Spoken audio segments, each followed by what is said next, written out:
Good morning. The City of Boston Zoning Board of Appeal hearing for April 8th, 2025 is now in session. This hearing is being conducted in accordance with the applicable provisions of the open meeting law, including the updated provisions enacted by the legislature this year. The new law allows the board to continue its practice of holding virtual hearings through June 2027. This hearing of the board is being held remotely via the Zoom webinar event platform and is also being live streamed. In order to ensure this hearing of the board is open to the public, members of the public may access this hearing through telephone and video conferencing. The information for connecting to this hearing is listed on today's hearing agenda, which is posted on the public notices page of the city's website, boston.gov. Members of the public will enter the virtual hearing as attendees, which means you will not see yourself on the screen and you will be muted throughout unless administratively unmuted when asked to comment. Board members, applicants, and their attorneys or representatives will participate in the hearing as panelists, and they will appear alongside the presentation materials when speaking. Panelists are strongly encouraged to keep video on while presenting to the board. As with our in-person meetings, comments in support will be followed by comments in opposition. The order of comments is as follows: elected officials, representatives of elected officials, and members of the public. The chair may limit the number of people called upon to offer a comment and the time for commenting as time constraints require. For that reason, the board prefers to hear from members of the public who are most impacted by a project, that is, those individuals who live closest to the project. If you wish to comment on an appeal, please click the raise hand button along the bottom of your screen in the Zoom webinar platform. Click it again and your hands should go down. When the host sees your hand, you will receive a request to unmute yourself. Select yes, and you should be able to talk. If you are connected to the hearing by telephone, please press *9 to raise and lower your hand. You must press *6 to unmute yourself after you receive the request from the host. Those called upon to comment will be asked to state their name and address first, and then can provide their comment. In the interest of time and to ensure that you have enough time to do so, please raise your hand as soon as Mr. Stembridge reads the address into the record. Do not raise your hand before the relevant address is called, or the meeting host will not know to call on you at the appropriate time. Mr. Stembridge. Good morning, Madam Chair, present. Good morning. Mr. Valencia. Good morning, Madam Chair, present. Good morning. Mr. Langham. Good morning, Madam Chair, present. Good morning. Ms. Wewell. Good morning, Madam Chair, present. Good morning. Ms. Bettabraza. Good morning, Madam Chair, present. Good morning. The floor is yours, Mr. Stembridge, and just a note that we are a 6-member board today. Thank you, Madam Chair. We will begin with the approval of hearing minutes. These are all scheduled for 9:30. All these are from March of this year. First being March 1st. I'm sorry, the first being March 4th. Next being March 20th, and next being March 25th. I'll render a motion to approval. Is there a second? Second. Mr. Stembridge. Yes. Mr. Valencia. Yes. Mr. Langham. Yes. Ms. Wewell. Yes. Ms. Bettabraza. Yes. Chair votes yes, the motion carries. Next, we go to the extension scheduled for 9:30 a.m. There are 10 cases this morning.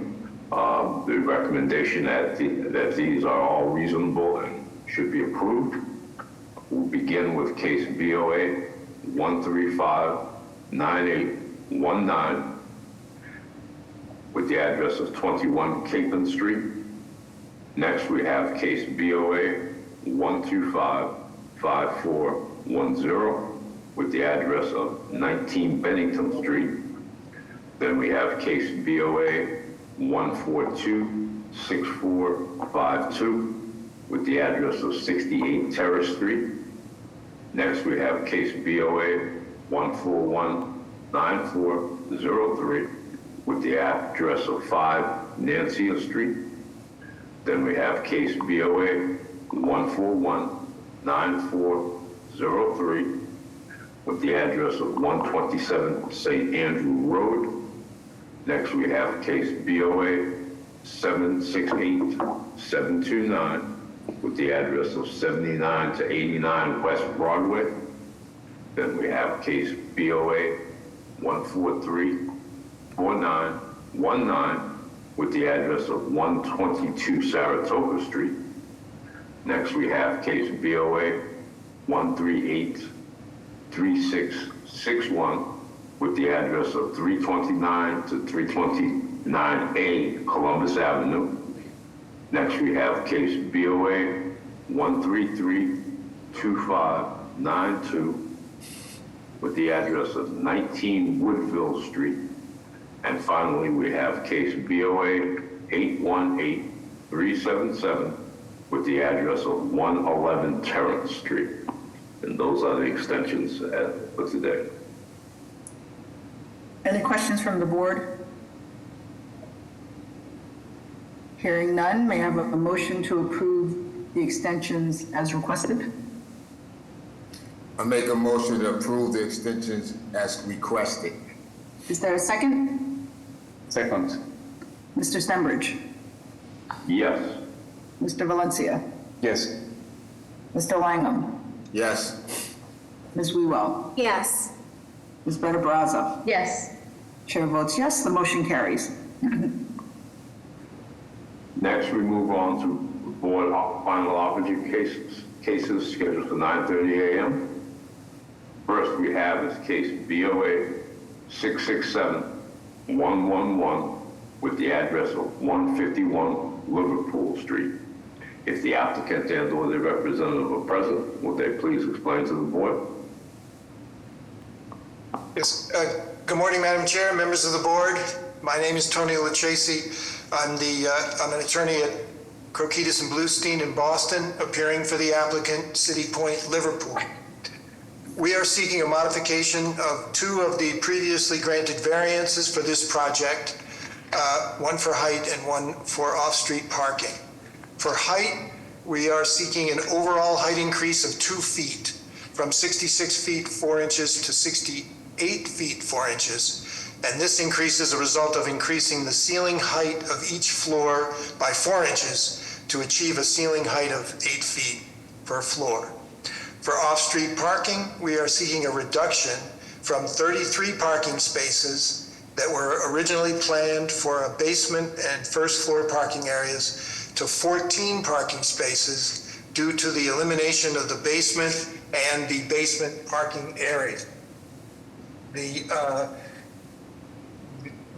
changing to one level of parking allows the project to continue to contain 36 units, including 5 affordable units, as the cost of constructing the required foundation for the basement and installing and operating the proposed vehicle elevator have become prohibitive. We believe that the parking will be sufficient for the project, expecting that fewer owners will own motor vehicles and instead will be taking advantage of alternative modes of parking. The project is well situated for residents to access the local services and local public transportation. The proposed reduction in parking did trigger a notice of small project change, and we submitted to the City of Boston Planning Department. And after a thorough and comprehensive review of the revised plans for the project and a number of virtual public meetings, the BPDA board approved this change on March 13, 2025. Also with me today is the architect for the project, Chris Drew, and who's posted the plans, the revised plans for the project.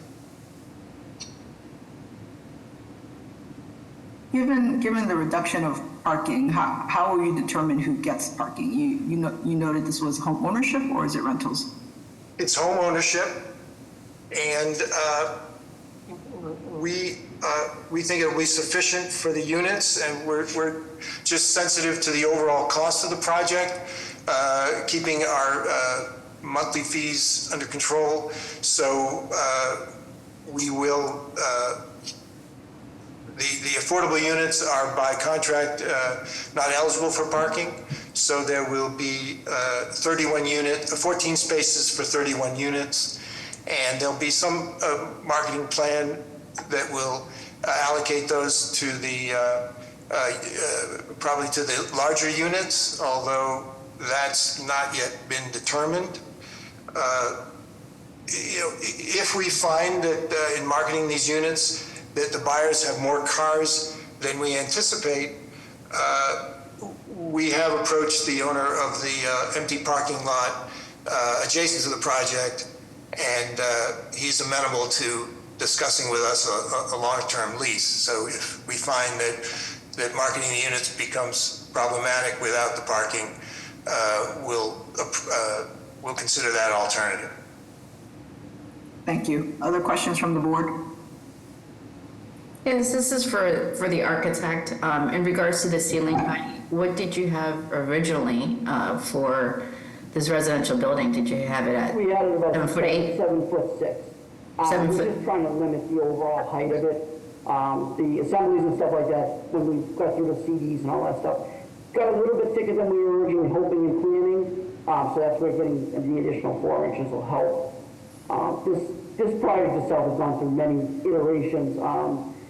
Back before the board a few times because we had to rework it for the underground vault. Then we had to pick the building up because of floodplain. It was just this project's probably going on for about 10. And I understand that. So.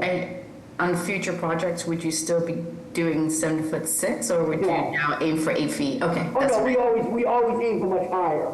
Got This it. is a little unique and trying to be sensitive, for Got it. Okay, no problem. Madam Chair, I see that it's not violating any other requirements, so this seems fine to me. Thank you. Thank you. Any other questions from the board? Hearing none, is there a motion? Madam Chair, I'd like to put forward a motion of approval. Is there a second? Second. Mr. Stenbridge? Yes. Mr. Valencia? Yes. Mr. Langham? Yeah, yes. Ms. Wewell? Yes. Ms. Better Brazza? Yes.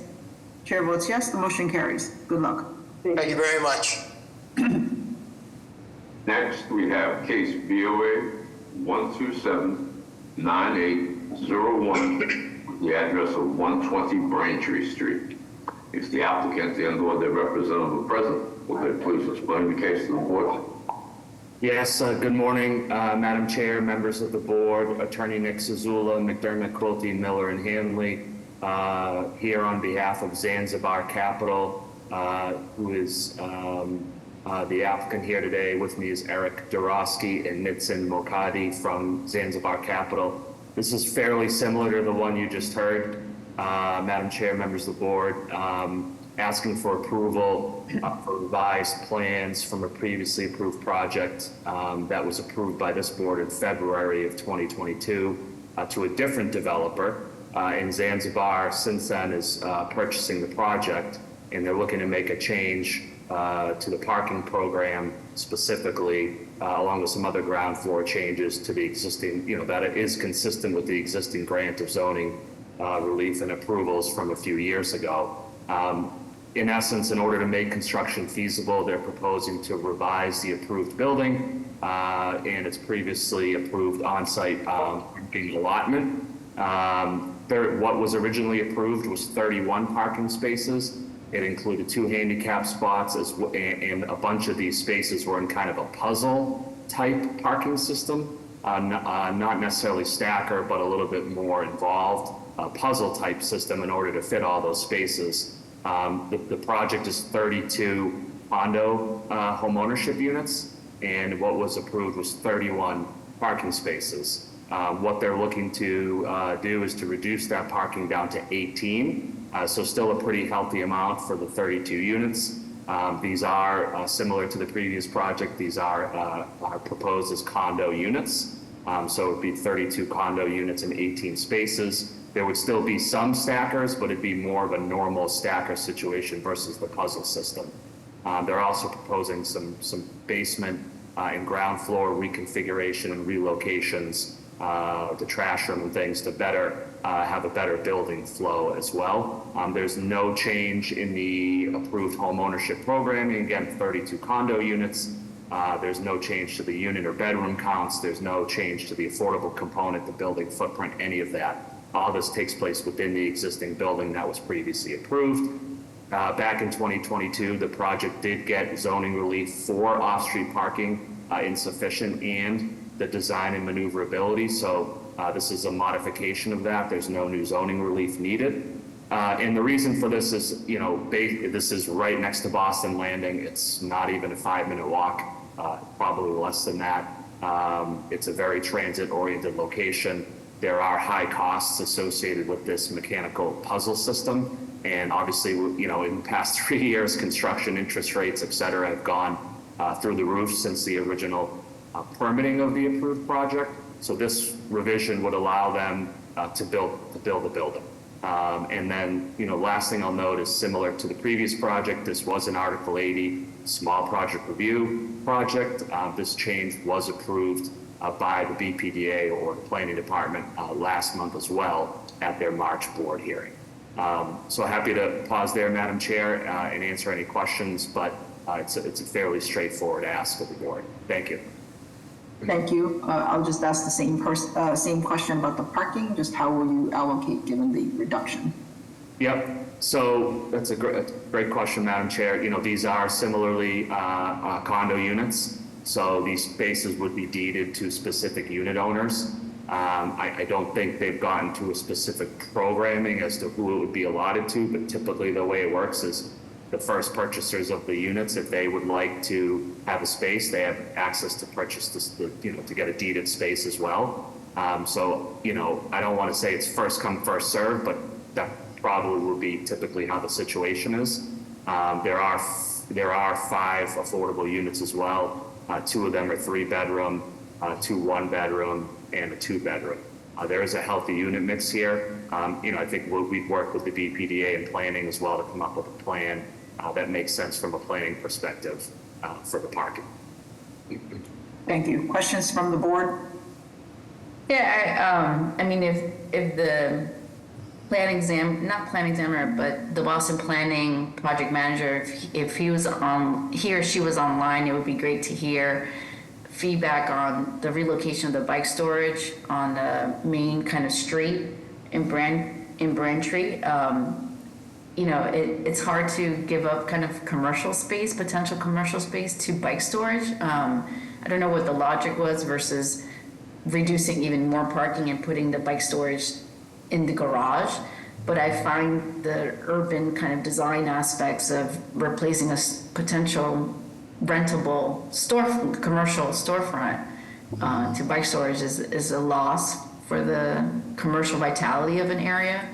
But again, this is not necessarily a zoning issue. It's just more of a future looking, for the area. Yeah, I can answer that. I don't. Yeah. So Tyler Ross was our project manager. Member Better Barras. I don't see him on in any capacity, and we didn't ask him to come on, so he may not be on otherwise. So I can't necessarily answer for him. I would just say that as part of the overall project, there was certain things that were done for the bike room being brought up. I believe the bike room was originally, I think you had mentioned, in the basement, or some of the building operational items were in the basement that were brought up to the ground level once this change was proposed. What was it before? What was occupying that space? Oh, it was a lounge. It was a tenant amenity. Yeah, so the commercial is still there. The commercial space is still there at the corner. If it's about 450 square feet, it is, small, but there is proposed commercial space still at the ground, at the corner there of Blaine and Braintree. So it is still there. It's just been kind of rejiggered to allow for the bike room and everything else. It is a pretty tight and narrow site. So I think, as you can see on the plans, they're trying to fit as much as they can in on the ground level. And this will allow them to build it. So the commercial, it is still there. Yeah. No further questions. Thank you. Any other questions from the board? Yes, Madam Chair. Mr. Susula, the project was approved 3 years ago. So what are the reasons this project was never built? And what are the opportunities for your team to build this project now, if approved? Yeah, so we didn't Member Valencia, I didn't represent the original project, so I don't know. I think just like with anything in the city, Eric and Nitzen are on and maybe could answer that if you want more details, but, this will allow them, they feel that this change will allow them to reduce some of the costs with that puzzle system, which will make it constructible. I don't know why the original developer didn't move forward with it. I can't speak for that, but I think the hope is that, we've gone to the BPDA, we're coming to you all, and we just got a zoning extension, I think, a few months ago as well for the decision. Hope is that this is buildable, and that these changes will allow them to reduce some of the costs associated with going down further into the basement, removing that puzzle system. These are things that they've looked at as new developers, and sharpening the pencil, so to speak, to make it buildable. Okay, thank you. Yeah. Thank you. Other questions? Hearing none, is there a motion? Madam Chair, I'll put forward a motion of approval. Is there a second? Second. Mr. Stenbridge? Yes. Mr. Valencia? Yes. Mr. Langham? Yes. Ms. Wewell? Yes. Better Brazza? Yes. Chair votes yes, motion carries. Good luck. Thank you. Next, we have case BOA 1566439 with the address of 761 to 793 Boylston Street. If the applicant and/or their representative are present, would they please explain to the board?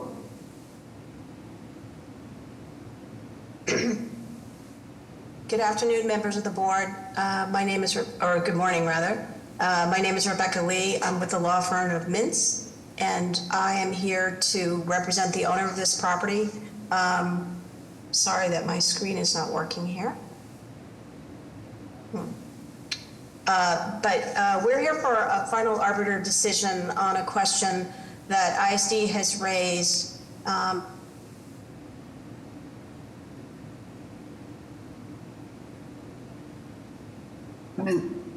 Did she disappear?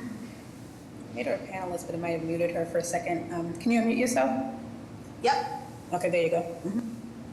Okay, we can see you now. Good Yes. morning. Good morning. Let me start again.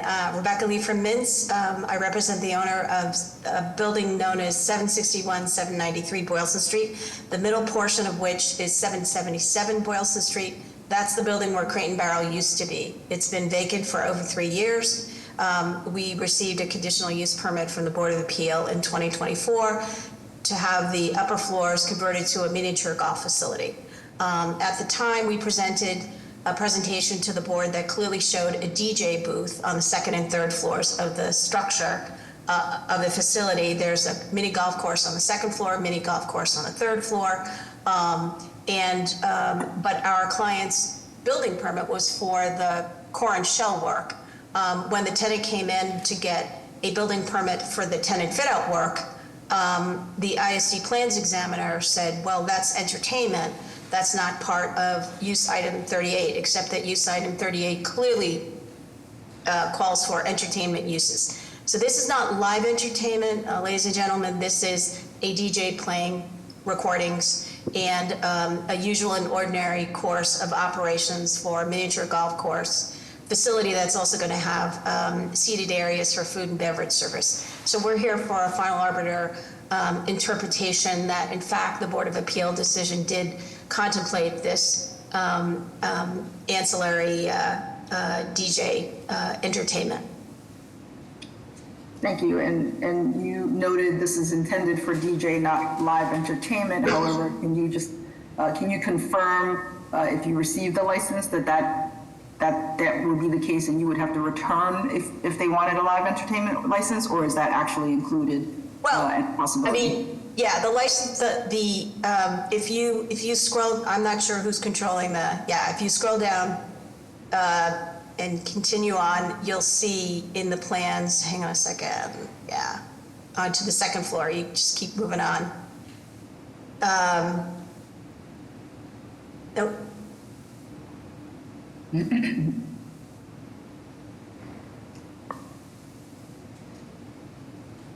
Okay, here you go. So you'll see the DJ right under the swinger sign.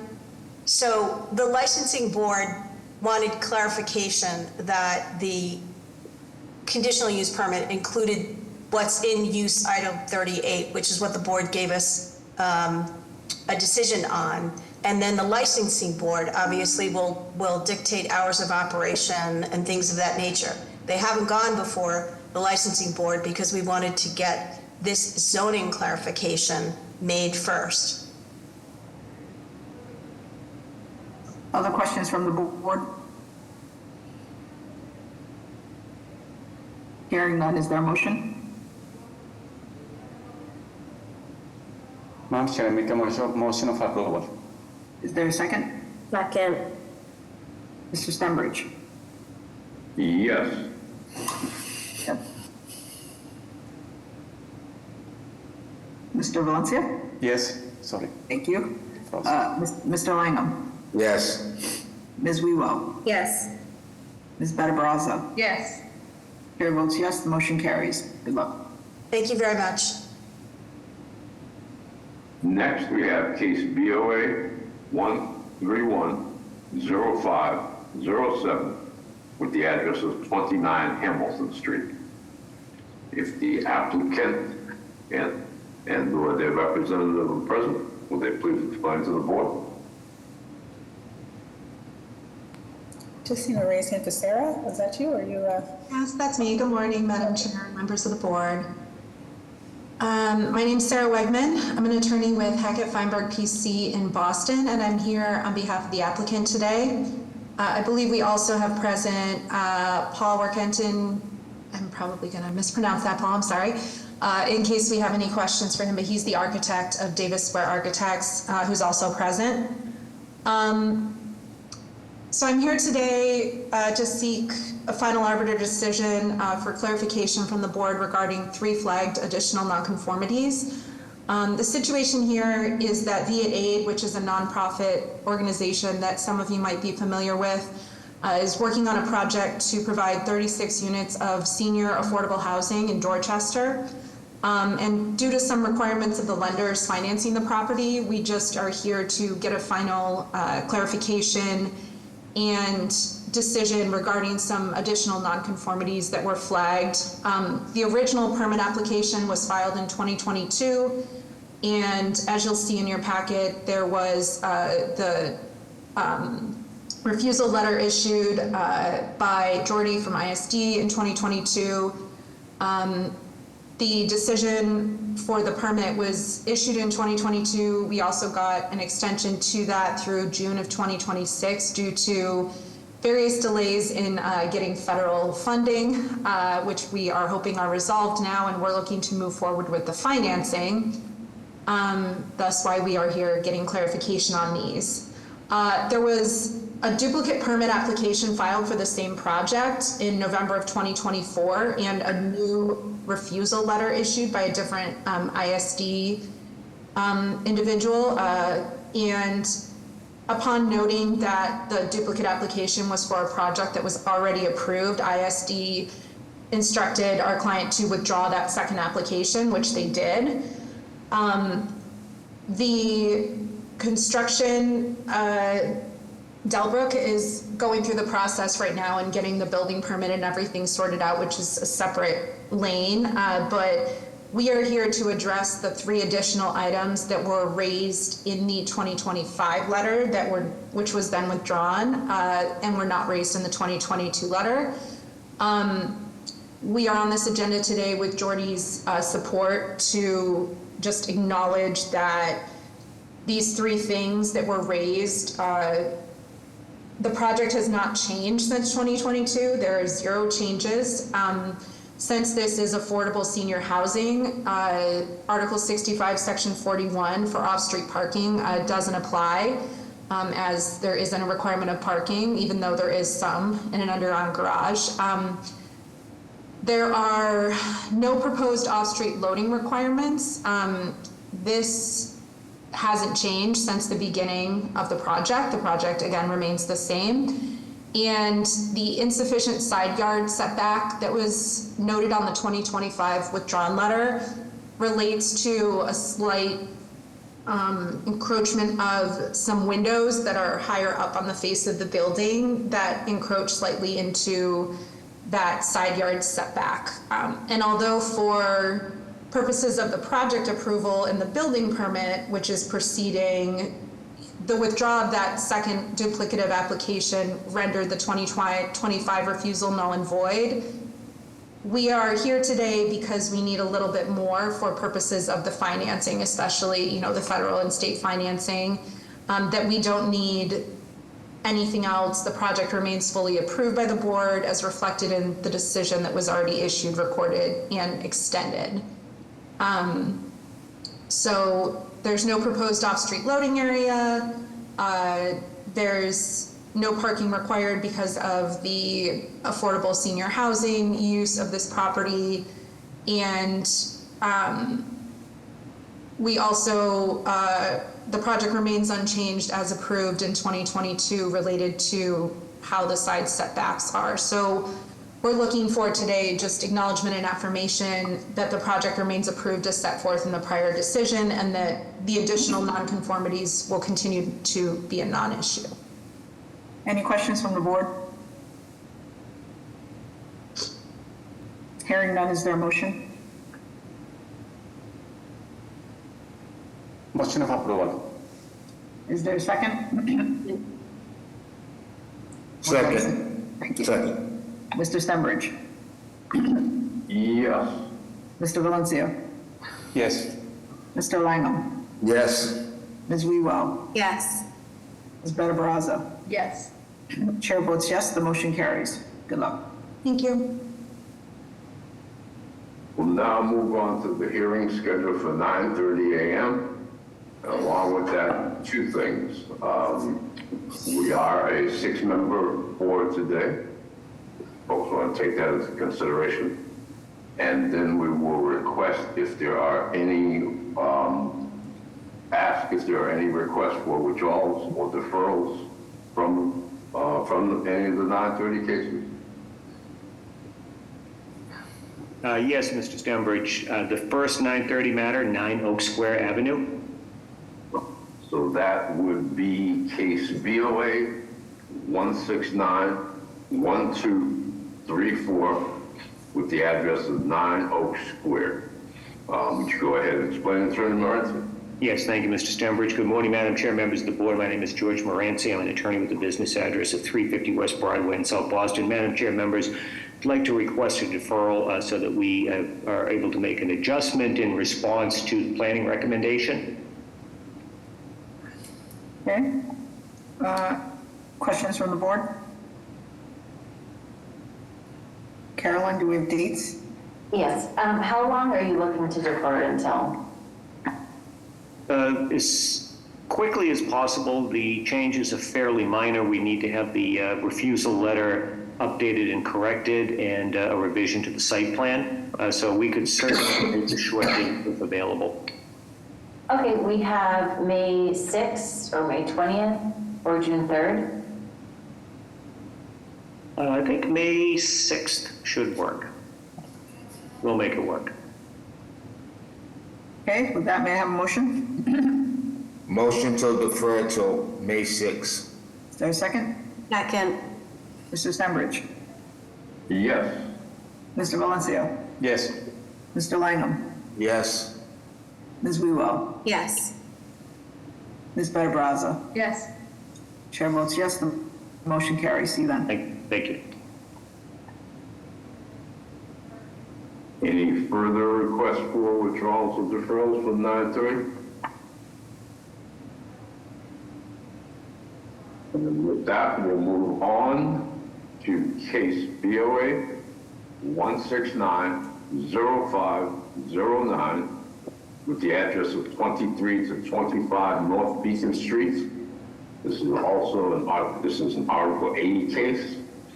If the applicant and/or their representative are present, will they please explain to the board? Thank you, and good morning, Madam Chair, members of the board. My name is Johanna Schneider. I'm with the law firm of Hemingway & Barnes, and I'm here on behalf of the project proponent, Alpha Management. Here with me, and if he's not yet been promoted, Madam Ambassador, if you could please do so, we have Tim Loringer of Embark, the project architect. We're really excited to be with the board today with a proposal to redevelop an underutilized site in Alston by replacing an aging 3-story multifamily structure with a new 6-story, 25-unit building that will fill in a missing tooth on North Beacon Street, which, as this board knows, has undergone a real transformation over the last several years. This is an ideal site for a residential development of this scale in that it is a short walk to the MBTA Green Line, several bus routes, and the MBTA commuter rail. It is also proximate to Union Square, a major neighborhood commercial area. The project leverages this location by providing zero parking while focusing on sidewalk and streetscape improvements along the project's frontage to enhance the pedestrian and cyclist experience. Mindful of community feedback that we received while we were out in the community process, the site plan has been designed to ensure that loading, short-term deliveries, and pickups and drop-offs can take place within the site rather than creating congestion and safety issues on North Beacon Street. The project will also support the city's goals of promoting the development of both attainable and affordable housing, bringing 25 new rental units in a mix of 1, 2, and 3-bedroom units. 4 of the units will be IDP units, and 1 of the IDP units will be a 3-bedroom unit in order to create a family housing opportunity, which we know is important to this neighborhood. The project also will incorporate key sustainability goals. The building will be all electric, and we have deliberately sited the building and developed a robust tree protection program to ensure the continued viability of existing mature trees on the site. We've also developed a planting plan to increase vegetation on the site and to add a new street tree on North Beacon Street. With respect to the appeal, the relief that we are seeking is similar to relief this board has granted the other newer multifamily projects in the neighborhood. The use, scale, and scope of the project fully align with the built environment of this portion of North Beacon. In addition, there are unique site constraints at play here. The site is an unusually narrow lot that slopes significantly from North Beacon toward the rear property line. In addition, a concrete retaining wall runs the length of the easterly property line, and as I mentioned previously, there are several mature trees at the rear of the property that the project will preserve. These site constraints are a significant driver of the zoning relief needed to redevelop the existing, nearly functionally obsolete building that is currently on the site. Finally, I do want to acknowledge the important role that Councilor Braden and her staff have played in this project. At her suggestion, we have created an interior trash storage location to ensure more efficient trash management and to reduce the risk of third-party illegal dumping at the site, as well as rodent issues. In response to comments that the councilor has raised about trash management across Alpha's portfolio in Alston Brighton, we have taken a very aggressive approach to investigating and clearing outstanding violations. Alpha has hired a third-party consultant who spent 25 years working in code enforcement in the city. He's done an audit across the portfolio and is working with the owner to clear outstanding violations, 95% of which are trash related. He's also working with Alpha to develop a series of best practices to be implemented at all of its properties. Some of these best practices include installing a closed lid on all dumpsters and monitoring non-resident dumping through surveillance and other similar measures, as the audit has revealed that many of the violations in fact involve trash from other properties. Some of these management issues arise from the fact that many of the units that Alpha owns and operates in the city, including the existing building currently on this site, are older housing stock. We do think that on this site going forward, having a new building will eliminate many of the maintenance challenges inherent in operating older buildings that are approaching obsolescence. This project represents a significant investment by this owner, and they look forward to building and operating a new modern building with much needed rental housing in this very suitable location for the use. At this point, Madam Chair, I can turn this over to the project architect to walk the board through the plans in more detail, or we're happy to take questions from the board, whatever the board wishes. Thank you. Let's pause for questions. Are there questions from the board? Yes, if the architect can talk about kind of shadow studies and potential impact on the residential units on Everett Street, and it seems not so much on Claremont Street because it's buffered by large vegetative trees, but it would be good to just understand, because of the height, what the solar impact are on Everett Street residential units. Thank you. That's it. Thank you. Yeah, we did early in kind of the massing studies for the project, we did kind of an extensive shadow study of the area. And because we're giving that 30+ foot buffer to kind of preserve those existing trees, there's minimal impact to those units to the rear of the site from shadows from our building.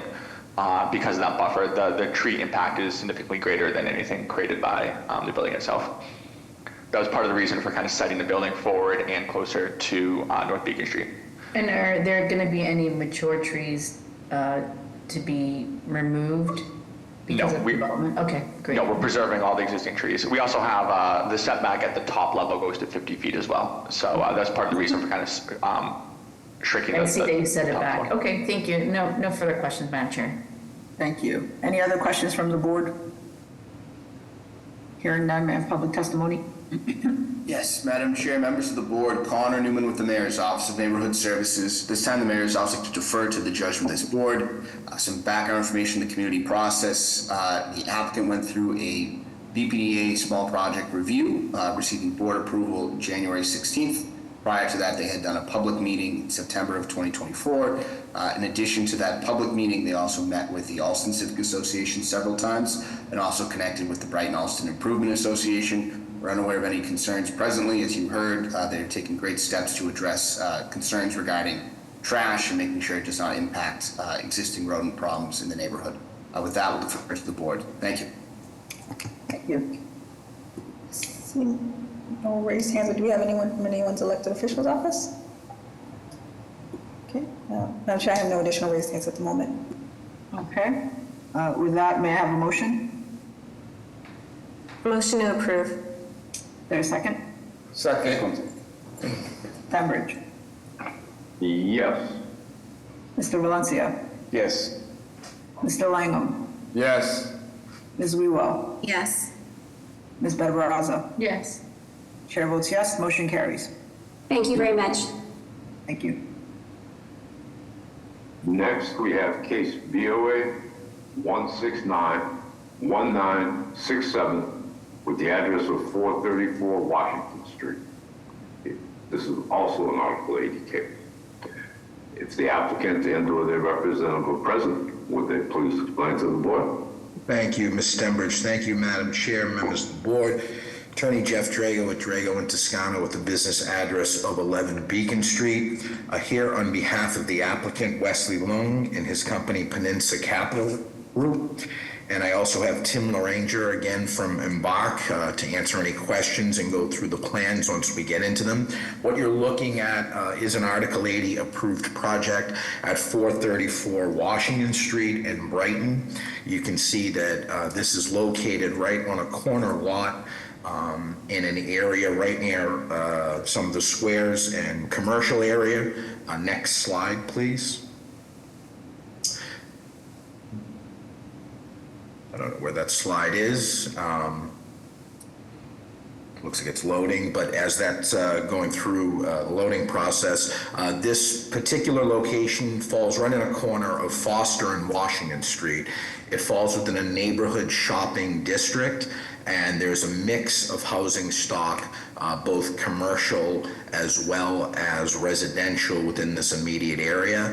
This particular location falls right on the corner. It's an existing underutilized parcel. The location has been uninhabitable for a number of years, and it is zoned as a single family now, but has been boarded up. My client's proposal was to create a mixed use to fit within this neighborhood character, which is a mix of residential as well as commercial use. So this proposal that was approved by the BPDA board, if we can go, I don't know if the presentation's back, Madam Ambassador.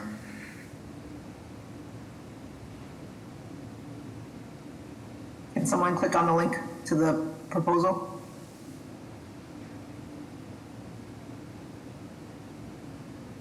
Jessica or Jean? I don't know who's controlling it. No raised hand at the moment. Can we go back to the presentation, the link? Jessica? I'm not controlling it. I'm not sure who is. Looks like some technical difficulties from Gene. Okay. Yeah, so I'll keep going, Madam Chair, and then Okay, yeah, sorry about that. in the interest of time. And so the proposal is to demo the existing structure and to erect a new 4-story mixed-use building. This would include 18 residential condominium units and 1 ground floor commercial space, with 11 off-street parking spaces to go with those units by way of a stacker system. The gross square footage of this building is 16,200 square feet, and our building height is 48 feet, 4 inches. It's a 4-story building. I think it's important just to mention, as we went through this community process, both through the Article 80 process and meeting with civic associations and neighbors, that we actually modified this project. And so we started, this was a 5-story residential building. We went down to 4 stories where we currently are now.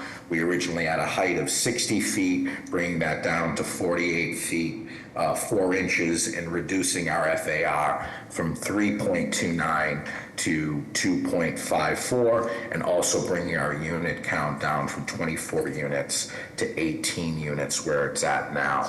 We also have an increase of affordability and IDP on the project as well. Okay, this is great. Thank you, Madam Ambassador. So this just shows the location of the lot, and you can see around it is commercial and residential. You can see our corner location right here along Foster and Washington Street. It's also a great commuter spot. There's a bus line directly in front of us. We're about a 15-minute walk to the Green Line T station as well. We have a dedicated bike room also as part of the proposal. And you could just see some of the other surrounding character buildings from this view right here. On our IDP, so this has 3 affordable units, bringing us up to 16.7% affordability on the project. Just a breakdown of the unit count. We have 6 studios ranging at about 480 square feet, 9 1-bedroom units ranging at 670 square feet, and 3 2-bedroom units ranging at around 800 square feet. And 3 of those are the affordable units. Those affordable units include 1 studio and 2 1-bedroom units, and those are at 50% AMI, 80% AMI, and 70% AMI, respectively. We also have a number of community benefits that went along with this project as well. We can pause right on the plans here because I'm going to turn it over to Tim in a minute.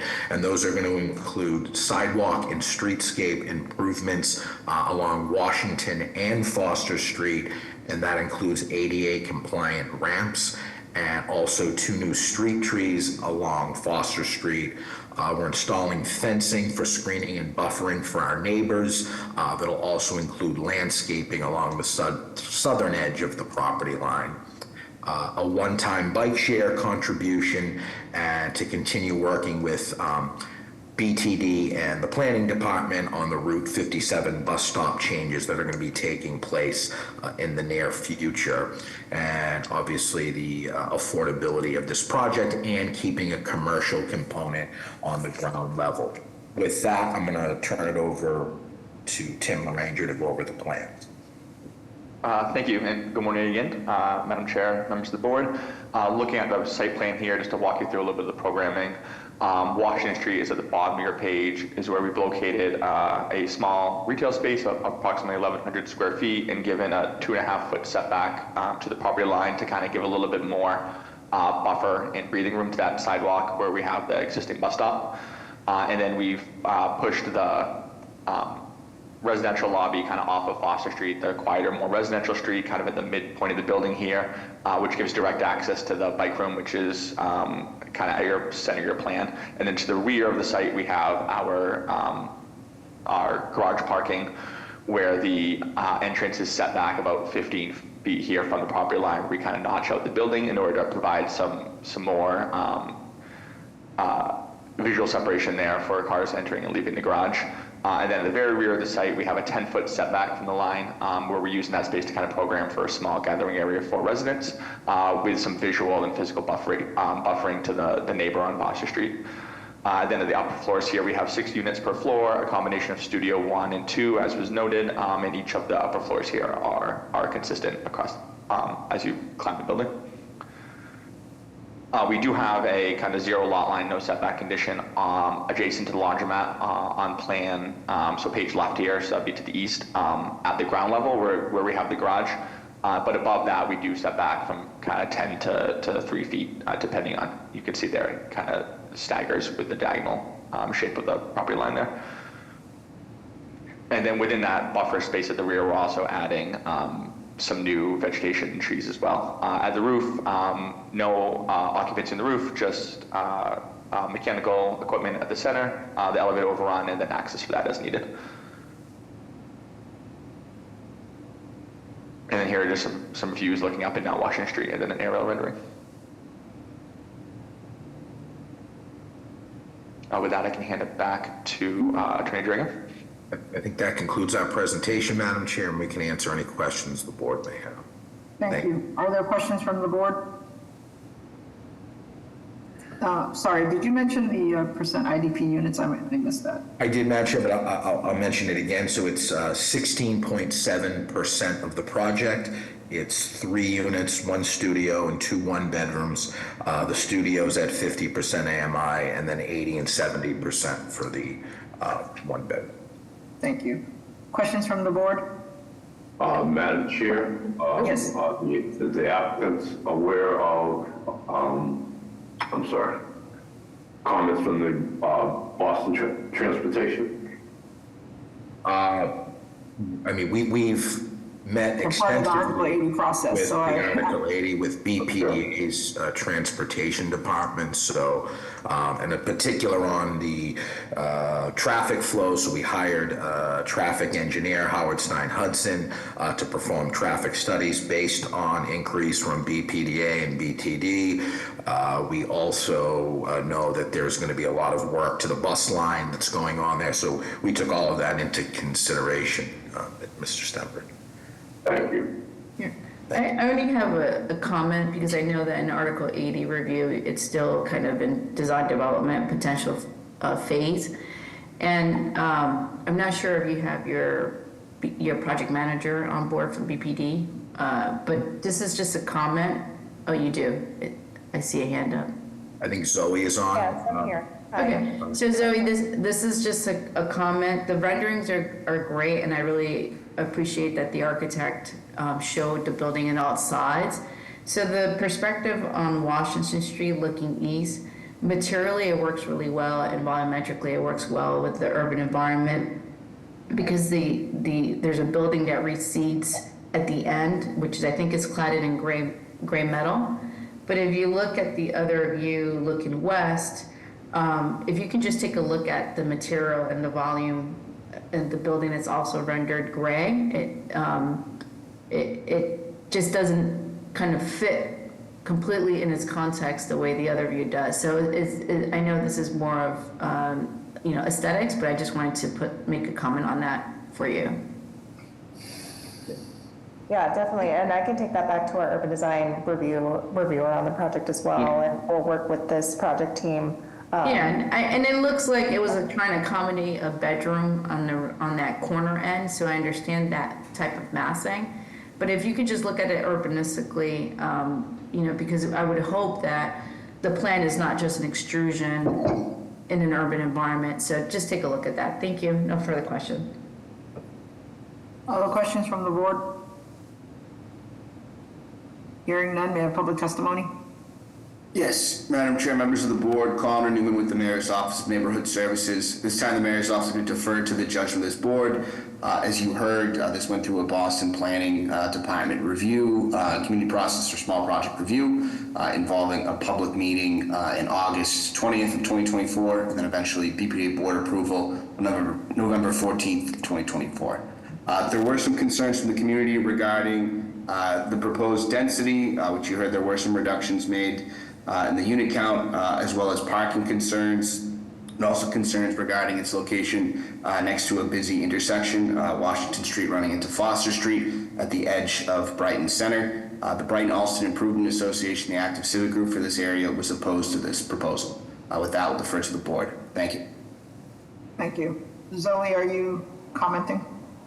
Yes, yeah, just hopping in here, I am the project assistant in the development review division, planning department side, just expressing planning department support of the project. As Connor mentioned, it was approved by the BPDA board on November 14th, 2024. The SPRA was filed on July 24th, and we had a public meeting on August 24th, and I know the project did additional independent community outreach as well. So we're happy to see this project move forward and progress through the design review process of Article 80 and defer to this board for further action. Thank you. We have no additional raised hands at the moment. With that, may I have a motion? Madam Chair, I'd like to make a motion of approval. Is there a second? Second. Mr. Stenbridge? Yes. Mayor Valencia? Yes. Mr. Langham? Yes. Ms. Wewell? Yes. Ms. Better Baraza? Yes. Chair votes yes, the motion carries. Good luck. Thank you very much.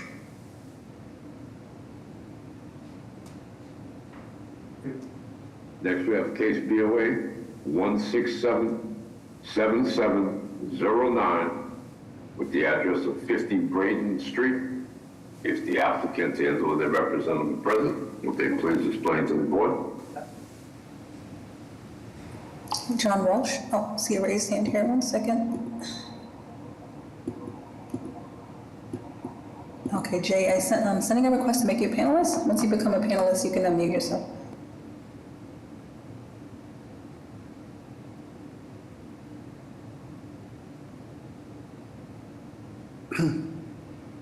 Thank you. Good morning, Madam Chair, members of the board.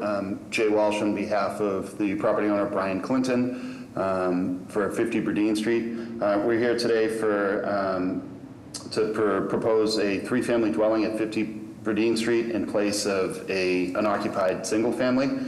What we are proposing is three-family consisting of one three-bedroom unit and two two-bedroom units on a 3,300 square foot lot in Rosendale. The site sits right in the middle of Rosendale Village and the Forest Hills MBTA station, so it is adequately served by public transportation and in close walking proximity to the neighborhood's business district. The site currently is occupied by a single-family home that is unoccupied, and the proposed structure mirrors the dimensions for the most part, with the exception of the height and 18 inches out of our side yard, and then the rear, where most of the structure the new proposed structure is being built.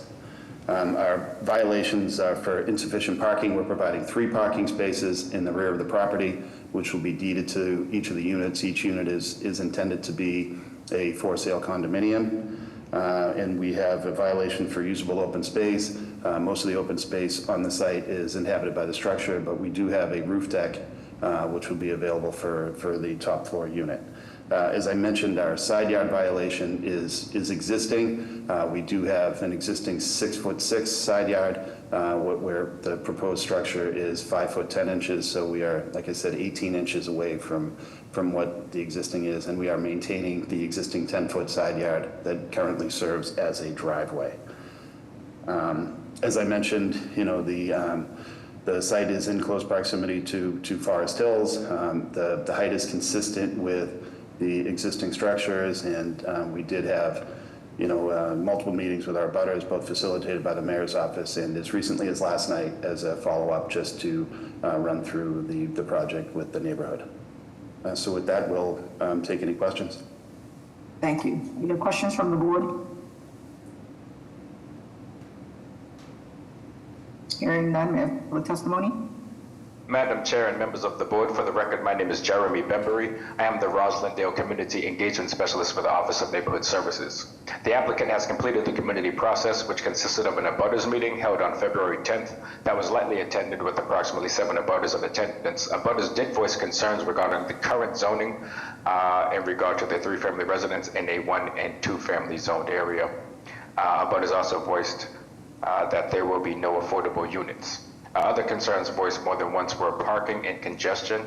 As abutters pointed out, there is currently very little on-street parking, and without offering off-street parking, it will add to the congestion.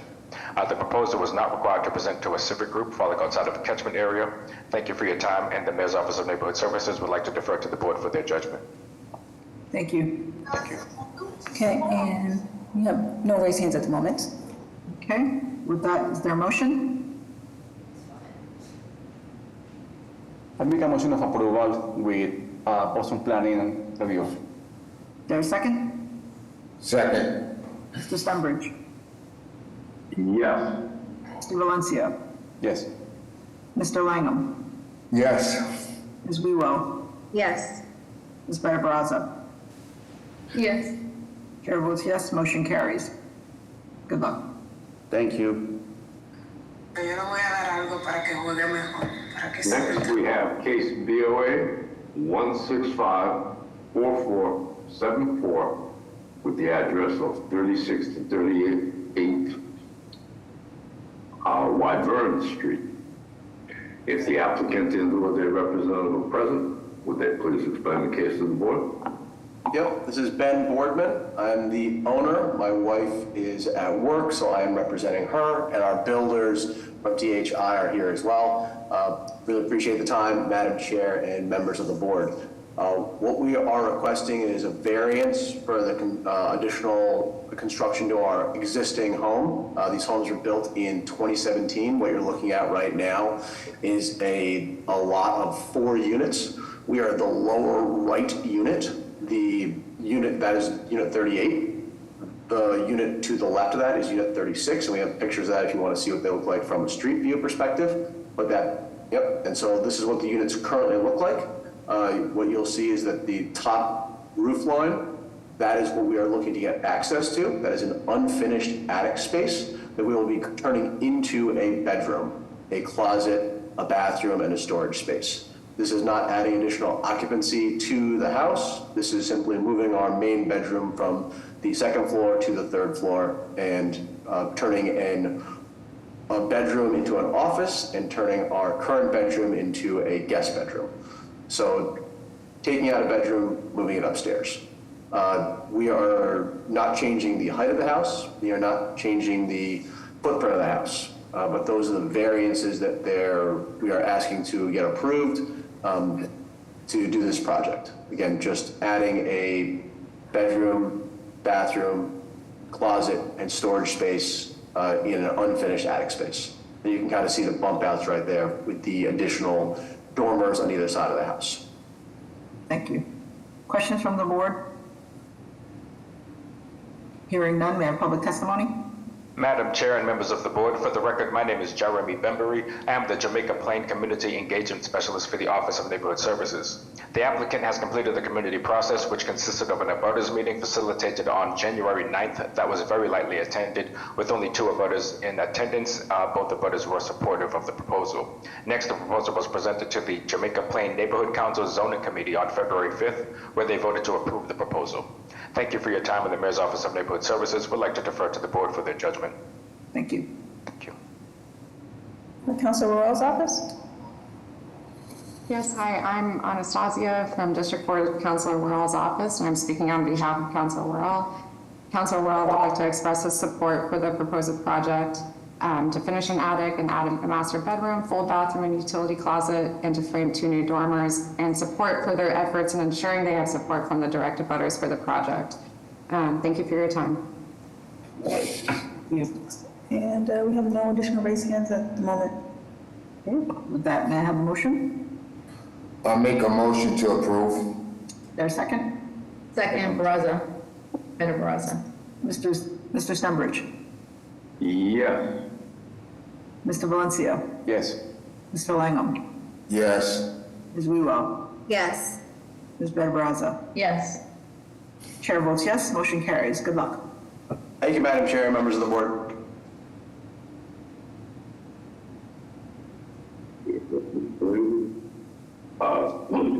Excuse me. Next, we have case BOA 1659168 with the address of 312 Talbot Avenue. If the applicant and/or their representative are present, we get to please claim the case to the board. Thank you, Mr. Stembridge.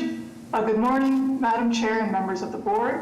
My name is Nancy O'Neill. I, along with my colleague Paul Tellier of D'Ambrosio LLP, represent the property owner of 312 Talbot Avenue, Mr. Joe DeFarius of DeFarius Investments. So this applicant is the owner of 312 Talbot Avenue, currently a vacant lot, as well as the abutting property at 29 Southern Avenue, which is a multifamily residential building. If we could move to the next slide, please. So the proposal here is to construct a new residential building on the vacant lot with sufficient parking spaces to be provided at the 312 Talbot lot and partially on the 29 Southern Avenue lot via easement. If we could move to the next slide, please. Thank you. So to speak about the 312 Talbot property, this 312 Talbot lot is a long triangular lot located in the Dorchester 3F district. The shape of the lot, which tapers towards the rear of the lot, makes it difficult to situate a building and parking on the lot without zoning relief. And if we can move to the next slide, please. So this new building at 312 Talbot Avenue would be a 3-story residential building, which would contain 4 dwellings. So that would include 1 dwelling, the basement level, and then a dwelling on each of the 3 stories. So these dwellings would be family-sized units of approximately 1,200 square feet, and each would contain 3 bedrooms. If we could move to the next slide, please. And you can see the floor plans here. So the number of dwellings proposed here fits with the neighborhood, which contains several buildings with 4 or more dwellings. To this end, we are requesting variances under Article 65, Section 7 and 8 to provide the 4th unit at the basement level. And if we could please go back 3 slides to the site renders. Thank you, Madam Ambassador. 1 down, please. Thank you very much.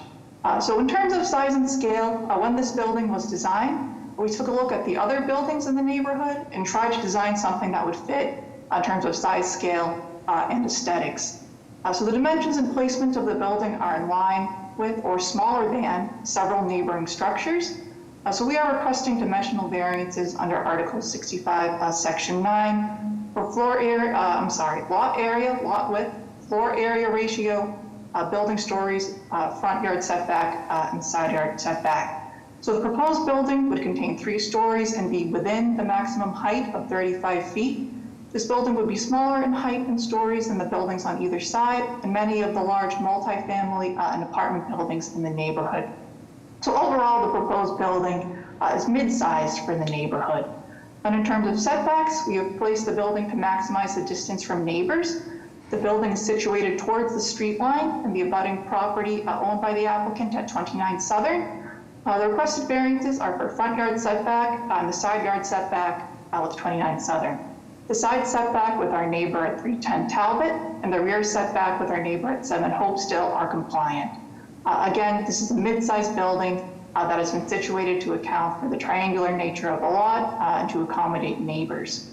In terms of building style and design, the building was specially designed to be the mirror image of the 308 Talbot Avenue building. So if you're looking at the top image here, it's that beige building, which is 1 door down from our proposed building. So the proposed building will fit in terms of size, scale, and existing architecture. Unlike that 308 Talbot Avenue building, we are proposing a driveway along the left side and parking in the rear. So the new parking area would abut the neighbors' paved parking areas at 310 Talbot and 11 Hopestill. 6 spaces are planned in the rear of the lot, with some of those spaces to be provided in the rear of 29 Southern via easement. So we are requesting variances under Article 65, Sections 39 and 41 for off-locus parking and parking screening. So with the 6 spaces and 4 dwellings, the parking count is compliant. Every dwelling would have a parking space, and as the parking is sufficient, we don't expect cars from building residents to be parking on the street. So this property is nearby stops for the 22, 26, and 45 buses. There's a short walk from the Talbot Avenue commuter rail station. So there are options for people who wish to have cars and for those who would wish to utilize public transport. And for this reason, we don't anticipate any negative traffic impacts.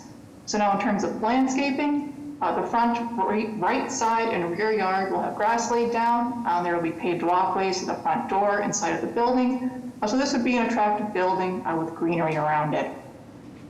In terms of the community process for the proposal, we met with the butters on November 6, 2024.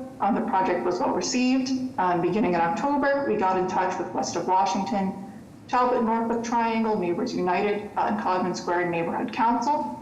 We attended West of Washington's November 20th meeting, where we presented the project and received feedback and suggestions on building improvements and community benefits.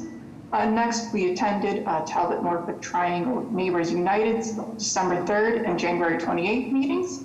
And based on the suggestions of these groups, we will incorporate feedback surrounding book boxes, security cameras, and an Amazon Dropbox into the building. And we also formulated a community benefit plan. And out of the community process, we have also received letters of support from State Representative Holmes and Principal Hughes Odom of the nearby Holmes Innovation School. So that concludes our presentation, and we are happy to answer any questions that the board may have. Thank you. Thank you. Can you speak to the basement, which is seems to be half below grade, and you mentioned sort of a mirror image to a nearby building. Are there other buildings that are triple deckers with these basement units? So in terms of the basement unit, I believe that unit is partially below grade. And then in terms of other neighborhood basement units, I believe there are other buildings that are 4 units. Let me just see. I believe there are other buildings that do have basement units, but that mirror image building at 308, I am not sure as to the presence of a basement unit in that building. Okay, because this is new construction with like basement unit below grade, but I'll punt it to someone else on the board if they want to ask. Yeah, I mean, I can expand on that a little bit. Do you have the architect with you? Let me see. Because it might be helpful to have the architect speak on some of the accessibility issues that were brought up by the city of Boston in regards to the first floor units not being accessible. And so I just wanted to comment that if you do have your architect on, that would be helpful. But if not, I can make some comments. I think your basement unit needs a second means of egress. The plans don't really know any kind of windows as a refuge or, but I do think that it is possible to maybe put a second means of egress at the rear. Okay, let me see. I believe we also have Attorney Tellier on of my office. Yeah, I think what we need to speak to an architect unless you can answer the egress issue that I'm pointing out to. Let's see, we have our applicant here who I believe has some information on the building. If I could turn it over to our applicant, Mr. DeFarias. Hi there, my name's Joe DeFarias. I'm the owner of the property and also acting as the designer of the project. The building will be fully sprinkled, so I do understand that there would be the one means of egress, but also those windows will also be acting as a means of egress as well for the appropriate square footage of those window sizes. So each bedroom will also have a second means of egress in case of a fire to be able to escape those bedrooms. Okay, and then it was noted that the ground floor by Sarah Tilton, who reviews our accessibility, should be accessible in regards to the entrance and to common corridors. And then the other issue that was brought up to our attention is your parking count. So you have 4 units, but you are providing, let's see, how many? We're currently providing 6 units. 6. So you're kind of exceeding the requirement, and that was kind of flagged for us to review, and it's not being necessarily promoting additional cars. If anything, Tabit Ave is really well suited for transit-oriented development that reduces the car. And so that was another thing that was brought to our attention, if there's a possibility to reduce your parking. You know, and then one of the questions I have is to Jeff Hampton, if he's on. It seems like you were still flagged in terms of violation for parking maneuverability and parking. And so I wonder if we were to ask you to reduce your parking, if it's going to increase a new violation. And so if someone from BPD can comment on that, that would be helpful. Mr. Hampton, are you with us? I can do my best Jeff impression. He's not available today. Okay, well, yeah. We understand, I mean, the violation about parking is always going to be hit since you can't fit all 5 spaces on the lot. And so sort of the easement consideration of putting it on Southern Ave is fine. It is true that given the accessibility of the site relative to transit, on balance, the planning department would prefer to see less parking, especially since the site is so small. This would be substantially paving what's currently an unpaved site and a lot of also the abutting site. Sort of given that you're already getting the hit, so to speak, of minimum parking, even though additional spaces are being provided off-site, lower would be okay. I think. Oh, that's right, Will. So that was something that I was a little bit not clear on. So the violation currently is for parking or loading insufficient. So basically, if we were to move forward the project and request that they work with BPD on the quantity count, it's okay because it was already flagged a violation. I just wanted clarity on that. That's my understanding, yes. Okay, Although, great, thank you. Yeah. Other questions? Sorry, go ahead. No, I'm done. That's it. Other questions from the board? I would just add on to Member Better Barraza's concerns about parking, just the heat island effect as well. I think this is in an area of the city that does have a higher temperature with paving. So anything possible to reduce the paving, I would be supportive of. Ms. O'Neill, are you responding to something, or is your hand just up from being up earlier? My hand is up from being up earlier, okay. But if I could please invite the applicant to comment on the reduction of parking. Sure, we're absolutely open to the reduction of parking. Why we were trying to provide additional parking is we did have some abutters express their concern on taking some parking on street. So what we were hoping to do was providing additional parking to help alleviate some of our abutters' concerns. But we are absolutely open if that is the direction we'd like to do to minimize parking down to 5 versus 6.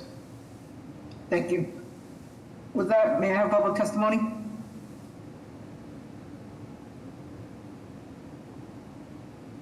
Sorry, thank you. Yes, Madam Chair and members of the board, for the record, my name is Jeremy Bembury. I am the Mattapan Community Engagement Specialist for the Office of Neighborhood Services. The applicant has completed the community process, which consisted of an abutters meeting facilitated on November 6th with only one abutter in attendance, with only one inquiry regarding time frame. Next, the proposal was presented to a few civic organizations west of Washington on November 20th, Talbot Norfolk Triangle Neighborhood Association as well on October 17th. Talbot Norfolk Triangle Neighborhood Association had voted to oppose the project due to no affordable units at this time. Thank you for your time, and the Mayor's Office of Neighborhood Services would like to defer to the board for their judgment. Thank you. Councilor Worrell, is Jessica on? Who's in? Yeah, I see them. Councilor Worrell. Hi, yes, good morning, Madam Chair and members of the board. Oh. Can you hear me? Okay, yes, my we screen can. just blocked out, sorry about that. My name is Anastasia, and I'm speaking on behalf of Councilor Worrell, who wanted to express his support for the proposed project at 312 Talbot Avenue. As a residential building featuring 4 units, all with 3 bedrooms and dedicated parking spots, this project helps meet a common need in our district for more family-sized multi-bedroom housing to better support constituents and their families. We appreciate and hope to see more sustained efforts of collaboration between developers, civic groups, and community members moving forward. Thank you for your time. Paul, are you looking to give testimony here? Yes, I am. Okay, go ahead. I just wanted to clarify a point that Mr. Bembry said. On Friday of this past week, Talbot Norfolk actually submitted a second letter in which they have decided not to oppose the project, but we're actually taking a neutral stance, and that was submitted to the ZBA on Friday. So I just wanted to clarify that one point, that the letter that they submitted of last week was that they were actually taking a neutral stance and not opposing or supporting the project. Thank you. No additional restance. Any other questions from the board? May I have a motion? Madam Chair, I'd like to put forward a motion of approval with 3 provisos. One is that the project be reviewed by BPD, paying closely attention to site planning so as to reduce the parking significantly to allow for open space. The second being that the basement be designed with appropriate egress to allow for a livable unit in the basement. And then third is to review accessibility to address some of the concerns by the city's accessibility expert.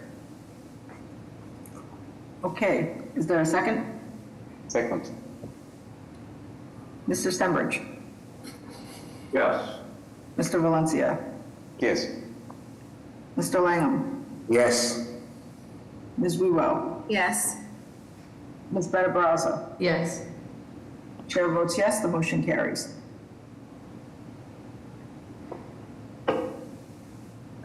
Next we have 3 companion cases submitted by the Mayor's Office of Housing. The first is case BOA 1690119 with the address of 11 Capon Street. Then we have case BOA 1690082 with the address of 270 Norfolk Street.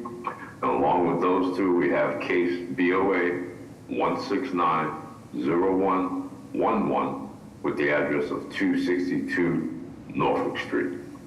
If the applicant and/or their representative are present, would they please explain these to the board? Madam Chair, I need to recuse myself. Thank you. So we will be a 5-member board for this case. Good morning, Madam Chair and members of the board. My name is Ross Peeney. I am an attorney with Klein Hornig. Though the member correctly said the applicant is MOH, that was for technical purposes, since right now MOH is still the owner of all these parcels.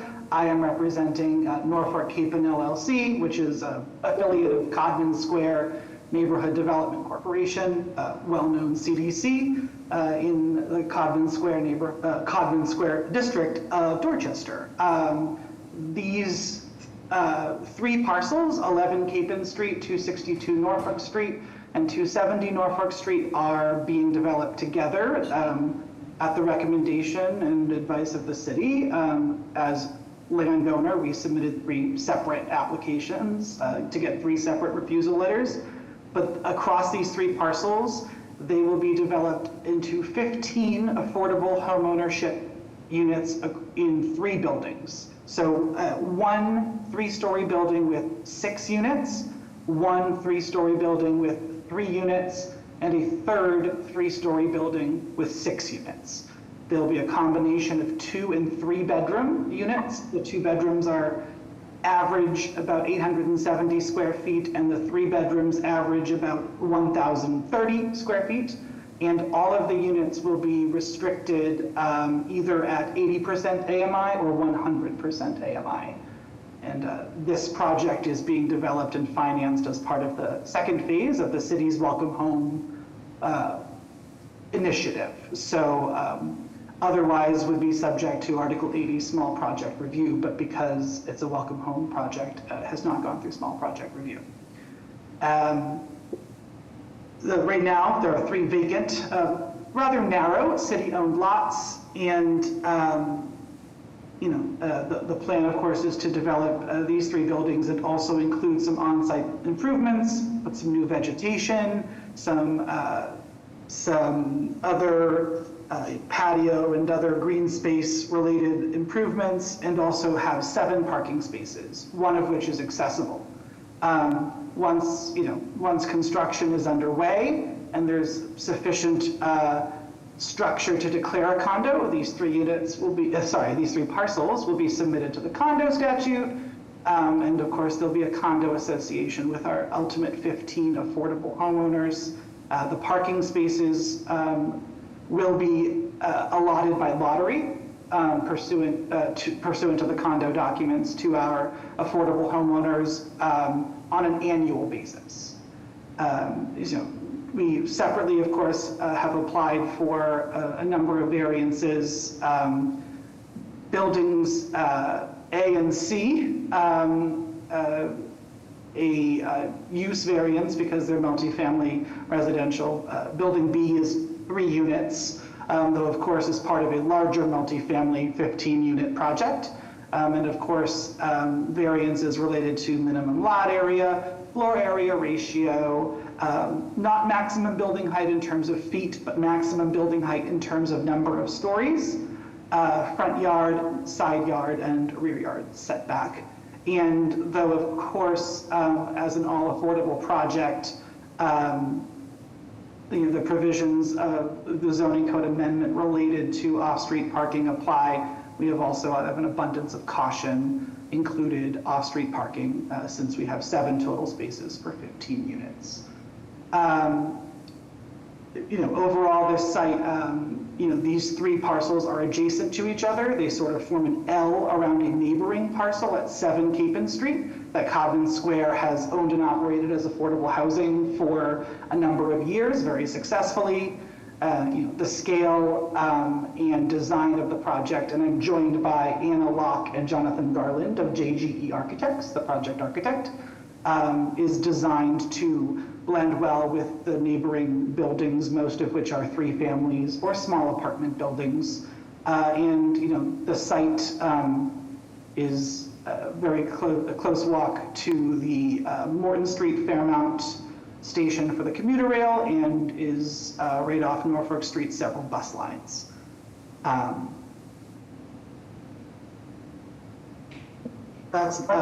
I'll turn it over to to Anna or Jonathan if there's anything further on the plans, and of course we're happy to field questions from the board.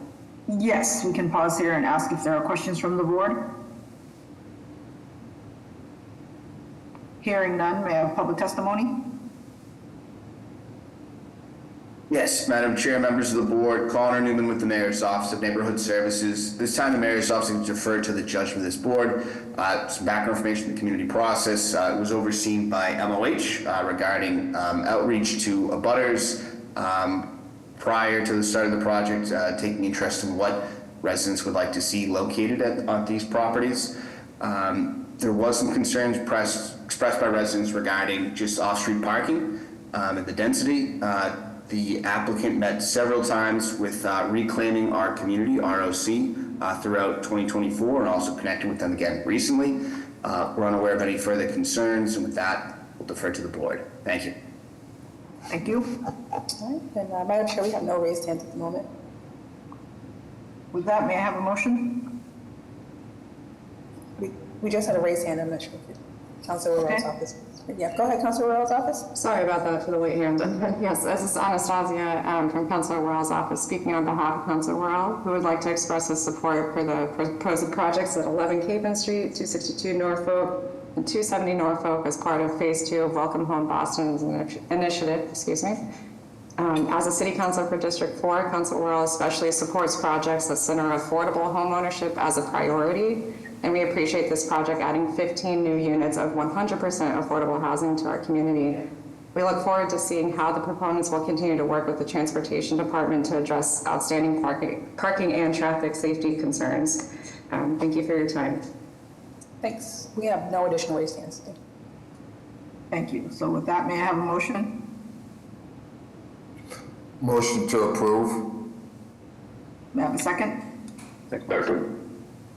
Mr. Stenbridge? Yes. Mr. Valencia? Yes. Mr. Langham? Yes. Ms. Wewell? Yes. Chair votes yes, the motion carries. Thank you very much. Good luck.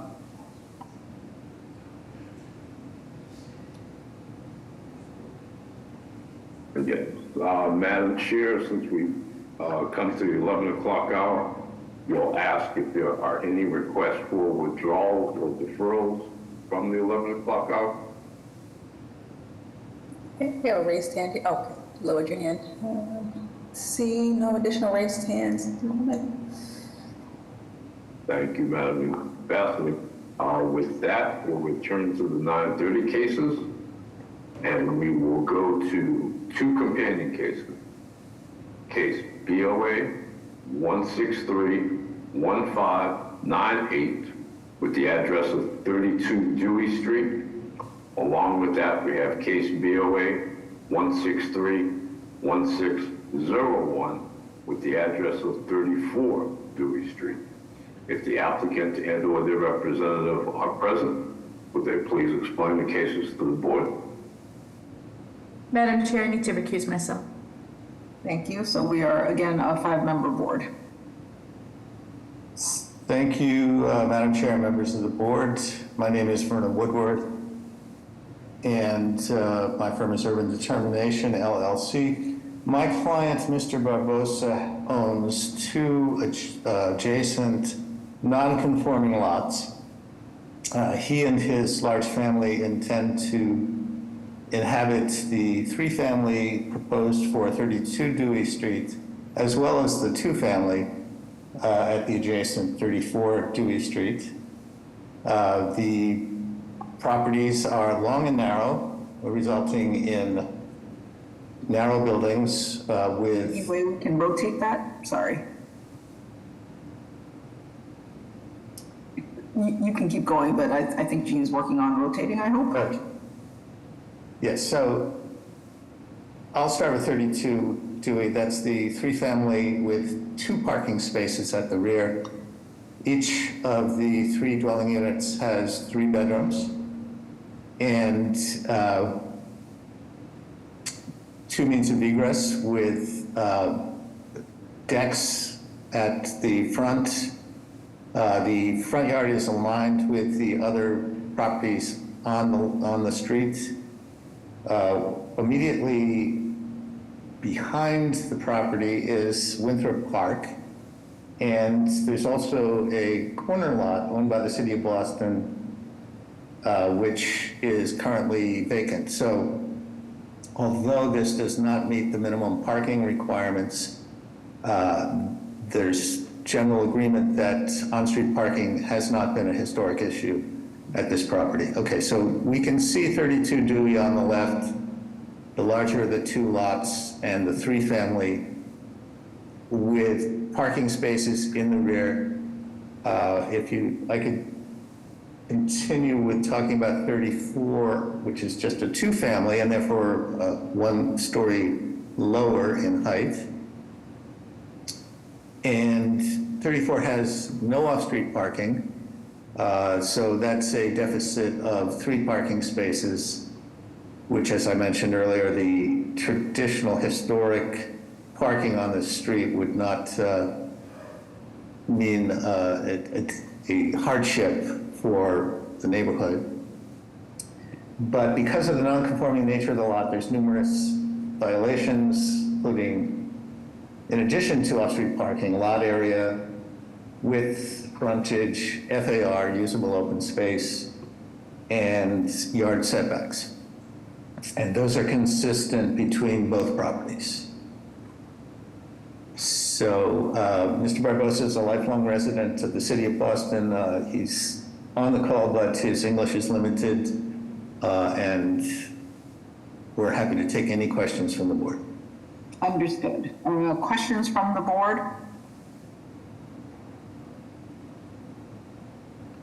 Hearing none, we'll take public testimony. Madam Chair and members of the board, for the record, my name is Jeremy Bembury. I am the Roxbury Community Engagement Specialist for the Office of Neighborhood Services. The applicant has completed the community process, which consisted of an abutters meeting facilitated on September 4th, where abutters voiced concerns, where no abutters voiced any comments or concerns. Next, the proposal is presented to Blue Hill Avenue, Quincy Street, Howard Avenue, and Magnolia Street Neighborhood Association and Project Right, as well as Dudley Street Neighborhood Association, where concerns regarding off-street parking were the main concern. The Neighborhood Association did vote neutral, and the project was approved to move forward. To date, we have received 2 letters of support from state officials, Liz Miranda and Chris Farrell. Thank you for your time, and the Mayor's Office of Neighborhood Services would like to defer to the board for their judgment. Thank you. Thank you. Okay. You do not see any raised hands at the moment. I want to give it a second. Thank you. Okay, with that, may I have a motion? Make a motion of approval with review from the planning department, special attention to improving parking configuration and increasing usable open space. Is there a second? Second. Mr. Stenbridge? Yeah. Mr. Valencia? Yes. Mr. Langham? Yes. Ms. Wewell? Yes. Chair votes yes, the motion carries. Good luck. Thank you very much. Next, we have case BOA 1644751 with the address of 5 Lark Street. If the applicant and or their representative are present, will they please explain to the board? Yes, good morning, Madam Chair, members of the board, Attorney Matt Eckel with Fletcher Tilton on behalf of the applicant.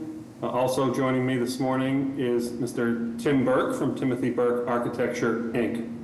We're here this morning seeking to raise the existing structure at 5 Lark Street and erect a new building with 3 residential units and 3 parking spaces. Our original proposal was for 4 units and no parking. However, after meeting with the abutters and the community, we modified the project to remove that ground level unit and incorporate parking into the project.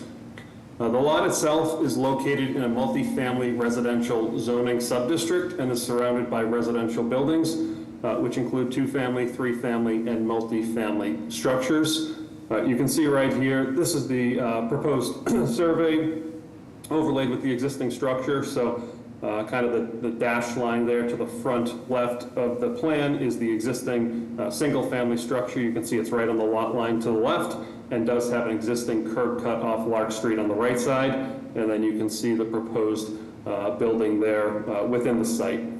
Because we're proposing to keep the curb cut at the ground level, we do have a 0 lot line setback on the right. However, we're proposing to pull the building back as you go up to the 2nd, 3rd, and 4th floor to 3 feet to comply with the side yard setback on those upper floors.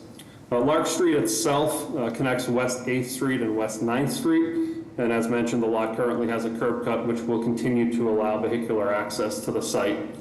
We did investigate closing that curb cut. However, there's already no parking on that side of Lark Street, so there really would be no benefit to closing the curb cut. And the abutters in the community really wanted to see some parking incorporated into this project.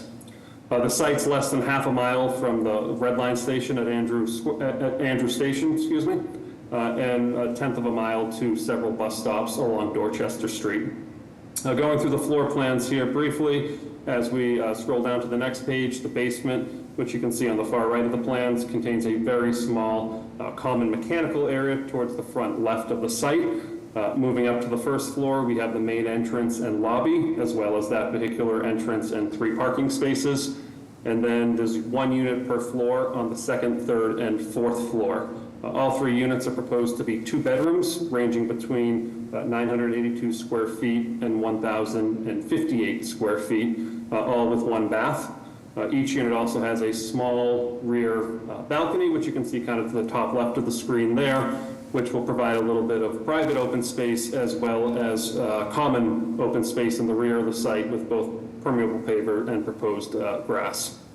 This project did go through a community process with 2 abutter meetings. We also had outreach with the Cityside Neighborhood Association. As previously mentioned, following our first abutter meeting, where we heard the concerns about lack of parking and the roof deck, we did change the plans.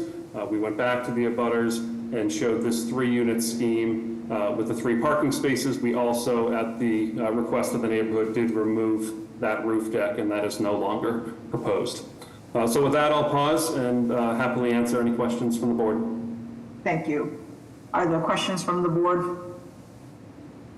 There was a comment from BPD suggesting that the entrance should be 10 feet to allow vehicular access. Is it 10 feet wide? I see that your garage door is 8 feet, but what's the curb dimension?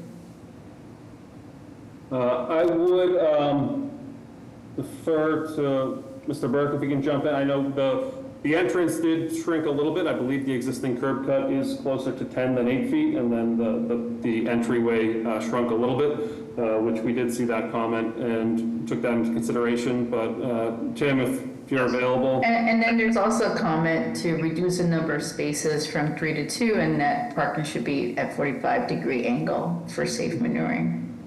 Yeah, Ms. Badabaraz, we did see that comment, and we don't entirely disagree. We're certainly amenable to reviewing that as part of our design review, whether that's the internal staircase being slightly altered or reconfiguring. So we are certainly happy to look at that. Our goal was to get to 1-to-1 parking because of the community input we heard, but we understand there's certain site constraints and are happy to continue to work through that with the planning department. Yeah. Great. And we do have a 10-foot curb cut, so we could look to widen that door. Yeah, to widen the door. I know, 7'6" is typical, but I think it'll be good to widen that door, especially vehicles are coming larger now. And then just kind of a comment. I know that you pushed in the building volume to allow potentially, because you were building right to the lot line, to allow windows, access to light and air and per code. But you do have this strange kind of overhang because you're trying to accommodate that garage entry. So I just thought that it would be good if the project gets approved to just kind of review that with BPD in terms of the massing. Yes, certainly, we could do that, yes. Great. Any other questions from the board? I think Sarah Tilt also, for accessibility, commented on the project that the entrances to the building are currently not accessible from the sidewalk and from the garage. That is, have it step up. That is correct, and we are submitting a variance to the architectural access. The MAB, okay, excellent, okay, great. And then noted that the unit on the 2nd floor would be considered the ground floor unit and therefore should be a group 1 accessible unit. You need accessible route to it, either a lift or an elevator. Are you also going to ask for a variance on that? Yes, we are, yes. Okay, all right, so that kind of fulfills her concerns. Madam Chair, I don't have any further questions. Thank you. Thank you. Are there any other questions from the board? Hearing none, may I have public testimony? Madam Chair and board members, Siggy Johnson with the Office of Neighborhood Services. This petitioner completed the ONS community process. Our office hosted 2 abutters meetings, the first on September 18th and the second on December 3rd of 2024.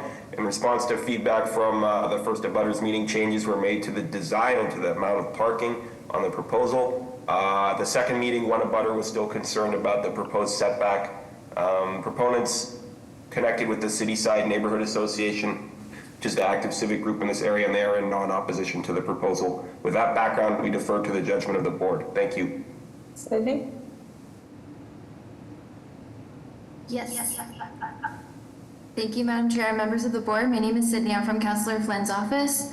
Councillor Flynn would like to go on record in support based on a positive community process and engagement with the neighbors and Cityside Neighborhood Association, including good faith compromises such as addressing a 1-to-1 parking ratio and removing the roof deck. Councillor Flynn respectfully requests that the proponent continue to work closely with the neighbors during the construction phase on any quality of life issues. Thank you. Thank you. Any other raised hands? I'm a neighbor. They unmuted me, but I think I'm speaking too early. I'm not sure. Are you here to speak on 5 Lark Street? Yeah. Yes, I am. I'm at 7 Lark Street. That's Great. my home. This is the appropriate time, sir. Please. Okay. Good morning, Madam Chair and members of the board. I'm next door. I just wanted to put my official concerns on record. Not that it's going to make too much of a difference, but you know, they're recommending their recommendation, saying go ahead. Sydney just said that they're saying go ahead because they worked with us on parking, but 4 seconds ago we just went from 3 down to 2 because it won't fit otherwise. So, you know, it's just one of these things where I think we're going through the motions of talking to the neighbors and doing stuff, but if it goes from, you know, it went from 4 down to 3 down to 2, it's not really addressing our concerns anymore. They're planning a structure that I think is just too big for the lot. I think that's why the lot sat there for as long. It's wedged between my house and another building on the other side of them that's on West 8th Street. I'm on the 9th Street corner. And it just that there's all these variances that they're asking for permission for, things you brought up, and it just seems that those variances are you know, because the structure they're trying to build is too big. We just don't see how 3 units can fit there. And I think you brought up a lot of great points, and then when they go back to fix it, then they're not really addressing what we had agreed upon during those other meetings. Thank you for your time. So just to clarify, you're saying as a butters, you wanted the 3 parking, the 2? Yeah, there's not enough parking on the street to begin with, so we wanted the extra parking. And you know, my biggest concern, to tell you the truth, and so were the neighbors. I mean, a lot of them had to work, so I'm at work. I just zoomed in. Is that what, you know? It's going to really prevent us as the direct abutters. We might lose our ability to park ourselves and come and go from our house as they build this monster, and then across the street from them, people can't get in and out as it is. You know, so yeah. Other raised hands? You have no additional. With that, may I have a motion?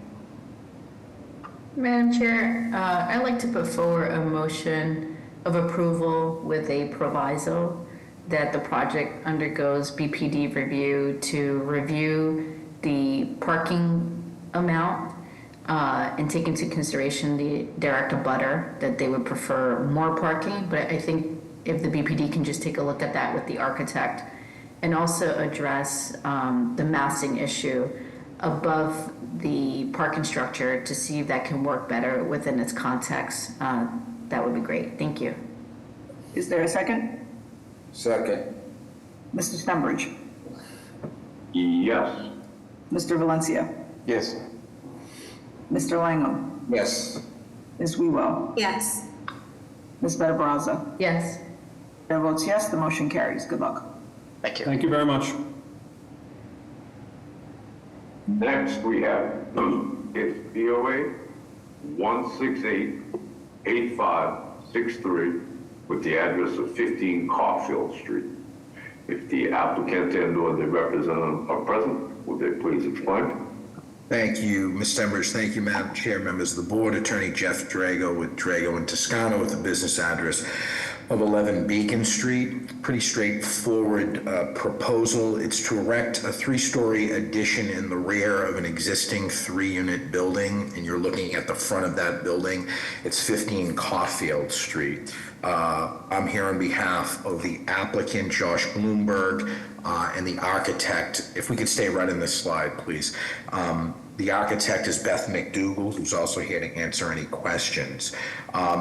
The proposal is to add a laundry room space and storage area to each of the 3 existing units. That would be it. The building would remain as a 3-unit building. The only area of the violations would be increasing would be rear setback in 1 space. And so if you see in the back of the building, there is actually 3 deck areas. We're proposing to infill that deck space and then go out another 5 feet 6 inches only where the deck area is. So total, this would be 12 feet by 14 feet, 7-inch addition, including the area that would include where the decks are. If you look at the topography in the back of the lot, it's slanted. So yes, we are increasing the rear setback. It would have 4 feet at its lowest point, but as you start to go down to the rest of the building, it goes all the way. Everything else would be maintained. So 17.5 at its highest point, then 12. So it's only in that area in the deck on each floor that we would be increasing or decreasing the rear setback just to include that area. The occupancy of each unit would remain as 3 bedrooms. It would just be to give that laundry space to each unit. And if you look at the aerial view as you start to go down the street, there are a lot of additions like that come out farther than our building. If we can go to the next slide, please. This kind of just shows the area that would include that laundry room with stackable washer and dryer, and it shows where that addition would go on each floor and where the decks would be removed. And you can also see on the right survey where that addition would increase, but how all of the other area would remain as open space in the back of the lot. With that, I can pause and answer any questions that the board may have. Thank you. Thank you. Can you just clarify the whole area, the enclosure of the deck plus the additional 5 feet plus? Is that all the laundry space, or is there? So it's all laundry and storage area, so it's 140 square feet total per floor, including the area that would be just enclosing the deck, and then the area that we would be going out the 5 feet 6 inches, but all of the other area in the back. So the addition would not extend to the rest of the building, only that section on the left-hand side. Thank you. Other questions from the board? Yeah, so it does not make sense to me why a laundry room is as big as your kitchen and almost bigger than your bedrooms. Why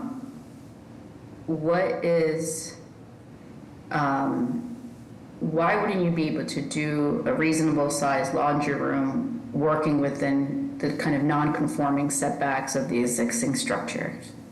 So we were just adding storage space to that, Ms. Baraza, in the area, because it is 3-bedroom units. So storage, laundry room, an area to, ironing area, that just to give a little bit more storage and, laundry room space to that section, and it only fell in that small area of the building. Okay, I don't have any further questions. Thank you. Other questions from the board? Hearing none, may I have public testimony? Madam Chair and members of the board, for the record, my name is Jeremy Bembury. I am the Mid-Dorchester Community Engagement Specialist for the Office of Neighborhood Services. The applicant has completed the community process, which consisted of an abutters meeting facilitated on February 11th with no abutters in attendance. The proposer was not required to present any civic, and we have not received any concerns, letters of opposition, or support from the community at this time.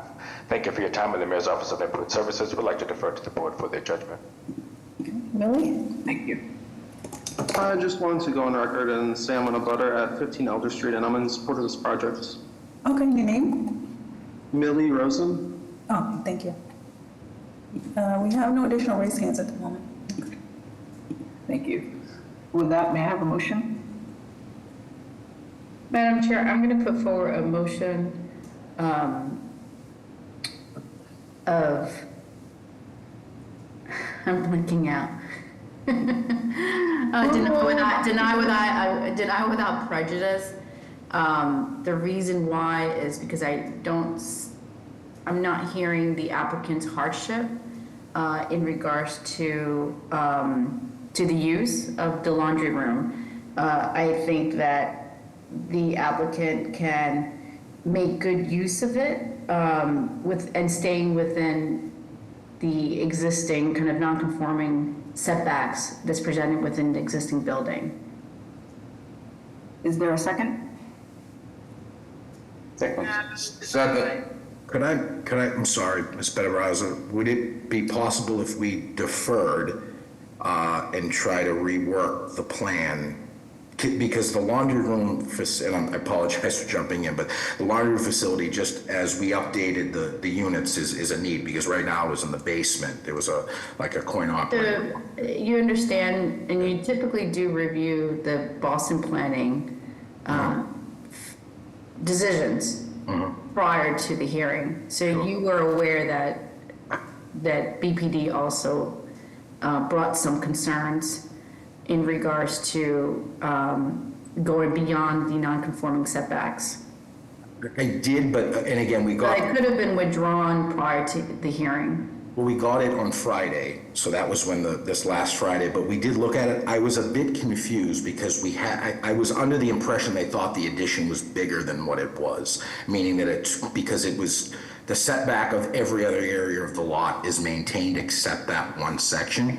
But by deferring, you are going to make changes. It's very similar to deny without prejudice, that you would have to come in front of us with the change. I would have to go through the community process again, though, as well. Okay. So if, and just in the interest of time, and not having to refile. No, and thanks for that. Thanks for that clarity, but I'm going to stay with my motion. Okay, and who seconded? Second. Mr. Stenbridge. No, I think a deferral would, I'd rather see it go into deferral, that's all. Mr. Valencia. Yes. Mr. Langham. Yes. Ms. Wewell. I'm going to vote no.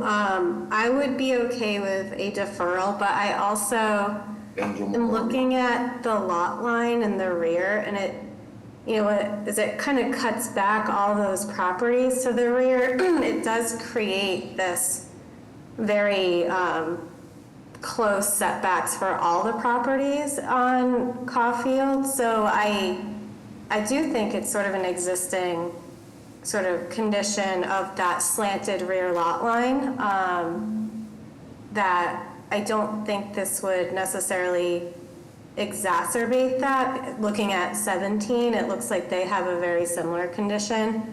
However, I do share Member Better Barraza's concerns about the size of the laundry room, so perhaps, I could also see a motion for approval with design review. Unfortunately, it would be on something very minor, but.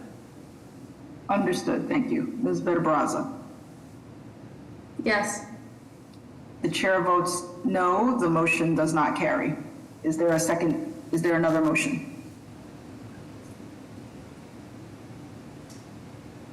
We've heard a few options. Ms. Wewell, do you want me to give it a try? I will, yeah, sorry, I muted myself by accident. I will go with a motion for approval with design review to increase that rear setback and make that laundry room smaller. Is there a second? Yes. Mr. Stenbridge. Yes. Mr. Valencia. Yes. Mr. Langham. Yes. Ms. Wewell. Yes. Ms. Better Barraza. Yes. I already said yes, I think. That was the second. Oh, okay, yes, to Katie. The chair votes, I know, there's a lot of yeses and nos. The chair votes yes, the motion carries. Good luck. Thank you. Next, we have case BOA 2919 with the address of 36 to 42 West Broadway. If the applicant and/or their representative are present, would they please explain to the board? Yes, Mr. Stenbridge, good morning. Madam Chair, members of the board, Attorney Nick Zazula, McDermott, Quilty, Miller, and Hanley, here on behalf of 32 to 42 West Broadway Realty Trust.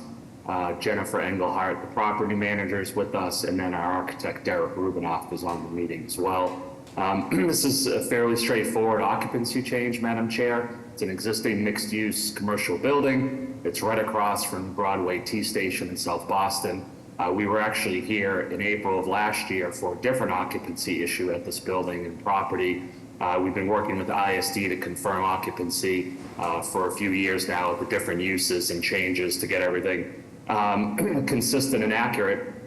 And we're still working with them on this building to get the other floors and uses up to date. We were here in April of last year for the martial arts studio. Now we are requesting that the board allow us to confirm legal occupancy of a light manufacturing use that's been there for many, many years on the second floor, and then change the legal use and occupancy of the third floor from a yoga studio to an office use for a landscape architect. So there will be just some minor construction work on that third floor to change the use. Kitchenette, toilet room, things like that will remain. There will be no changes to the exterior. No building expansion is proposed. We need zoning relief because both the light manufacturing use in the second floor that's been there for many years needs to be confirmed as a forbidden use, and the office use on the third floor is actually also a forbidden use under the zoning code in the multifamily residential local services subdistrict. So just occupancy changes, including one that's just a confirmation of an occupancy and one that's a change. No real change to the building itself. We did flyer the neighborhood. We did have communication with the West Broadway Neighborhood Association.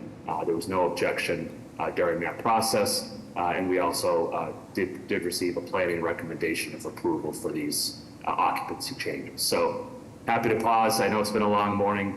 Keep it quick. Any questions? Thank you. Happy to answer. Thank you. Great. Any questions from the board? Hearing none, may I have public testimony? Madam Chair and board members, Siggy Johnson with the Office of Neighborhood Services. This petitioner completed the ONS community process. An informational flyer was distributed to abutters, and this flyering solicited no feedback to our office. The West Broadway Neighborhood Association is in non-opposition. With that background, we defer to the judgment of the board. Thank you. Yes, thank you, Madam Chair and members of the board. My name is Sydney. I'm from Councilor Flynn's office. Councilor Flynn would like to go on record in support based on a good community process. He respectfully requests that the proponent continue to work closely with the neighbors and the community on any quality of life issues. Thank you. Thank you. Okay, and second, Sydney, you just heard from Sydney. Okay, we're all set. We have no additional raised hands. With that, may I have a motion? Motion to approve. May I have a second? Second. Mr. Stenbridge? Yes. Mr. Valencia? Yes.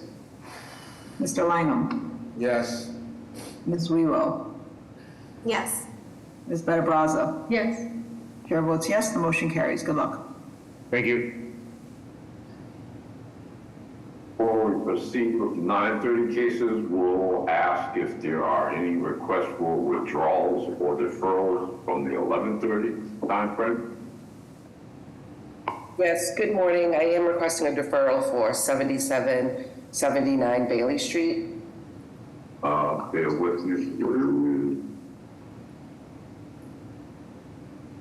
So those would be, the two cases would be case BOA 1630352 with the address of 77 Bailey Street.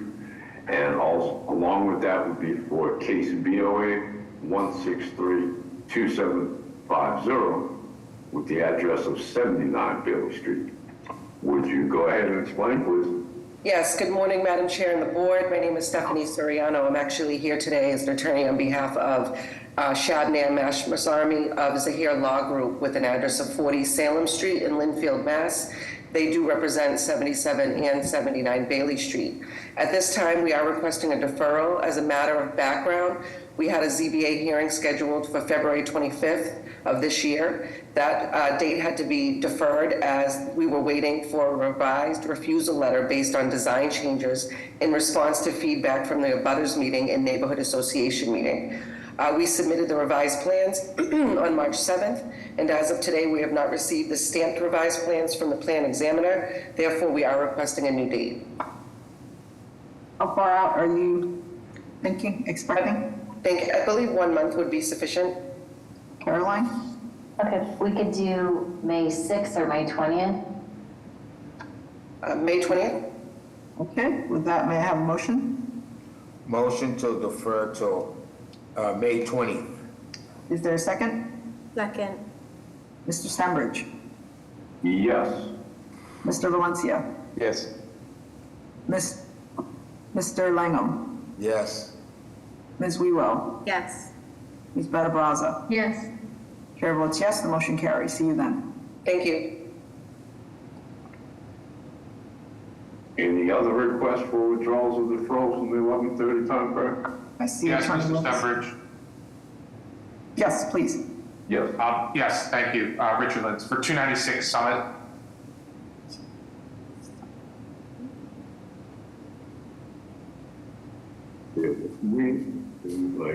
So that would be for case VOA 1564330 with the address of 296 Summit Avenue. Would you please explain? Yes, thank you, and good morning, Madam Chair, members of the board. Richard Lintz, 245 Sumner Street, East Boston, on behalf of the petitioner. I believe you're a 6-member board. Madam Chair, I'm sorry I came on late this morning, but yes, we are. Yeah, just deferring administratively for a full board. Okay, Caroline? We could do May 6th, May 20th, or June 3rd. Let's go with May 20th.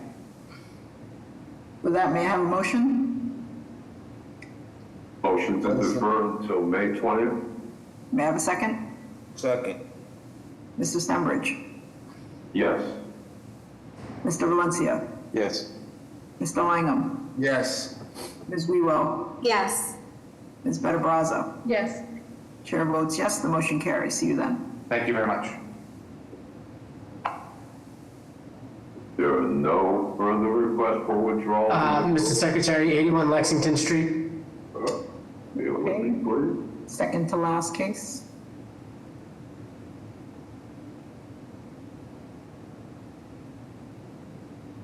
So that would be for case VOA 1575584 with the address of 81 Washington Street.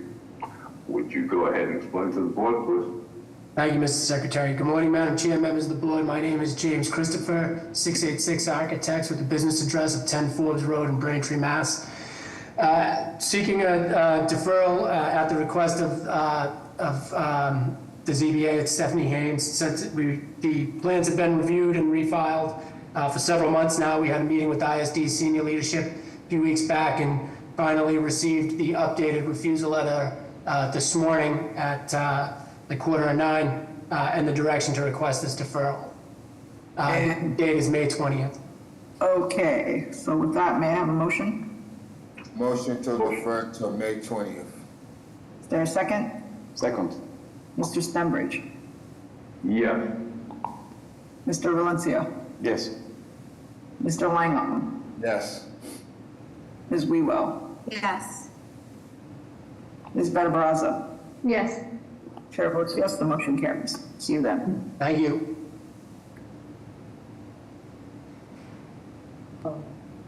Chip? Is there anyone else that's seeking a deferral? Okay, turn it back to you. Some raised hands, sorry about that. Let me just make sure they're all set. Chip and Nate, oh no, I believe they're on. You guys are on. Give testimony at some point, Nadine and Chip? Are you guys looking for a deferral? No, my name is Chip Canty, William Canty. I live at 75 Bailey Street, directly next to the proposed Well, that case is being development. deferred. That case has been deferred. It's been deferred. Okay. All right. I think we're all set. Thank you, Madam Chair. I'll lower their hands. So with that, we'll return to 9:30 for case BOA 1694094 with the address of 457 to 469A West Broadway. If the applicant and/or the representative are present, would they please explain to the board?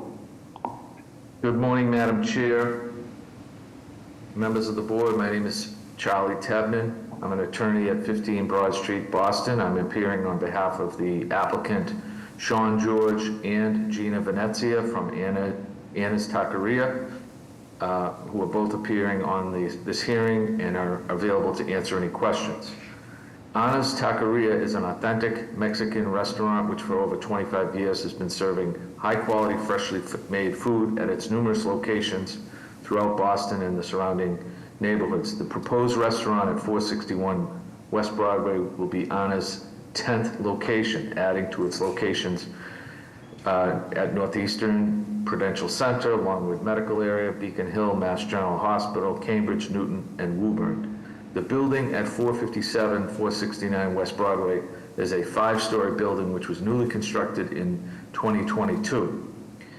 It consists of 3 commercial ground floor retail spaces with residential units above and is located in a multifamily local services subdistrict on a 10,800 square foot lot. The applicant proposes to completely fit out the interior of retail space 3, which will include fixed seats for dining and will accommodate up to 42 patrons. There'll be 20 full-time employees at this location and 5 part-time employees. The expected hours of operation are between 8 a.m. and 11 p.m. The proponent has completed the neighborhood process and the abutter process with strong support. We have submitted a number of letters of support from immediate abutters, and looking at the surrounding context, we feel this project is appropriate at this location. In closing, the proponents, including Gina Venezia from Anna's, are available on this hearing to answer any community process, operations, or design-related questions. Thank you. Thank you. Are there questions from the board? Hearing none, may I have public testimony? Madam Chair and board members, Siggy Johnson with the Office of Neighborhood Services. This petitioner completed the community process. Our office hosted an abutters meeting on January 29th, at which 2 abutters spoke in opposition and 1 in support. The concern raised related to anticipated traffic from third-party delivery couriers. The Cityside Neighborhood Association is the active civic group in this area, and they are in non-opposition. We received 1 letter of opposition, which has been forwarded to the board, and 4 form letters of support, which have been forwarded to the board. With that background, we defer to the board's judgment. Thank you. Thank you. Yes, thank you, Madam Chair, members of the board. My name is Sydney, and I'm from Councillor Flynn's office. Councillor Flynn would like to go on record in support based on a good community process and engagement with neighbors in the Cityside Neighborhood Association, which included a 10 p.m. closing hour and no alcohol to be served. However, he respectfully requests Planning Department design review and BTD to work closely with the proponent as it relates to the citywide issue of third-party delivery orders, pickup, drop-off, and pedestrian safety. Thank you. Thank you. Thanks, and Madam Chair, I see no raised hands at the moment. Thanks. With that, may I have a motion? Motion of approval. Is there a second? Second. Mr. Stenbridge? Yes. Mr. Valencia? Yes. Mr. Langham? Yes. Ms. Wewell? Yes. Ms. Better-Brazza? Yes. Chair votes yes, the motion carries. Good luck. Thank you, Madam Chair, members of the board. Next, we have case BOA 1689340 with the address of 230 Marlborough Street. If the applicant and/or their representative are present, will they please explain to the board? Yes, good morning, Madam Chair and members of the board. I'm Ken Lyons for the petitioner, Ryan and Rachel Belanger, and I have with me Nicole Garfield of Meyer & Meyer Architects. The petitioners, Ryan and Rachel Belanger, are longtime residents of the Back Bay. They are seeking to convert the roof of their existing 1-story garden L into a roof deck for their 3 young children by installing 10-inch curbs on the east and west sides with 3-foot 6-inch railings. And on the south side facing the alley, it's 2 feet of masonry and a 1-foot railing. The design has been done in conjunction with cooperation with the neighbors and to maximize light to the abutters. The garden level structure is a pre-existing non-conforming structure. The building dates back to 1881. The garden level structure violates the rear setback by about 8 feet 6 inches. There will be no increase in the non-conformity. The nature of the construction is really just to provide a railing system so that they can use that roof as a roof deck for their children. I think that the project also promotes the goals of the Back Bay in promoting housing that's suitable for families. We respectfully request a variance from the board. Thank you. Are there questions from the board? Hearing none, may I have public testimony? Madam Chair and board members, Siggy Johnson with the Office of Neighborhood Services. This petitioner completed the ONS community process. Our office hosted an abutters meeting on February 19th at which no concerns were raised, and the Neighborhood Association of the Back Bay is in support of this proposal. We've also received one letter of support from an abutter which was forwarded to the board. With that background, we defer to the board's judgment. Thank you. Thank you. Good morning, Chair and members of the board. My name is Lily. I'm here on behalf of the District 8 City Councilor Sharon Durkin, and at this time she'd like to go on record of support of this application. Thank you. Thank you. Amanpour and Deborah. You guys looking to give testimony here? Hello, can you hear me all right? Yes, ma'am. Hi, everybody. I noted a voice in opposition, but without full information here. I do want to just note my concern is about having masonry walls on the roof, because I've seen other similar structures in other parts of the street and they are pretty ugly. I'm a little bit concerned about the possibility that once somebody starts doing that, then others start building brick walls on the roof. And so I would have preferred something that, first of all, was not visible from the street, and secondly, did not include brick. I have not had an opportunity to be part of any abutters meeting, so this is my first time to comment. Thank you. Any other raised hands? Amanpour. You looking to give testimony here? You're unmuted. Yes. So. Okay, I'm June Maddie. I'm sorry. Member of the 232 Marlborough Street Condominium Trust.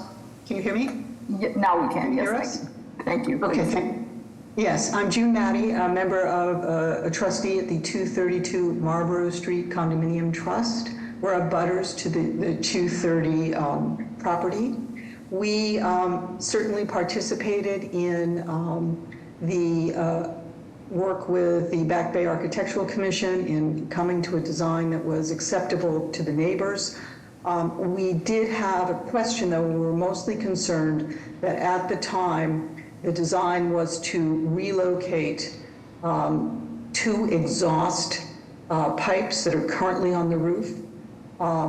In the original design, they were blowing into our space in the back of our house. They were to be relocated. In the drawings that were filed with this particular hearing, I do not see where the boiler exhaust and the dryer exhaust have been relocated. I do see where the intake has been moved, but they were supposed to blow over into their parking area, and I just don't see where those have been relocated.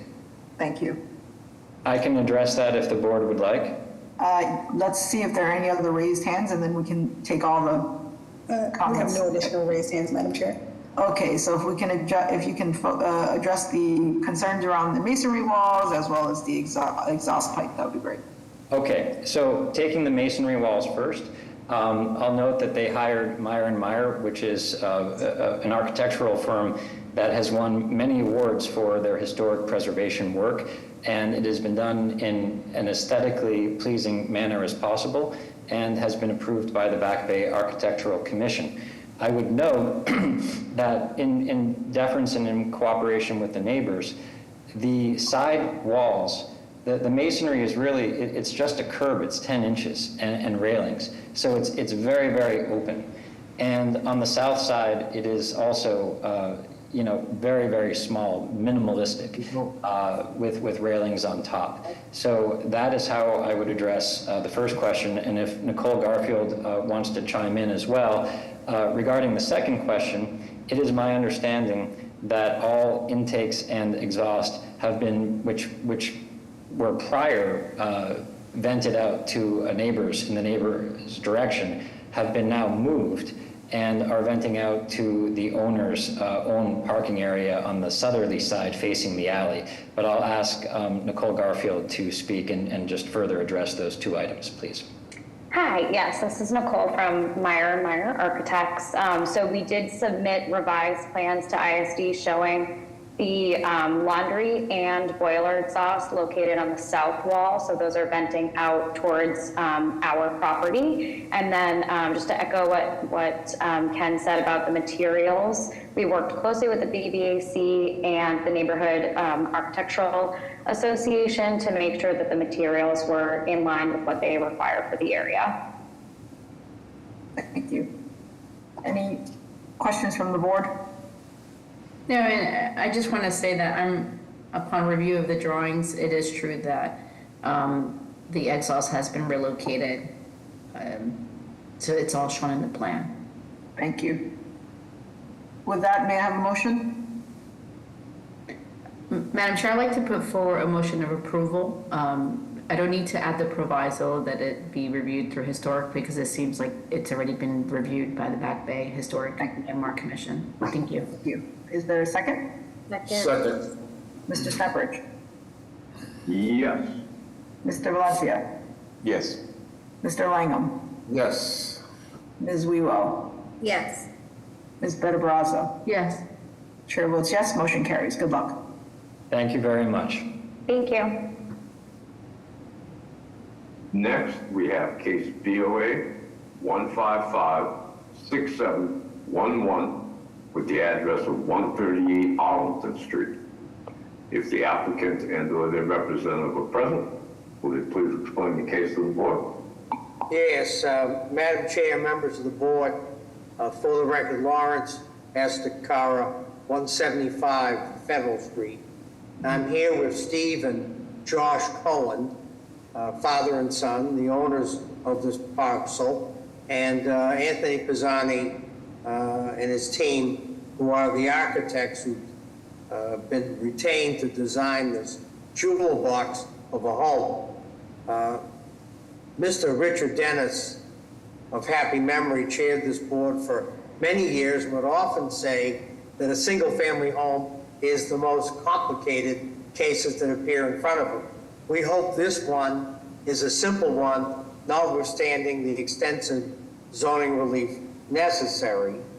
The owners of an underutilized, unused parcel abandoned long ago by a local store seek to replace it with a very small single-family home on a very small parcel. And we believe the design is complementary to the area. The owners and the architects attended an abutters meeting May 21st, 2024, met with the Bay Village Neighborhood Association on June the 3rd, and just this morning we received a letter of non-opposition from the Bay Village Neighborhood Association addressed to Sarah Sharp from the Office of Neighborhood Services. And an active resident of that community said that he likes to see eyes on the street, which of course is a theory of good neighborhood activity. There's a delay been involved because of getting approvals from water and sewer. That has all now occurred. All those documents are in the hands of the board, and we're available for questions. I'd like to have Mr. Pisani and his team review the plans. Thank you, Larry. Anthony Pisani, architect. If you could go to drawing EX 4.1. It's down further. Yes, yep, no, this one. Yes, the site is the end of Melrose, at the corner of Melrose and Arlington Street.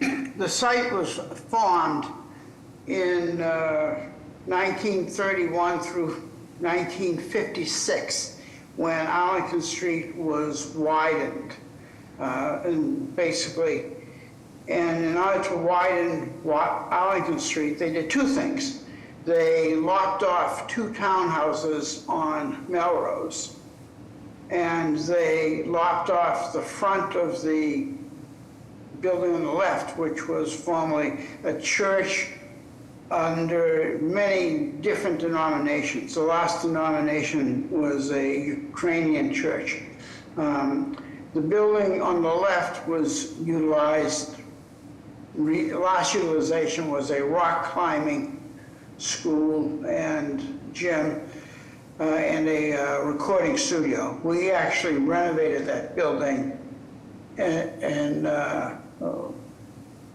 2000, the year 2000. The lot, as you can see, has a small one-story building on it. If you can now go back to the beginning of the slides, we'll go through the units. The site is a very small site. It's actually 348 square feet. Has dimensions. The dimension along Melrose Street, which is to the right, is 14.67 square feet. The length along Arlington Street is 45 square feet, and the apex of the triangle is 2 square feet. What we're proposing to do is to build a one-family residence with three bedroom, one family residence. The entrance to the building is on the left at the, where there's open space. You enter and then you go up and down. You enter on what's known as the first floor, which is up slightly. And that would be the living room area. Down would be the kitchen, and the circular stair will take you up to the bedroom areas. You go to the elevations now. Here's a section that starts to give you the sectional layout of the building, and on the right you can see more plan. It's a highly unusual building in terms of its shape, and in terms of taking a 348 square foot site with the existing conditions, the existing building and its basement, bring it up to a 528 square foot FAR, site occupancy. Our building brings it up to a 4.0 FAR. Allowed is a FAR of 2. The height of our building is, if you can now go back to the perspective, the drawings. Yeah, okay, you can stay there. The height of our building, we're allowed 30 feet, we're 35 feet, we're 40, and the reason that we're 40, we're in absolute alignment with the row houses. If you go back to the three-dimensional drawings, you can see how that works. Go up, yes. Yeah, okay. So what we've done is we've captured the end of the building. And as you come up Isabella Street, this is right on line with Isabella Street. In order to, again, amplify the notion of streets on the buildings, we've created overhangs that allow more visibility and more window area. The basic building is brick on the bottom and on the Melrose Street side, with the bump outs being a change in material, in this case metal. The pitch of the roof, and we're aligned with the gable. The pitch of the roof would be slate, and we're reminiscent by utilizing the glass in the center, as basically that lines up with the circulation of the building itself. If you could go up one more for 3D view. Yeah. Again, here you can see it's sitting on the corner. Its neighbor next door at 136 is now utilized as residential plus office space in the bottom.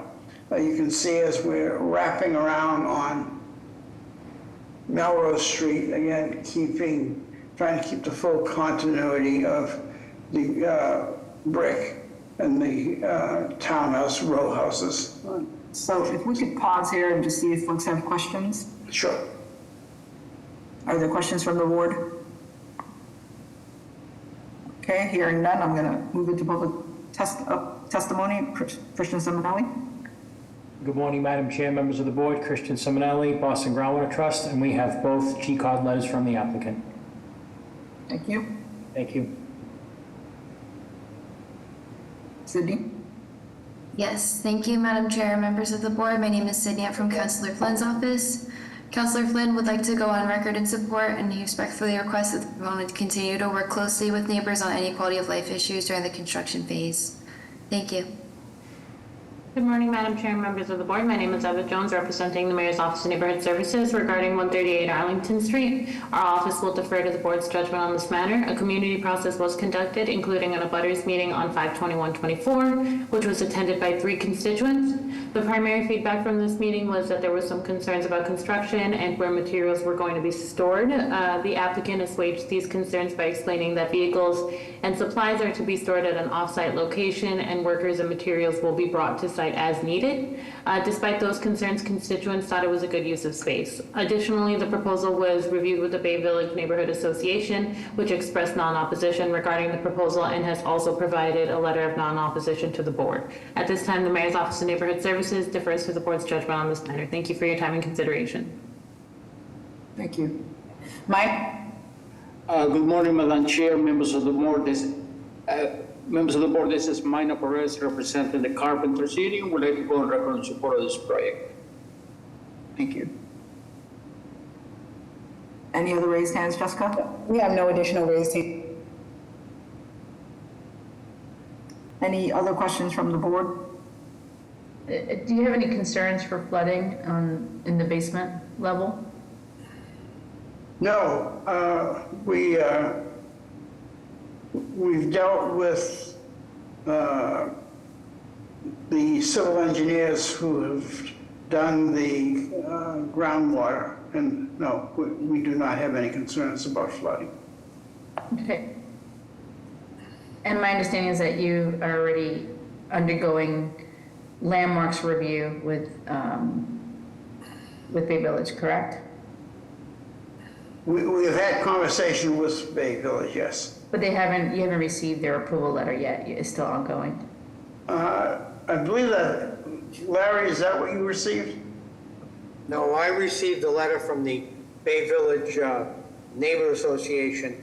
It was not from the architectural district. Okay. Okay, great, thanks. I don't have any further questions. Thank you. Thank you. With that, may I have a motion? Madam Chair, I'd like to put forward a motion of approval with a proviso that the project undergoes Boston Landmarks review, and also Boston Planning. Actually, I'm going to remove the Boston Planning review because Landmarks has jurisdiction over that, and it seems like there's no concerns with flooding, and there's no kind of habitable bedrooms on the ground floor, so I'm okay with that. Okay, is there a second? Second. Mr. Stenbridge? Yes. Mr. Valencia? Yes. Mr. Langham? Yes. Ms. Wewell? Yes. Ms. Bertaraza? Yes. Chair votes yes, the motion carries. Thank you very much. Thank you. Next, we have case BOA 1674746 with the address of 33 to 41 West Street. If the applicant and or their representative are present, would they please explain to the board? Good morning, Madam Chair and members of the board. Kevin Butler from McDermott, Quilty, Miller & Hanley, representing the appellant, ETR 33 West LLC, doing business as Escape the Room, and their appeal for a variance to legalize their long-existing escape room use on the second and third floors of the long-existing commercial building at 33 to 41 West Street. They've operated this escape room without issue for approximately 8 years. Everyone has escaped, and they are just asking to legalize the use officially with ISD at their request. The planning department has issued a recommendation of approval, and we conducted the requested outreach by the Mayor's Office of Neighborhood Services to the neighborhood and had no issues as a result. Thank you for hearing us today, and we are happy to answer any questions that you may have. Thank you. Are there questions from the board? Hearing none, can I have public testimony? Good morning, Madam Chair, members of the board. My name is Eva Jones, representing the Mayor's Office of Neighborhood Services. Regarding 33 to 41 West Street, our office will defer to the board's judgment on this matter. A community process was conducted, including a distribution of a subcommittee flyer on January 10th, 25. We received no feedback from any constituents regarding this flyer. Additionally, the proposal was discussed with the local civic association, the Downtown Boston Alliance, which has expressed no concerns regarding this proposal either. At this time, the Mayor's Office of Neighborhood Services defers to the board's judgment on this matter. Thank you, everyone, for your time and consideration. Thank you. Yes, thank you, Madam Chair, members of the board. At this time, Councilor Flynn would like to go on record in support. Thank you. Thank you. No raised hands at the moment. May I have a motion? Motion to approve. May I have a second? Second. Mr. Stenbridge? Yes. Mr. Valencia? Yes. Mr. Langham? Yes. Ms. Wewell? Yes. Ms. Benabraza? Yes. Chair votes yes, the motion carries.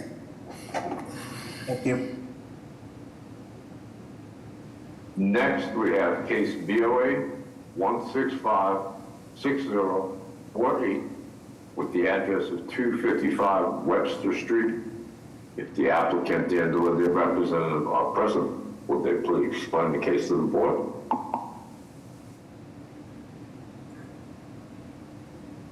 Good afternoon, Madam Chair. Hello? Yes, we can hear you. Okay. Good afternoon, Madam Chair and members of the board. My name is Stephen Leaf. I am the homeowner and occupant of this property along with my wife and our 1-month-old. We are seeking approval to modify a portion of the roof as shown on the plan submitted. In order to proceed, we must respectfully request relief of the minimum side yard setback. I will note that this is an existing condition of the property dating back to its original construction in 1900. The dormer work will all take place well within the existing footprint of the building. It does not increase the nonconformity of the side yard setback, and it is also comfortably below the overall height of the roof ridge of the property. This is all finished space as it stands today, where the ceiling slopes down to a little knee wall, and simply just allows us to get some better use of the space to, arrange some furniture along the outside walls, which would be helpful for us as we search for additional space. It does not increase the bedroom count either. That's it from my end. Thank you. Thanks. Thank you. Any questions from the board? Hearing none, may I have public testimony? Good morning again, Madam Chair and members of the board. My name is Eva Jones, representing the Mayor's Office of Neighborhood Services. Regarding 255 Webster Street, our office will defer to the board's judgment on this matter. A community process was conducted, including the distribution of a subcommittee flyer on November 17th, 24. We received no feedback from any constituents regarding this flyer. Additionally, the proposal was discussed with the Jeffreys Point Neighborhood Association, which expressed support regarding the proposal, and ultimately the Civic Association voted 20 in favor and no opposed to the proposal. At this time, the Mayor's Office of Neighborhood Services defers to the board's judgment on this matter. Thank you, everyone, for your time and consideration once again. Thank you. Good afternoon, Madam Chair, members of the board. Sebastian Parra from Councilor Coletta Zapata's office. At this time, the council would like to go in support of this project. Thank you. Thank you. We have no additional raised. Yeah, we have no additional raised here. With that, may I have a motion? Motion to approve. Is there a second? Second. Mr. Stenbridge? Yes. Mr. Valencia? Yes. Mr. Langham? Yes. Ms. Wewell? Yes. Ms. Better Brazza? Yes. Chair votes yes, the motion carries. With that, let's take a 15-minute break. See you back at 12:25. Thank you very much. Thank you. Good luck.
Present, Madam Chair. Mr. Valencia? Present. Mr. Langham? Present. Ms. Wewell? Present. Ms. Better Brazza? Here. Floor is yours, Mr. Stumbridge. Thank you, Madam Chair. Starting with the hearing scheduled for 11 a.m., we have case BOA 1640127 with the address of 517 to 519 Metropolitan Avenue. If the applicant and or their representative are present, would they please explain to the board? Good afternoon, Madam Chair, members of the board. My name is John Lyons. I'm an attorney with an office at 80 Copeland Street in Quincy. I have with me Walter Hilliard, the principal of the owner, 311 LLC, and Jennifer Ha, the architect with Hugh Architecture. This proposal is to construct 6 townhouse units in a 1F 6,000 zone on a parcel of 12,978 square feet. Brief history, the proponent came before this board in October of 2022 with a 9-unit proposal which had been approved by the community, but the board made its independent judgment that it was too many units, and the design was also different in that it had a flat roof. It looked more like a box. So during the intervening time, new plans have been prepared, which you see before you, which now reflect more of a attached townhouse with gables, a better view facing the street, and more to reflect some of the residential properties in the surrounding area. This location is, I think, the most important consideration here. Although we are in a 1F 6,000 zone, we're at a point in Hyde Park where Metropolitan Avenue and Hyde Park Avenue are converging, so that this lot and all the lots adjacent to it are abutting lots which have frontage on Hyde Park Avenue. The character of that location is really more multifamily and business oriented. The direct abutter is an NS1 district, and it is the America's Food Basket supermarket, and the rear of the market is adjacent to this property where the loading areas are located and the truck traffic. There is also a private way which connects Metropolitan Ave to Hyde Park Ave with a double yellow line that runs through that property immediately adjacent to the interior side of these properties where the decks will face. Within 500 feet of this location, there is a local industrial district on the other side of Hyde Park Ave and a local commercial district on Hyde Park Ave cutting through to Metropolitan Ave. So I think the context here really is more multifamily and business oriented. The lot is much deeper than it is wide, which is what dictates the design, the layout, and the rear yard narrows from left to right as you're facing the house as the two avenues are converging, which may actually increase the amount of the rear yard violation. But it is what it is. That's the hardship. That's what dictated the design. And I think as Jennifer takes you through the plan, you will see that this property, this proposal, I should say, maximizes the use of the property without overburdening it, without being a significant change from the residential properties across the street and adjacent. We did go through the community process. There are multiple letters, not letters, but signatures in support, including the direct abutter. And at this point, I'll ask if anyone may have any specific questions. If not, we'll defer to Jennifer Ha to explain the plan in detail. Hello, Madam Chair and Board. My name is Jennifer Ha. Can you please go to the first page of the presentation? My name is Jennifer Ha. I'm the Design Director of Hue Architecture. My office is located at Dorchester. I'll be presenting the plans for the project 519 Metropolitan Ave. On the first page here, can we zoom in on this locus map, please? Thank you. The proposed project is a 6-unit townhouse development. The site is, may I have control of the mouse? You cannot control it, so just please let the staff go. Okay, can you please zoom in closer to the locus map, please? And scroll down towards the locus map. Thank you, I appreciate that. So the site, you can see the 6-unit townhouse in white, and then the red dot dash line is the property line. Directly behind the lot, there are 2 6-unit buildings that's actually on Hyde Park Ave, and directly to the left of the lot, adjacent to the lot, to the north, you will see a single-family building, and across the street, there are 2 3-family townhouses, and you can see that the lot is zoned in the 1-family 6,000 zone, but it is directly adjacent to the commercial zone, neighborhood shopping 1. And you see that we're actually adjacent to the back driveway of America's Food Basket Shopping Center. Across from the driveway is a approved 21-unit development that is also adjacent to our lot. The site is a 3-minute walk to MBTA number 32 towards Forest Hills. Can we please go to page number 2? Thank you. And we can zoom out there. You can see that the building it's a long and linear lot. The building lot is 12,928 square feet, and the lot measures 74 feet by 166 feet. So we have preserved the existing curb cut in the front, and so the driveway is taking you along the side of the building, and you can see that they have individual access for each of the 6 units. The 6 units, 3 of them is 2 bedrooms, and the other 3 is 2 bedrooms. 3 bedrooms. 3 of them are 3 bedrooms, the other 3 is 2 bedrooms.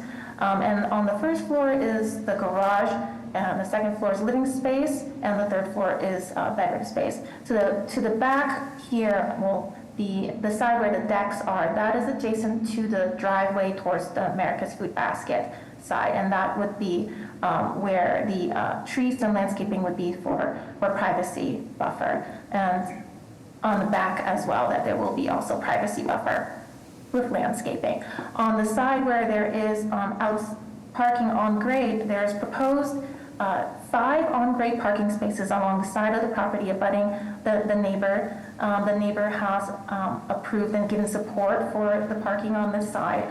There's also 6 parking spaces inside the garage unit, so total 11 parking spaces is provided for this development. Can we please go to the next page? We can skip this page. So here, there will be a small basement for each of the townhouse. Underneath the garage will be no basement, but underneath where there's stairs, there will be a mechanical and sprinkler room, and then storage. The first floor will be the garage parking, as well as a small mudroom and gym, as well as access to the deck. You can go to the next slide. Thank you. For the units that are just 2 bedrooms, they would have the open kitchen dining on the second floor. For the units that has a 3-bedroom, they would have an extra bedroom on that second floor. On the third floor is where there will be 2 bedrooms and 2 bathrooms. And then you can see on the next page that we are proposing a 3-story building. We have designed it with gables to make it mimic like a 2.5-story, so it would fit a lot of the context of the 1-family buildings along the street. The rear of the building you can see on the next page. So this is the side which would face America's Food Basket and have the decks. This is more resembling of a 3-story building. But there is going to be a front door for the first unit that is coming off of Metropolitan Ave. You can go to the next slide, please. Thank you. So this is the view of how you would see the building from Metropolitan Ave. So there is one front door for the first unit, and then the rest of the units will have their individual entrances from the driveway itself, where the garage is. The average 3-bedroom unit sizes is 2,100 square feet. The average 2-bedroom sizes are roughly 1,600 square feet. That is the end of the presentation. Thank you. Are there questions from the board? Yes, a question for the architect. Did you have any conversations with the planning department about improving the parking configuration? Because I see that the surface parking is covering most of the usable open space at this moment. So did you have conversations with the planning department about only providing 6 parking spaces and creating more open space? Not at this moment, but we're open for their comments at the BPDA design review. Okay, thank you. Other questions from the board? May I have public testimony?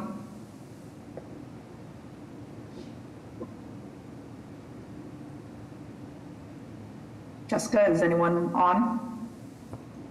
Don't see any raised hands at the moment. Waiting to hear from I'm sorry, Owen. Go ahead. Was that not coming through? I apologize.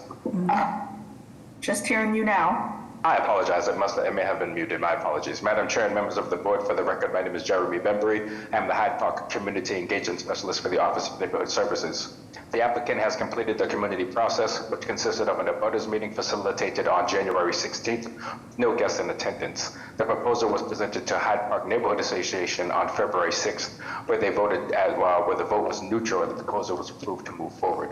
Our office has received 1 letter of confirmation regarding parking from an abutter and no other letters at this time. Thank you for your time, and the Mayor's Office of Neighborhood Services would like to defer to the board for their judgment. Thank you. Okay, we have no additional raised hands at the moment.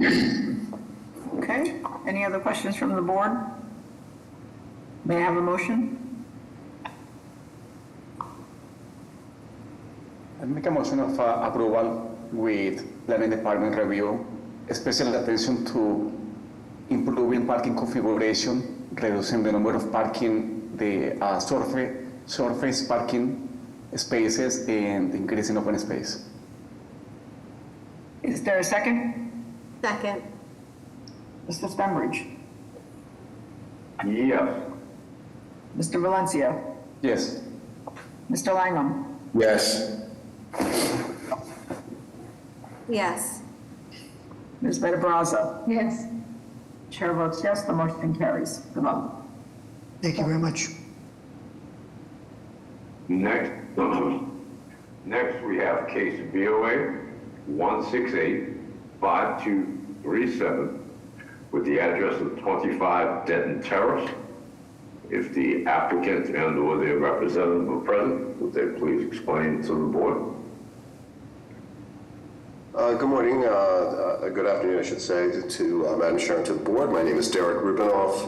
I'm the architect for the house, and with me is Alex Domininghi, who is representing himself, and his wife Julia Maritz. They're the homeowners. The project involves a single-family house that they've been in for about, I think, roughly 4 years in Rosendale. And the project's actually very simple.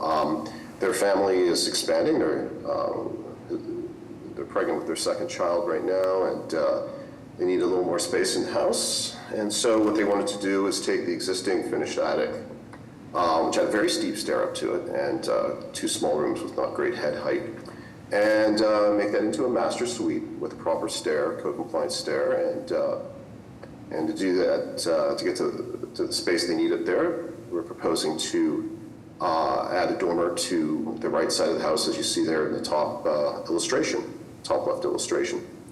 So the project really only involves adding 121 square feet of area to the house to make that attic usable, more usable for them. It also involves stretching the existing dormer on the right a little further along the side of the house to get more space. So if we go to the next slide here, make more space to get better access on the second floor as well. Yeah, it's very straightforward. The only, they're already at the limit of the FAR, so they need a very minor variance for FAR. The existing FAR is 0.51, allowed in a single-family 6,000 zone there in Rosendale is 0.5, so they're already just a hair over, and we would be proposing to increase it to 0.54. So again, a small increase. We also need a variance for the side yard relief on the right side where the dormer is going to be. There's a 2.7 foot existing setback on that right side of the lot. It's a narrow lot, so I believe we were required 7.5 with the narrow lot definition. The second floor dormer that we would make a little bit longer is at, I believe, 2.7 feet as well, but the proposed dormer in the attic there would actually be recessed a little bit further from the side yard on the right, side yard lot line on the right, and it would be 5 feet back from the side yard on the right. We conform with everything else in the zone, including height. We simply skip, let's go to the next page here. Yeah, and we'll go to the next page beyond that, and the next one beyond that. Just going to try to get to the plan. On the previous page, you can see the reason why we're doing the dormer on the right side is because on the left side, there are existing solar panels. And that was determined to be the better side of the existing gable to put those panels on for them to be more productive. Let's go to the next page. And the next one after that, and the next one after that, and the next one after that, and one more, just to show you the floor plan. So there are existing 2 rooms up there in the attic, and so we would be making those larger by having the dormer on the right side and then remodeling that to be a master suite, as you see here, including, as I mentioned earlier, putting in a proper stair to get up there. If we go to the previous plan, just shows a minor modification to the second floor on the far right plan there, where we are extending the existing second floor dormer so that it supports the proposed dormer on the 3rd floor. Let's go to the last page where we can see the renderings. There we are. And so on the left are the existing views, 2 views at the top and the bottom on the left. In the center are the demo views, and on the right you can see the proposed views. We are keeping the proposed dormers 3 feet back from the front, which I believe is the DPD's planning recommendation for dormers. And with that, I'll turn it over back to the board. Thank you. Are there questions from the board? Okay, hearing none, may I have public testimony? Madam Chair and members of the board, for the record, my name is Jeremy Bembury. I am the Rosendale Community Engagement Specialist for the Office of Neighborhood Services. The applicant has completed the community process, which consisted of an abutters meeting facilitated on February 19th with only 2 abutters in attendance. Both abutters did voice support for the proposal. Next, the proposal was presented to West Village Neighborhood Association, where the proposal was approved to move forward. Our office has received 2 letters of support following the same theme, that the project will add value and space to the property with little to no impact to the character of the neighborhood. With that, we want to thank you for your time, and the Mayor's Office of Neighborhood Services would like to defer to the board for their judgment. Thank you. Thank you. Madam Chair, we have no raised hands at the moment. May I have a motion? Madam Chair, I put motion of approval. Is there a second? Second. Mr. Stenbridge? Yes. Mr. Valencia? Yes. Mr. Lyman? Yes. Ms. Wewell? Yes. Ms. Better-Brazza? Yes. Chair votes yes, the motion carries. Good luck. Thank you. Next, we have 2 companion cases. First being case BOA 1674858 with the address of 9 Parent Street. Along with that, we have case BOA 1674857 with the address of 93 Moreland Street. If the applicant and/or their representative are present, If they please explain to the board. Yes, hey, Madam Chair, members of the board, my name is Andrew Litchfield, 93 Moreland Street and 9 Perrin Street. I'm the owner of the property, and I can just take you through this project. So 9 Perrin Street is a carriage house, an existing carriage house on the same lot as 93 Moreland Street, which is an existing 3-family. We did get that refusal letter updated. It is an existing 3-family currently, the main building, and what we're proposing is to add a extra unit, a 4th unit in the 93 Moreland Street, and to convert the carriage house into 2 additional units. We have 6 parking spaces, as you can see right there, for the 6 units. If you just go down for me. We've been working closely with the neighborhood association, keeping the character of the neighborhood. We're gonna be working within the existing footprint of the property on both buildings and converting these units into condominiums. You can just go down one more. So here's the current site plan of the property. Again, we are not adding any square footage or outside of the existing footprint. We have the existing carriage house on the back right with the main house in the front. Parking remains where it is, and then we have side, front, and both sides and a front area for extra green space, which was very important to the neighborhood. Go down, please. So this is the layouts of the carriage house that we set up as essentially 2 townhouse-style units. With living areas on the 1st floor and then bedrooms on the 2nd floor. 1 unit will be roughly 800 square feet, 2-bedroom, 2-bathroom. The other unit will be 1,350 square feet, again, 2-bedroom, 2-bathroom, just a little bit larger in size. You can continue down. And here's the exterior of the property. We're going to be restoring the existing siding. And we're going to be adding a couple of balconies, but we're going to definitely be working with the character, the historical character of this property, which is very important to the neighborhood association and to us. The windows and doors remain the same, and we're keeping the existing garage door that was, previously put on. If you can go to the 93 Moreland Street permit set, that will show us the other property.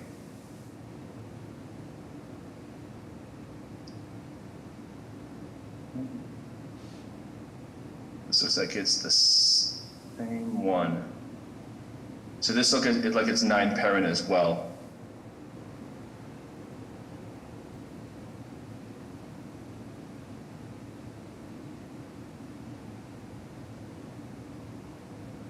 I can just take everyone, well, we can't see it right now, but the 93 Moreland Street will consist of 4 units. There'll be 3 2-bedroom, 2-bathroom units. Okay, hold on.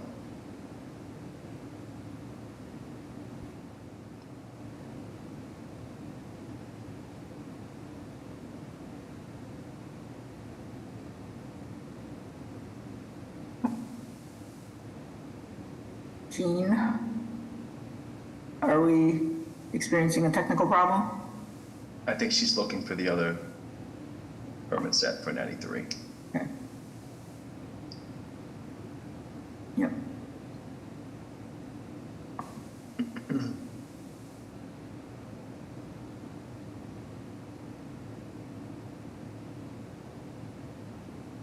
It's the next case, Jean, if that helps you at all.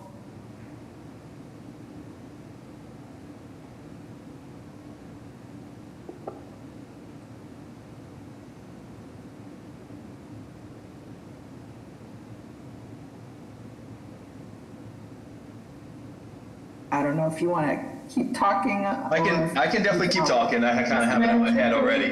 Can we ask questions while the technology? Yeah, exactly. Sure. We should just keep going. Yeah, no, so it's stated that you want to split the lot into 2 lots, but your survey plot plan doesn't show those 2 lots demarcation. I believe it is, it's on one the permit says. I don't know if the actual survey was updated to show that as well. That was asked of by ISD when we had submitted the plans and created the new address of 9 Perrin Street for the carriage house. Yeah, and so the carriage house, I have a feeling I've seen this project before. Did you come in front of the board? No, this has actually been the first time for this property. It was in the same family for about 80 years. Okay, and so the carriage house, was it an existing 2-family carriage house? No, the carriage house is literally set up like a carriage house with horse stalls in it. Right, so you're proposing to turn it into 2-family? That's correct. Is Jeff Hampton here or someone from BPD? I think that Will Cohen is on. Is that correct? Are you still on? Will?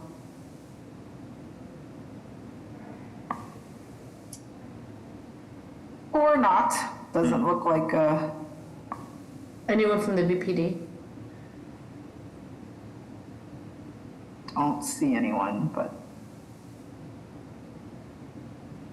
I mean, if we're still waiting for technology, maybe I can just open it up for just one of my colleagues for conversation regarding the project. Please, go ahead. Yeah, well, so maybe my colleagues here can provide me with some clarity. But like the carriage house would be a really, straightforward, let's say, prototype to turn it into a unit based on the ADU that BPD is advocating for. But this is a very unique situation where now properties that have carriage house potentially can now have a precedent to split lots and turn it into a 2-unit or a 3-unit. And so it would have been great to get some feedback from BPD regarding to, into what it aspires in terms of increasing housing stock, and does it, and the BPD recommendation talks about ADU pilot, but this is definitely not an ADU kind of situation. It goes into almost new zoning and kind of situation. So these are like great conversations to have with the Boston Planning Department. Yeah, I think ADU would need to be on the same lot, because it's accessory technically. And I think the way the zoning treats that in some zones is to allow a second single-family home. I don't think it's quite caught up with the accessory part of it. So, yeah, in the case that this would be a subdivision, it gives us a lot to consider, but I agree.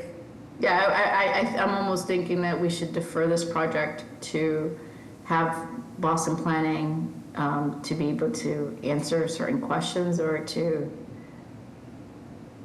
I think I don't think this is too out of the ordinary. I think a lot of rear lots come from this type of configuration with a carriage house that is large enough to house a dwelling or two. So, yeah, this isn't the first time I've seen something like this. So, right, but the situation is that if we then see it as a 2-lot, and this is where I'm asking for that survey plot plan of the division, is that you're all of a sudden now, what is the front? And you're all of a sudden putting, all your parking almost front yard in some sense. It now turns into looking at that and those kind of zoning requirements. Jean or Stephanie, are you able to locate the plot plan to assist us in this conversation? I think, Ms. Barbaza, you are bringing up bigger policy issues that are probably not, this is probably not the appropriate place for them. Well, no, it is, because it deals with zoning. It looks at a lot, and it looks at the front yard and the rear yard, and it deals with the lot boundaries of that particular lot. So it is a zoning issue. It's not necessarily a policy. The problem was, I was commenting on the recommendations as it deals with ADU, but didn't necessarily provide us feedback that do we look at it through the ADU, or do we look at it as just as a separate lot with a two-family structure on that lot? Their page, you can guys, that would be helpful. If you want to flip to A02, which is kind of the third one down, I can maybe walk you through it without the division. Yeah, this one, if you zoom in on that site plan, it's kind of at the top of the page now.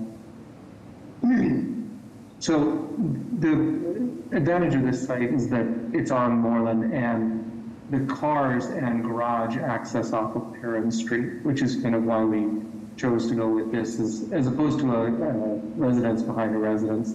So the dividing line, which is not super obvious here, kind of follows down the middle of the driveway across the back of the existing home, and then jogs around 9 Perrin. That's the current proposal. That's what variances we were cited for.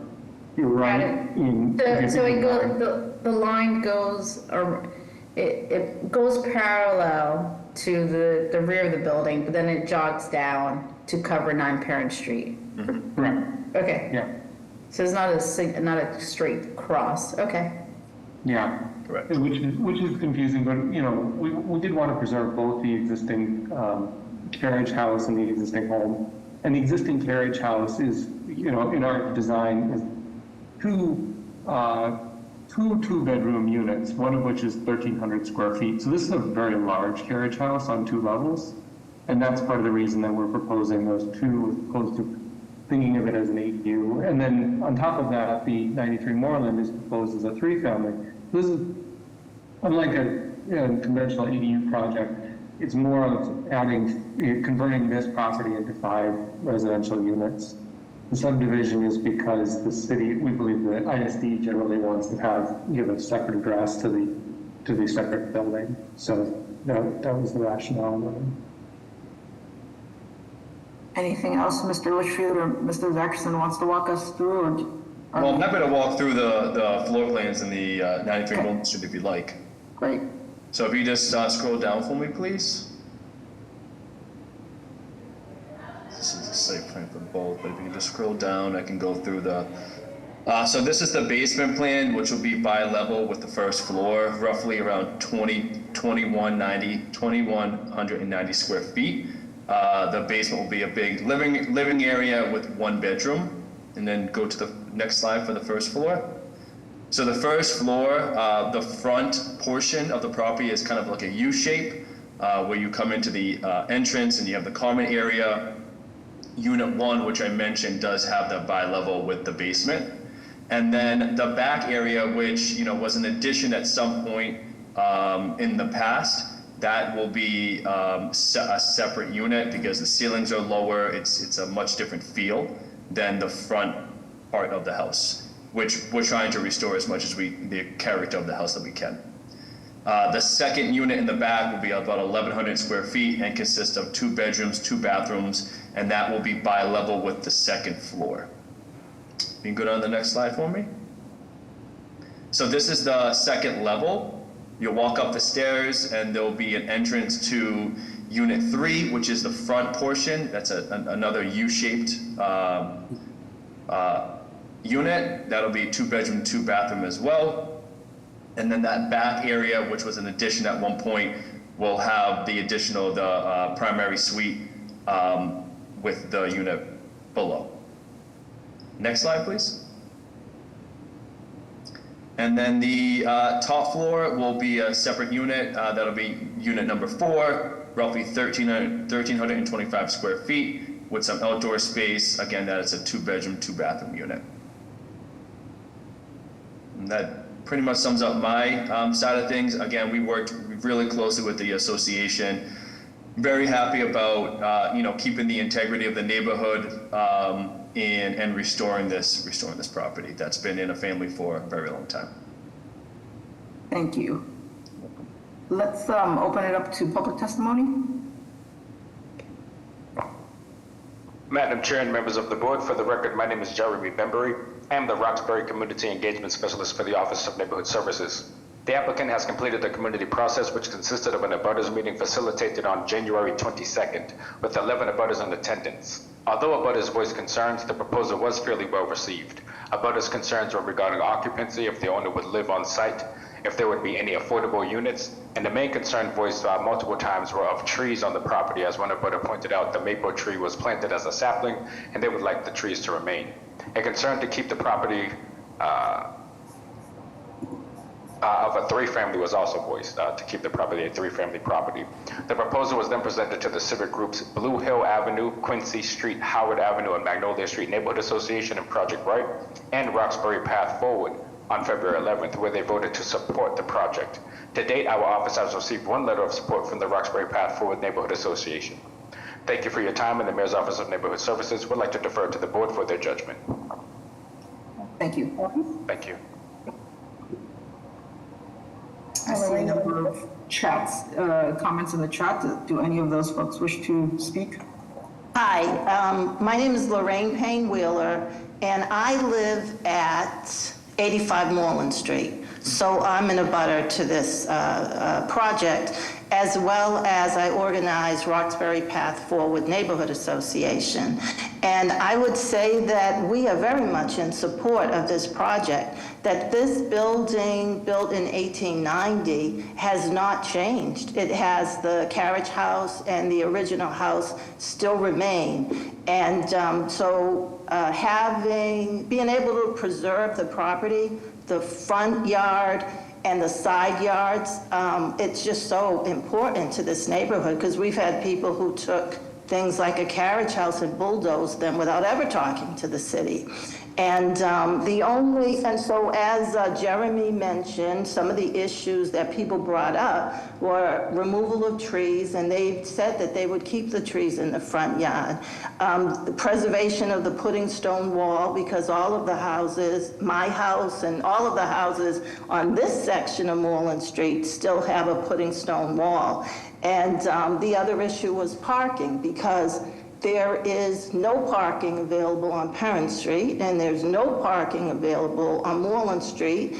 And as it is right now, people have tried to get home early so that they can stake out a parking space. So it is really important that we are able to keep those 6 parking spaces that the developers have indicated on the map. And I also will say that the assessing department shows this property as having 6 parking spaces. So they've really done a great job of preserving the property as it is.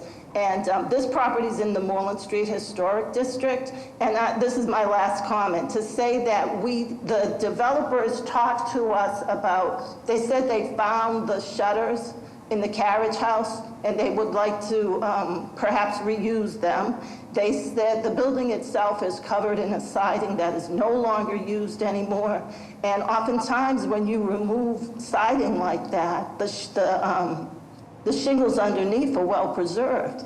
And so we really think it would be a benefit to everyone if the developers were to talk to the Landmarks Commission, because they really do have a lot of good ideas about how to preserve a fabulous property like this. So thank you very much. Microphone 4. Hello? Hello? Hi, yes. My name is Nadine Riggs, and I currently live at 43 Winthrop Street, which is one street over from Moreland Street. But at one point, I did live at 94 Moreland Street, directly across from the property we're discussing, and for about 5 years, and I knew Paul very well. And I'm the person who was talking about the maple sapling, because Paul at one point shared that story with me. I'm talking because I'm in support of the project. And I have to say, it's nice to work with a developer who is honoring the original footprint of the house. And that was very important to the neighborhood association. I'm also pleased with the parking situation, because as Lori stated, the Perrin Street and Moreland Street, there is no existing parking. And on street cleaning day, it is the survival of the fittest in terms of folks trying to find places to move their cars. So thank you for honoring the footprint, saving the trees, putting in 6 parking spaces. I think in Fairyland, we all would like additional parking spaces, but again, you are honoring the footprint of the property, which we really appreciate. And I also had a chance to meet Paul's remaining family, and Paul is the last owner, and actually our last original neighbor on Moreland Street, and talking with his family, and it was very important to them as well that the house be honored and preserved. So that is my comment. And again, to the developers, it is nice to work with a developer who is honoring the footprint of the property. Thank you. No additional raised hands. Any other questions from the board? So I had the opportunity to look more deeply, and I do agree the lot is very large, so it can take on 9 Parent Street as a structure on its own. I just have a clarification question for the lawyer. If Parent Street is the front yard, it seems like you weren't cited for front yard parking. Do you have any insights on that?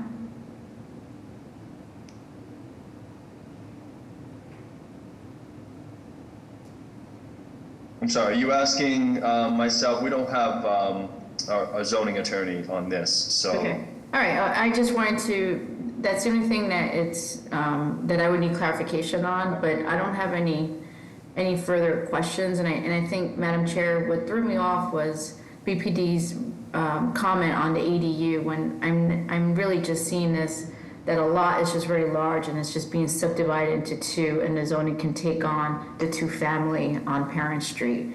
And I do want the BPD to also know that the community and the abutters like the amount of parking, and again, the amount of parking is adequate because the lot is so large.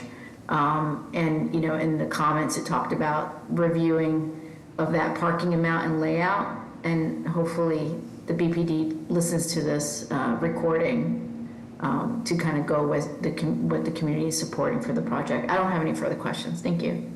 Thank you. There is an additional raised hand here. I'm going to go to it, or are we all set with that? Sure. Okay, call iPhone 4. Oh, such a Thank you. Yes, thank you. That's Louis. No, my name is Louis Lisa, and I'm president of the Garrison Charter Neighborhood Association. I'm not an immediate abutter, but I'm a part of the Roxbury United Neighbors, and we've done a number of projects in the Garrison Charter area, and I was wanting to raise some issues I think I put in the chat, that the idea of subdividing a parcel of land that has adequate space, utilizing carriage houses, is something we've already been engaged with over the past. That's historically something that's done. We have a number of parcels in Roxbury which have been subdivided so that they have property that doesn't have clearly as much space in between the units, which have been approved and accepted. More importantly, we are very much in favor of them keeping the traditional footprint and the historic nature of the site. That's got to be one of the clear benefits. And the fact that they are now, providing housing, which everyone says we need, and that we are providing with the access to parking, so not to complicate and further exacerbate the parking situation in the neighborhood. It's something we're in support of. I'm hopeful that when people look at it, if there are any questions, they will go to the architects. I think the carriage houses are extremely useful in terms of creating space for people. I know that the interior is done well, architecturally design-wise, and they can also maintain the exterior. That the historic nature of the site would be very much complicated by what they're doing. So we're here in favor of the project and in support of neighborhood associations that support the project. Thank you. With that, may I have a motion? Madam Chair, because the project is in a neighborhood design overlay district, it is required for BPD design review. So with that, I'd like to put forward a motion of approval with a proviso that BPD does a design review. Is there a second? Second. Mr. Stumbridge? Yes. Mr. Valencia? Yes. Mr. Langham? Yes. Ms. Wewell? Yes. Ms. Better Brazza? Yes. Chair votes yes, the motion carries. Good luck. Thank you so much. With that, excuse me, we'll move on to the rediscussions scheduled for 11:30 a.m. And the first case has been deferred, so that will take us to case BOA 168-5352 with the address of 4471 Washington Street. If the applicant and/or their representative are present, would they please explain to the board? Thank you, Madam Chair, members of the board. Attorney Jeff Drago with Drago and Toscano with the business address of 11 Beacon Street, here on behalf of the owner developer John Wardwell. And we also have Nick Landry from DRT, who's the architect, to answer any questions that the board may have. The proposal before you is a project at 4471 Washington Street in Roslindale, and the first picture or rendering is a rendering of the proposed building. The proposal is to erect, it's a vacant parcel now, it's a corner parcel along Cornell Street and Washington Street, and it's to erect a new residential condominium building with 8 units and 4 parking spaces. This overview map shows you of the context and makeup of the buildings in and around this area. They're very similar. You can see a lot of multifamily residential. Right at the corner on the other side, we at 4459 Washington, just for reference, this board approved a similar project, 8 units with 4 parking spaces back in 12/05/2023. This parcel actually is a little bit larger and is actually open space. There's no building on it now. Along Cornell Street, there's a right-of-way. You can see it's sort of a hot top with an existing curb cut, and that allows for parking access in the rear for our building and the building next to ours. And so we're proposing 8 units, 4 rear parking spaces along the back. The unit, if we go to the next slide, please. This just shows you the front side along Washington Street and across the street along Washington as well. Next slide, please. And now we can get into the plans. The basement would have, or the lower level would have 2 units, unit 1 and 2 with patios in the back. Level 1, 2, and 3 are all very similar. Units 3 and 4, they would all have rear decks. 5 and 6 would have front balconies or little terraces as well as rear decks. And then units 7 and 8 would also have front balconies and rear decks as well. The unit sizes are mixed, so units 1 and 2 are 840 square foot 1 bedrooms. And then all of the other units 3 through 8 are 1,234 square foot 2 bedroom with that rear deck. That's about 175 square feet. The project falls within Roslindale Squares and Streets rezoning, which is part of the reason the BPDA recommended for an approval. We have a great commuter for those folks commuting into the city. We've got great T-access. We're walking distance to Roslindale commuter station, as well as the bus lines that run right around this area as well.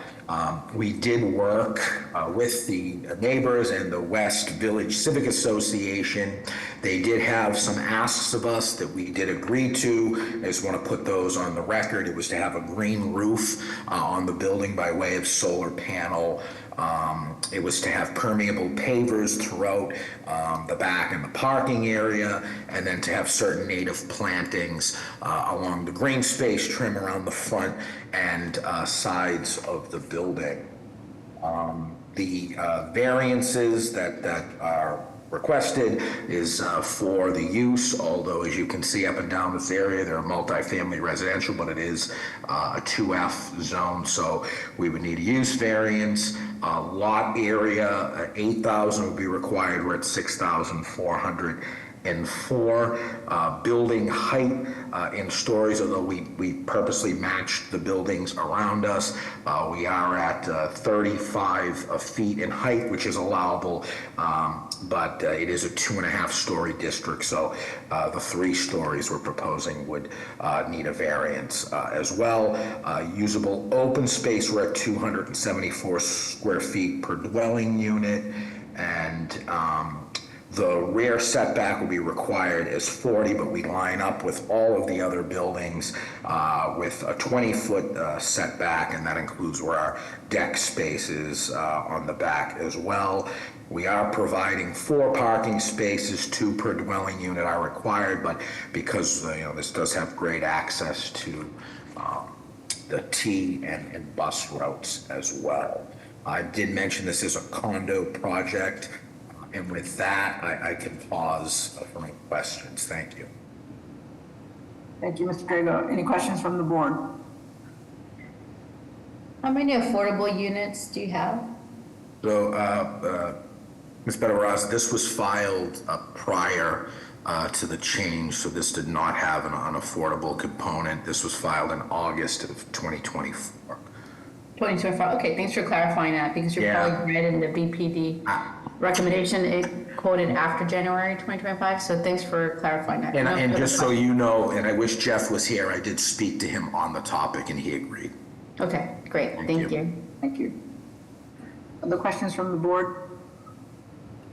Hearing none, may I have public testimony?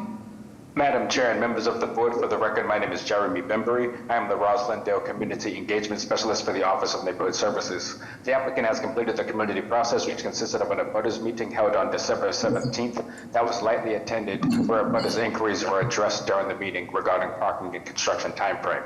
Next, the proposal presented to West Village and Neighborhood Association on January 16th and was approved to move forward. To date, we have received 1 letter of opposition to the project as a whole from 1 abutter. Again, the opposition wasn't to the entire project, to the project's entirety. Thank you for your time in the Mayor's Office of Neighborhood Services. I'd like to defer to the board for their judgment. Thank you. Minor? Thank you, Madam Secretary. Madam Chair, members of the board, Minor Perez with the Carpenters Union would like to go on record in support of this project. Thank you. Okay, and we have no additional reasons. With that, may I have a motion? Madam Chair, I'd like to put forward a motion of approval with BPD design review paying special attention to the exterior color, so not to have every building be gray. That would be really appreciated. Thank you. Fair. Is there a second? Second. Mr. Stemridge? Yes. Mr. Valencia? Yes. Mr. Langham? Yes. Ms. Wewell? Yes. Ms. Benabraza? Yes. Chair votes yes, the motion carries. Good luck. Thank you very much. Next, we have case BOA 163-1614 with the address of 679 Cummins Highway. If the applicant and or their representative are present, would they please explain to the board?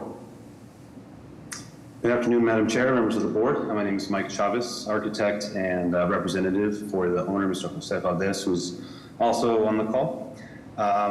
This is a proposed 3-family on a corner lot located at what will be 679 Cummins Highway.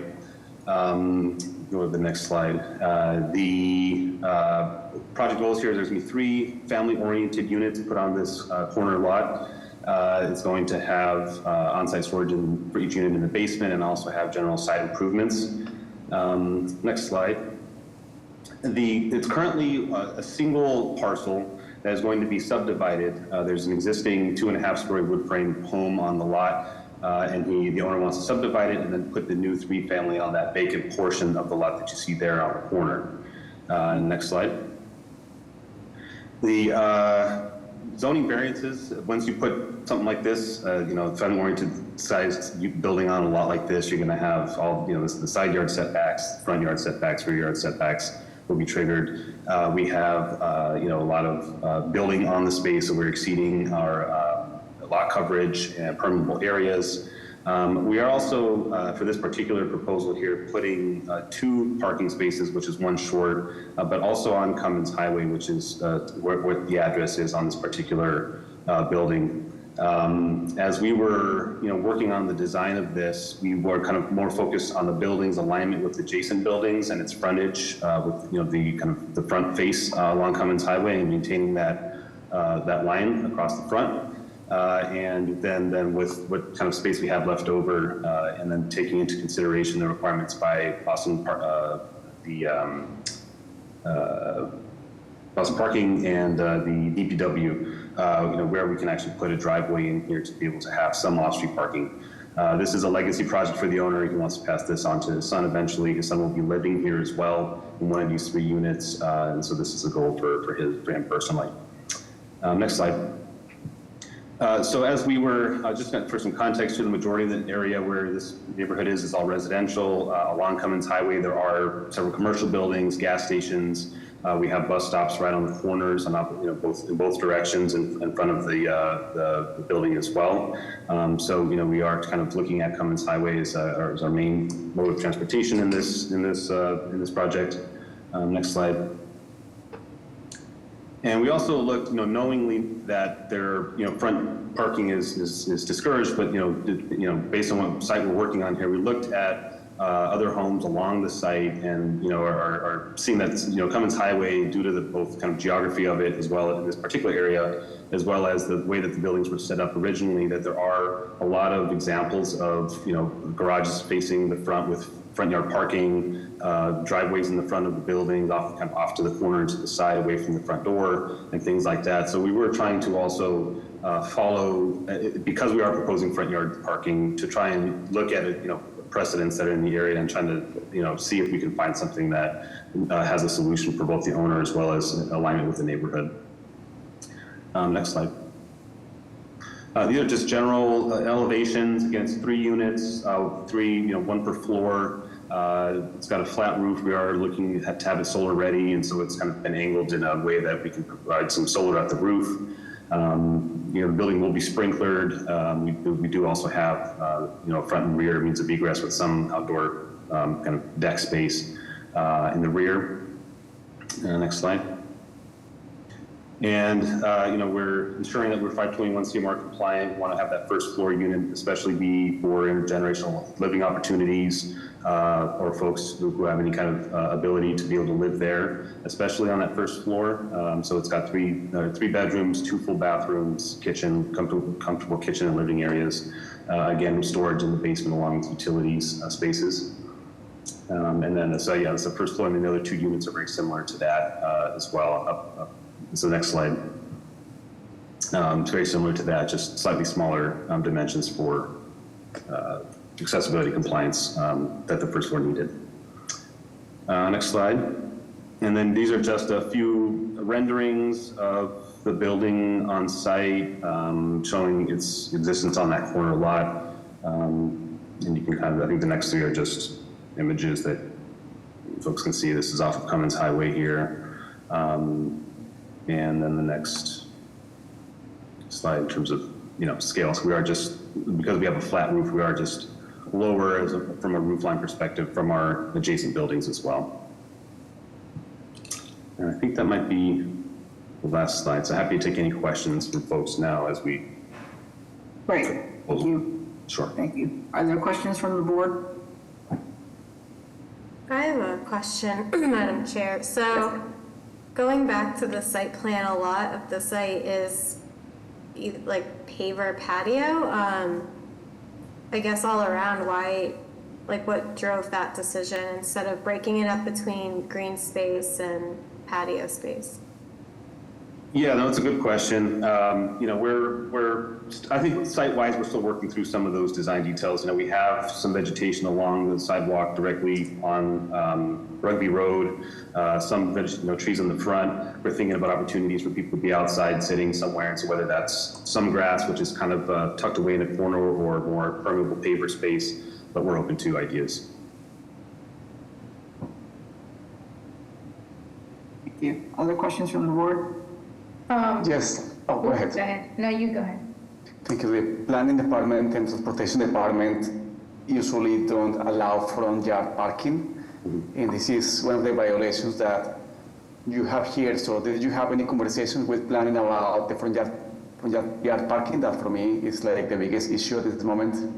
We have not yet. If we were to get a proviso on this one to talk more about site design, potential parking, the current lot does have a curb cut at the back of the lot. You know, we could do some, you know, site adjustments to pull the building a little bit more forward, but we were looking at Cummins Highway and kind of front facade alignment. So again, we're open to it and coming up with solutions that can work for everybody.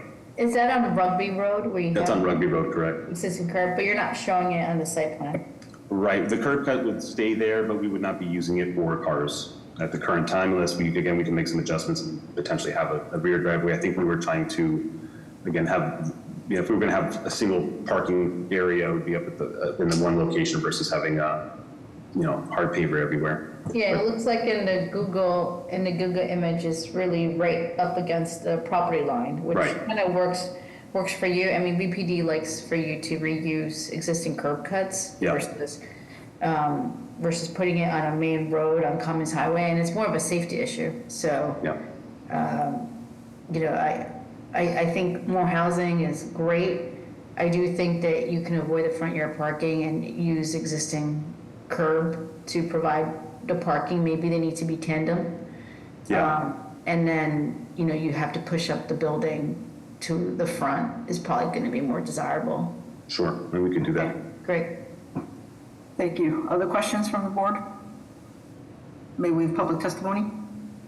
Yes, Madam Chair, members of the board, Connor Newman with the Mayor's Office of Neighborhood Services. At this time, the Mayor's Office would like to defer to the judgment of this board.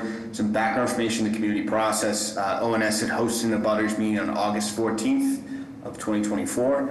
Abutters in attendance expressed concerns with this proposal, citing opposition based off of the proposed density, the loss of parking on the existing site, as well as concerns that with the proposed density, there'd be more competition for on-street parking. There also had been some mention of issues with past tenants of the neighboring property that the proponent owns. The proponent explained that those tenants are no longer living at that location. The applicant then went on to meet with the Cummings Highway Neighborhood Association, which was opposed, as well as the Greater Mattapan Neighborhood Council, which was opposed as well. We received 3 letters in opposition. With that, we'll defer to the board. Thank you. Thank you. Looks like we have no raised hands at the moment. Okay, any other comments from the applicant in response? No, and I actually hadn't seen those opposed letters from the 2 civic associations, so I didn't know, I wasn't aware of those, but yeah, I think we were, you know, essentially again trying to ensure that, again, there's housing here, that we're open to working with the BPDA on the things that were brought up today and flexible with ideas. Thank you. With that, may I have a motion? I'm sorry, can Connor just mention why the 2 civic association were in opposition? Did they state any reasoning? I believe it was in line with what the concerns were raised by neighbors, you know, the proposed density, the loss of parking, et cetera. Okay, great, thank you. Madam Chair, with that clarification, I can put forward a motion. Please. I think the project is reasonable in terms of its density, especially along Common Highway. For these reasons, I'm going to put forth a motion of approval with a proviso that the project undergoes BPD design review to reallocate the front yard parking to the rear and work with the existing curb cut. And if necessary, work with the applicant on the massing to make it work and be contextual. Thank you. May I have a second? Second. Mr. Stenbridge? Yes. Mr. Valencia? Yes. Mr. Langham? Yep. Ms. Wewell? I'm going to stick with the planning department recommendation and vote no. I think it's just too out of scale with Plan Mattapan as referenced in our materials, and you know, it far exceeds the building lot coverage and what is required for a permeable area. Thank you. Thank you. Ms. Barbraza? Yes. Chair votes yes, the motion carries. Good luck. Thank you very much. Next, we go to 2 companion cases. Oh, sorry. Those business were, sorry. Which takes us to Case BOA 1658178 with the address of 674 to 676 East Broadway. If the applicant and/or their representative are present, will they please explain to the board? Good afternoon, Mr. Secretary, Madam Chair, members of the board, Attorney Joe Hanley, McDermott, Colte, Miller, and Hanley in Boston, here with Joy Lee, who is the property owner, restaurant operator at this site. And I'm also here with Alida Alba from Chu & Company, who is the project architect. I'll take you very quickly through the presentation and then hand it back to you for question and answers. So on this first page, you will see on the left, the existing building is a mixed-use building at the intersection of East Broadway and K Street in the South Boston's East Broadway commercial area. The underlying zoning is an MFR LS, local services. It exists today with Ms. Lee's Japanese-inspired cuisine restaurant called Moko on the ground floor, and Ms. Lee occupies and is a resident of the single-family unit above, which you'll see in the photo to the left. What is being proposed is to an adaptive reuse to retain her restaurant and change from 1 unit to 3 units with a 1.5-story addition, consistent with the context, and to provide better activation for this corner lot along East Broadway. Next slide, please. I'll take you a little bit quickly through the site in the context, which supports the relief granted. You'll see in the upper left in the red bubble, that's the existing site. Again, it is a corner lot location. It shares a party wall with the building to the west, to the left. And you will see in closer bird's eye photographs how that comes together. And then in the bottom, some of the context in the area. The lighter building you'll see is 654 West Broadway, which is a 4-story building of comparable height to what we're seeking that was approved by this board. And you can see directly across the street on East Broadway, which is 673 East Broadway, another 4-story long existing building, which has retail on the ground floor and residential above. Next slide, please. Brings you closer in. On the upper left, you'll see the Moko, the existing building with its gabled roof. And again, the shared party wall to the left, that's the intersection of K and East Broadway. As we go further down, you can see at the bottom the context of, again, the Playwright building at 654, 4-story building, and then directly across the street from Moko, as I mentioned, and the view up K Street. Next slide, please. So the site also has some unique aspects that support the relief that we are requesting. As you will see, it's a narrow lot. The existing structure is an existing non-conforming structure with respect to all of the dimensions that we're seeking relief from. And towards the rear, you'll see, which would be to the north, there is an existing parking space which is being retained, and that is used by Ms. Lee, again, as the owner, restaurant operator and owner occupant of the building. That will remain the case. All we are seeking to do is to add on to the existing footprint.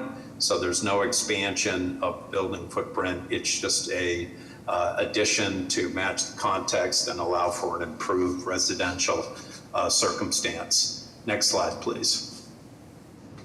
So just take you through these existing conditions really quickly. The upper is the basement and then the first floor. This is the existing Moko restaurant. It's a very popular, well-run neighborhood restaurant. Gets a lot of folks by foot. It's been operating since 2010 when Ms. Lee bought the building and opened her restaurant.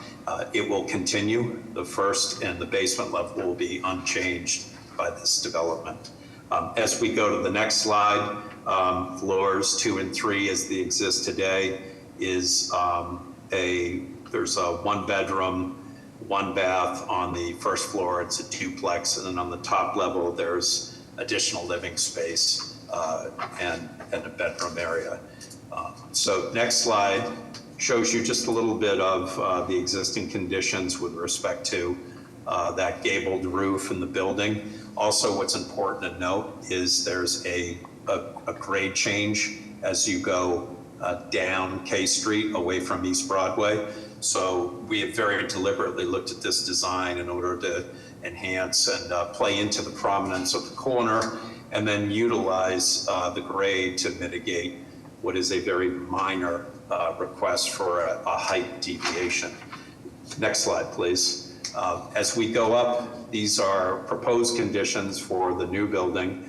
Again, we're talking about the second, third, and fourth stories, 2-bedroom, 2 baths, each floor through units, more family-sized or good-sized bedroom counts, very efficiently laid out. They're approximately 730 square feet each.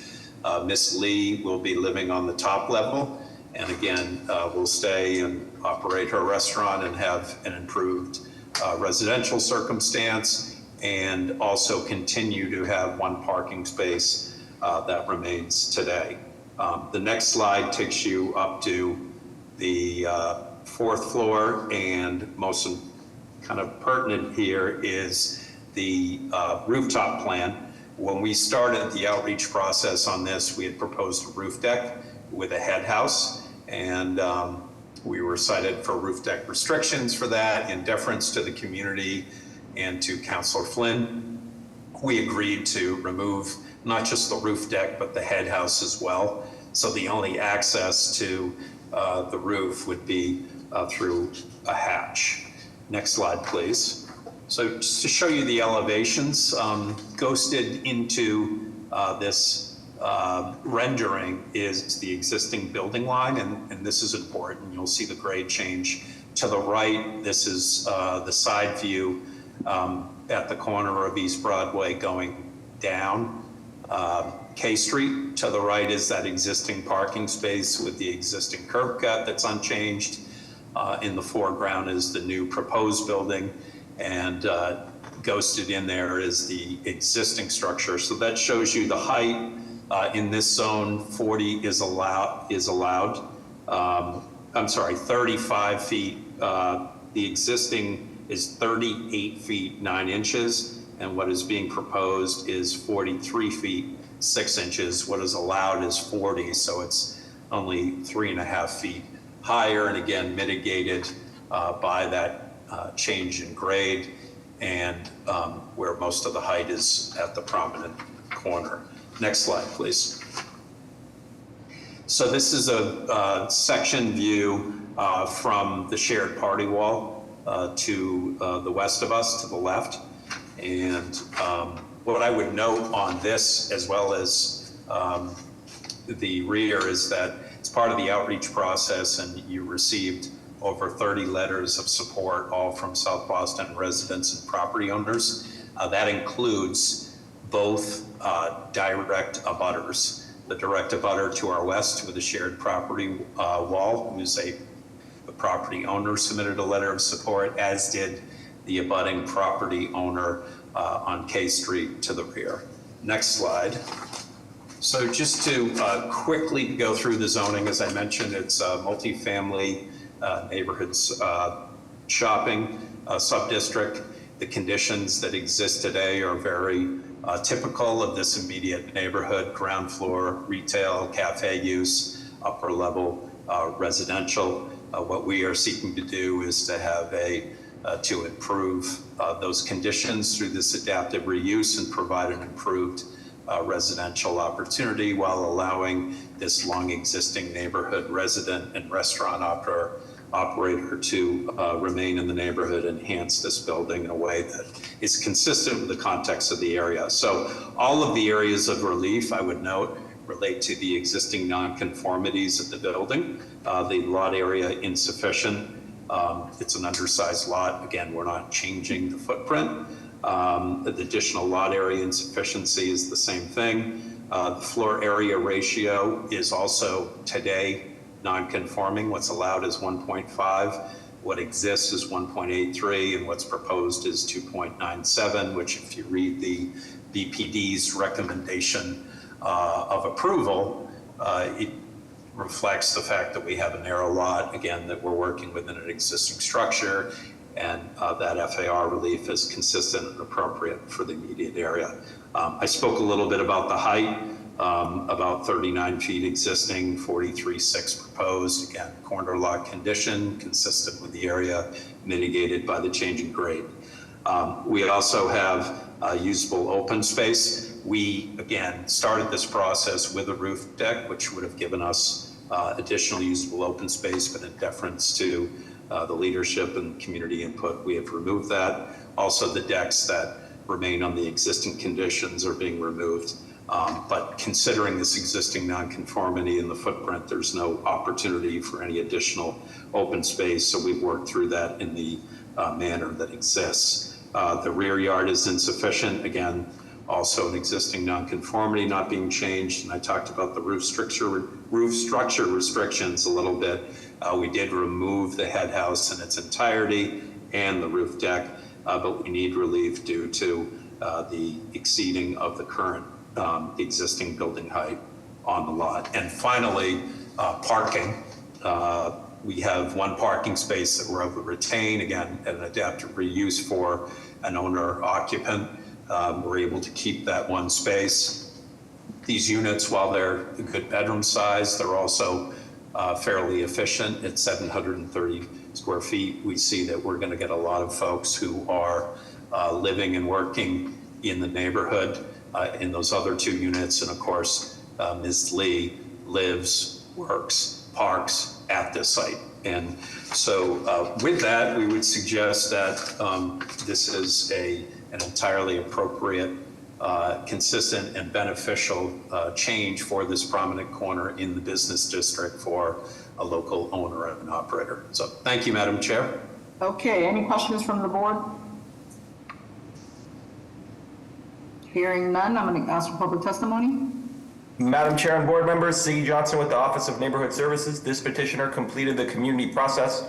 Our office hosted an abutters meeting on October 22nd of 2024, at which comments were made in opposition to the roof deck, the head house, and the height. The proponents removed this deck, and although there were still concerns about the height, abutters felt that the proposed height of 43.5 feet was excessive for the area. There were 3 supporters of the proposal, 3 abutters supporting. There was a civic association meeting held on February 12th, during which time questions were raised over the requests were made to the proponent to explore reducing the ceiling height to reduce the height of the project. The Gate of Heaven Neighborhood Association is opposed to the proposal, and our office is also aware of opposition from a neighboring civic group. Our office has received 2 letters of support which have been forwarded to the board. Our office is aware of other form letters of support that have been forwarded to the board, and our office has also received 1 letter of opposition which has been forwarded to the board. With that background, we defer to the board's judgment. Thank you. Councilor Aaron in Sydney's office? I'm sorry, Councilor Flynn's office.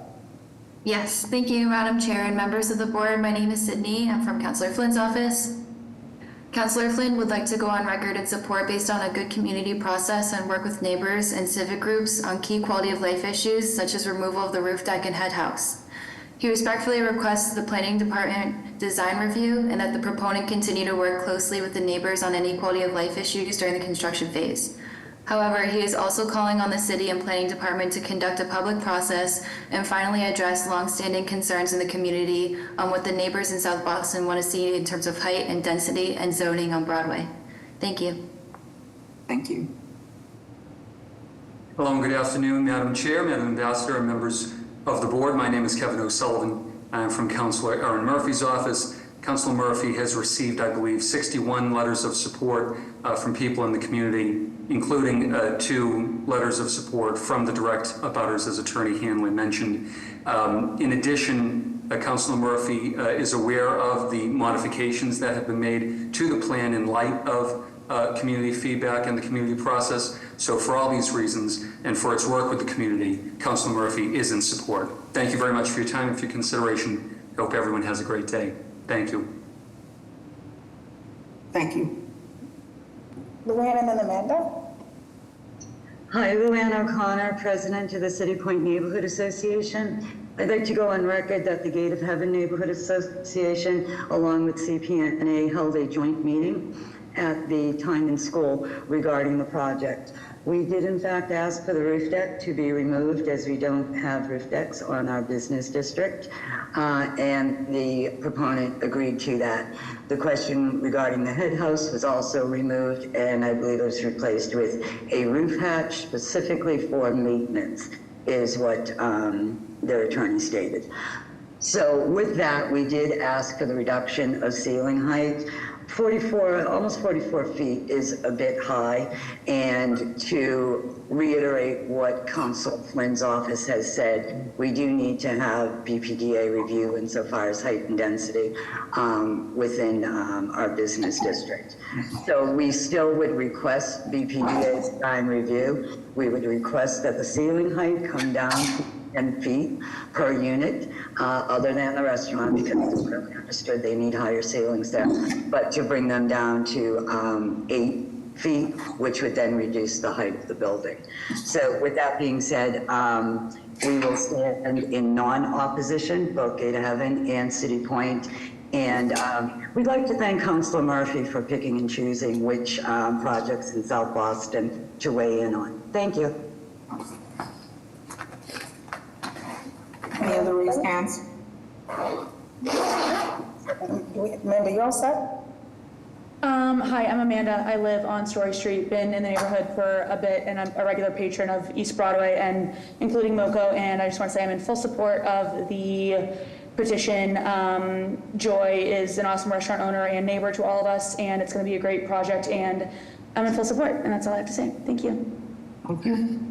Thanks. We have no additional raised hands. Can the applicant comment on the height concern before we proceed? Yeah, thank you, Madam Chair. And I want to thank Luann O'Connor and Kevin Lally and Rich Evans, the two neighborhood groups for working with us. And we were happy to be able to compromise in this. We did take a look at, and respectfully, of course, at the ceiling heights, as Luann indicated, the existing restaurant on the main floor, that is not being changed, but based on the architect's review, and also that these are floor-through units that are good bedroom sizes, but efficiently sized at 730, that changing the height would actually drop the ceiling height in a residential to 7.6, which is the minimum, and would really enclose those units. And more importantly, we spent some time studying this, and if you look at the change in grade, that again is unique to this property site, and the fact that that is a corner condition. And if you look directly across the street at 673 East Broadway, which is also at this intersection of K Street and East Broadway, you have the same, if not a little greater height, as well as in the area. So we think we've created the right balance here for an adaptive reuse, and also without really negatively impacting the quality of the new residential, which we need so much in the neighborhood. Thank you. Any other questions from the board? Hearing none, is there a motion?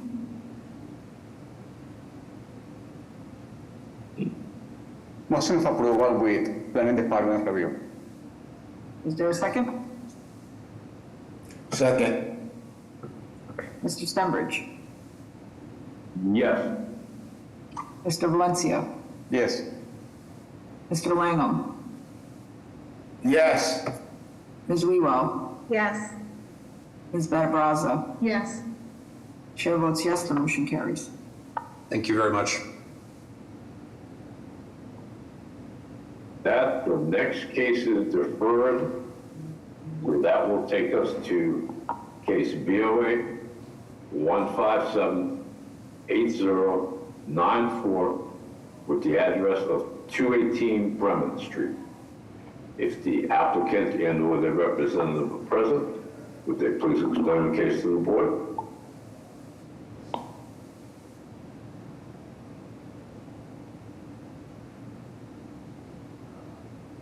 The applicant I'm going to raise, oh, yep, I do see the hand raised. Second, make you a panelist, Mohammed, and just press accept, and then you're going to mute yourself.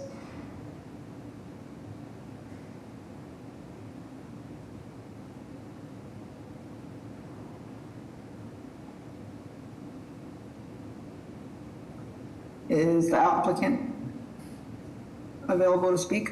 Can you unmute yourself, sir, Mohammed?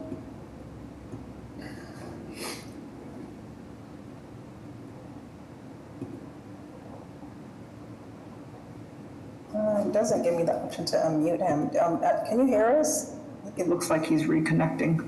Okay.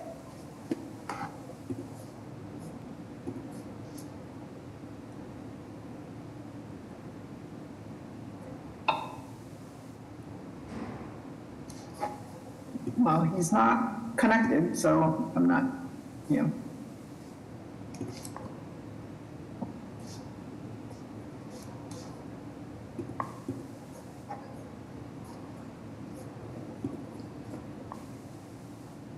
Mohammed, can you hear us?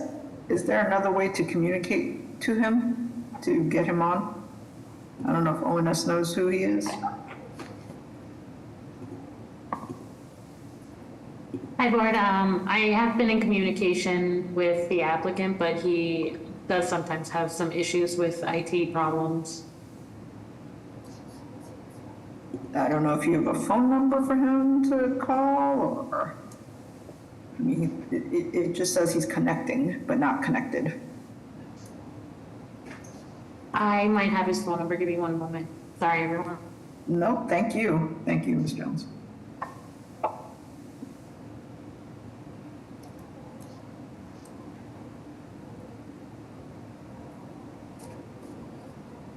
All right.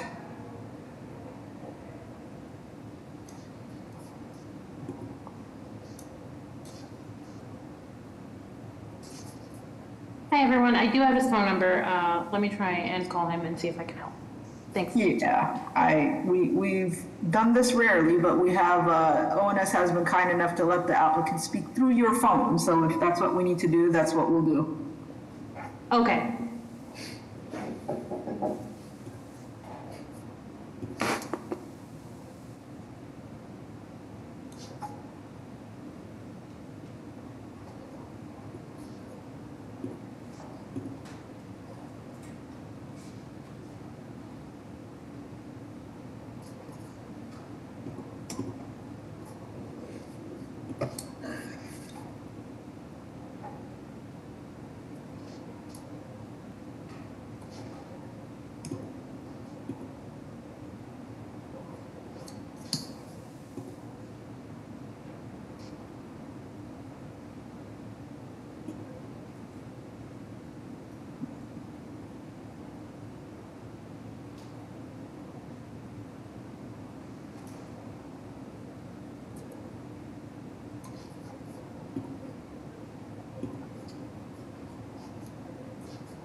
Thank you for everyone's patience.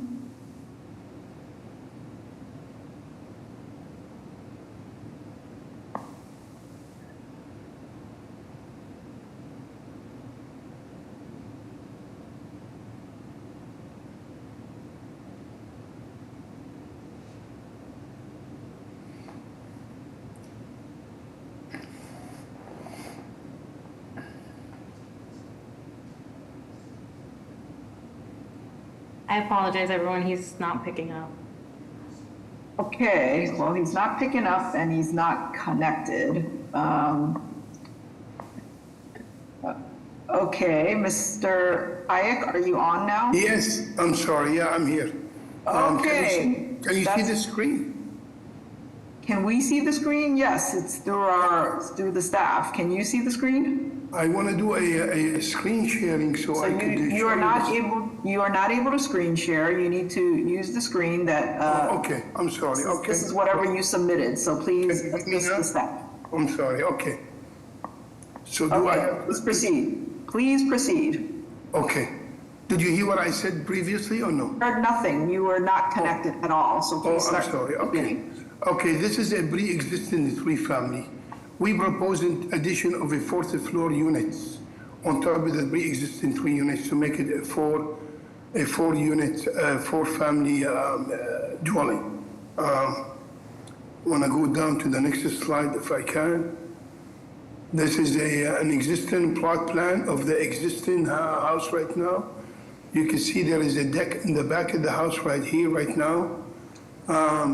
We taken off this deck out and we proposing the addition on top of that to replace this old deck here, plus replacing all the old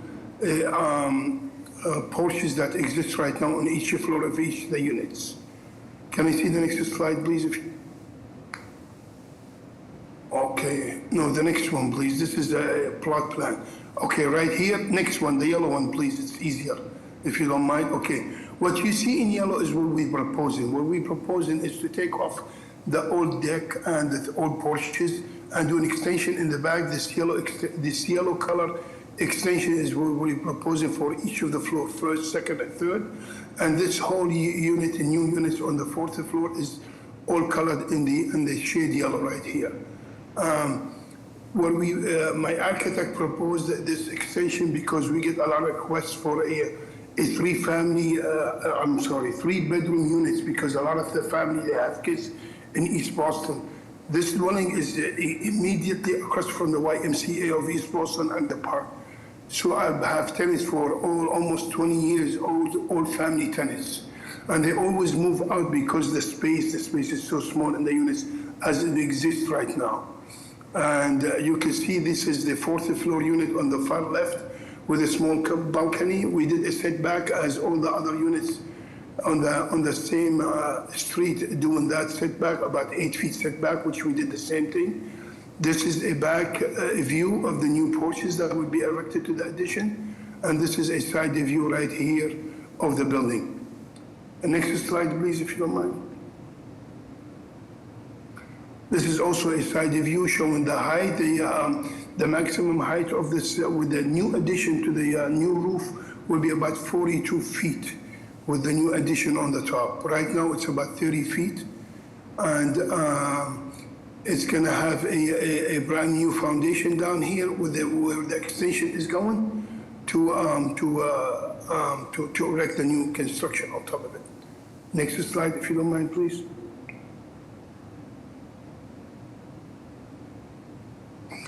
And that should be it, really. And I've been a resident of East Boston for almost 30 years. My three kids were born, three of my kids, I have 4 kids. 3 of my kids were born in East Boston. And my oldest daughter is getting married this end of this year. She would like to move, hopefully, respectfully, after you guys hopefully approve this project. She would like to move to the fourth floor unit once we finish constructing that unit, hopefully by the end of this year. Thank you so much. If you have any question, I would be pleased to answer your question or concerns, please. Yeah, thank you. Can you confirm how many bedrooms do the units have now and how many are you proposing? 2 bedrooms they have right now. Each floor has 2 bedrooms as they exist, but one of the bedrooms is very, very small. So what I'm doing an extension in the back to add 2 more bedrooms, so that will make it for each floor 3 bedrooms each. So each one will go from 2 bedrooms to 3 bedrooms? Correct, except for the fourth floor addition would be 2 bedrooms with 1.5 bath. Okay, and is there any basement There is a basement exists right now. Yeah, there is a basement right now. We're not changing that basement at all. A basement we're not doing any change. Unit or a basement for storage? No, it's a basement for storage. It's mechanic room, all the boilers, all the stuff in there. And also, there is a fire escape. There is a back staircase which is enclosed in the old structure as it exists right now. We're not touching that either. That's the second means of egress for all the units, including the new 2 units that are going to be constructed also. It will have access to the pre-existing back staircase. And are you just enclosing the porches to create the extra bedroom or further? No, we taken off those old porches because they're very old, they've been over 20 years. And we making a small extension to the existing structure. We're gonna keep the same distance that exists right now, the distance from the porch, from the back porch. Let me see if, I can't share the screen. Right now, on the first floor only, there is a big deck, as you see on the surveyor plot plan, there's a big deck on the first floor only, which is set back almost 7.5 feet. So the new structure will be set back 8 feet from see that right there with the, right here? There is a deck right now existing here on the first floor only, which is about 20 by 20 feet, 25 feet in long. It's set back from the neighbor about 7.5 feet.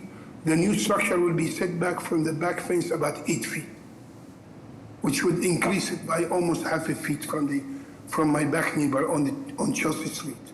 Okay, and it doesn't appear to me that there are any other 4 stories along Bremen, but I will open it up to questions. I have on my slide, but I cannot show you my slide, that's the problem. On my slide, I have addresses 130 Bremen Street, erected in brand new 4th edition.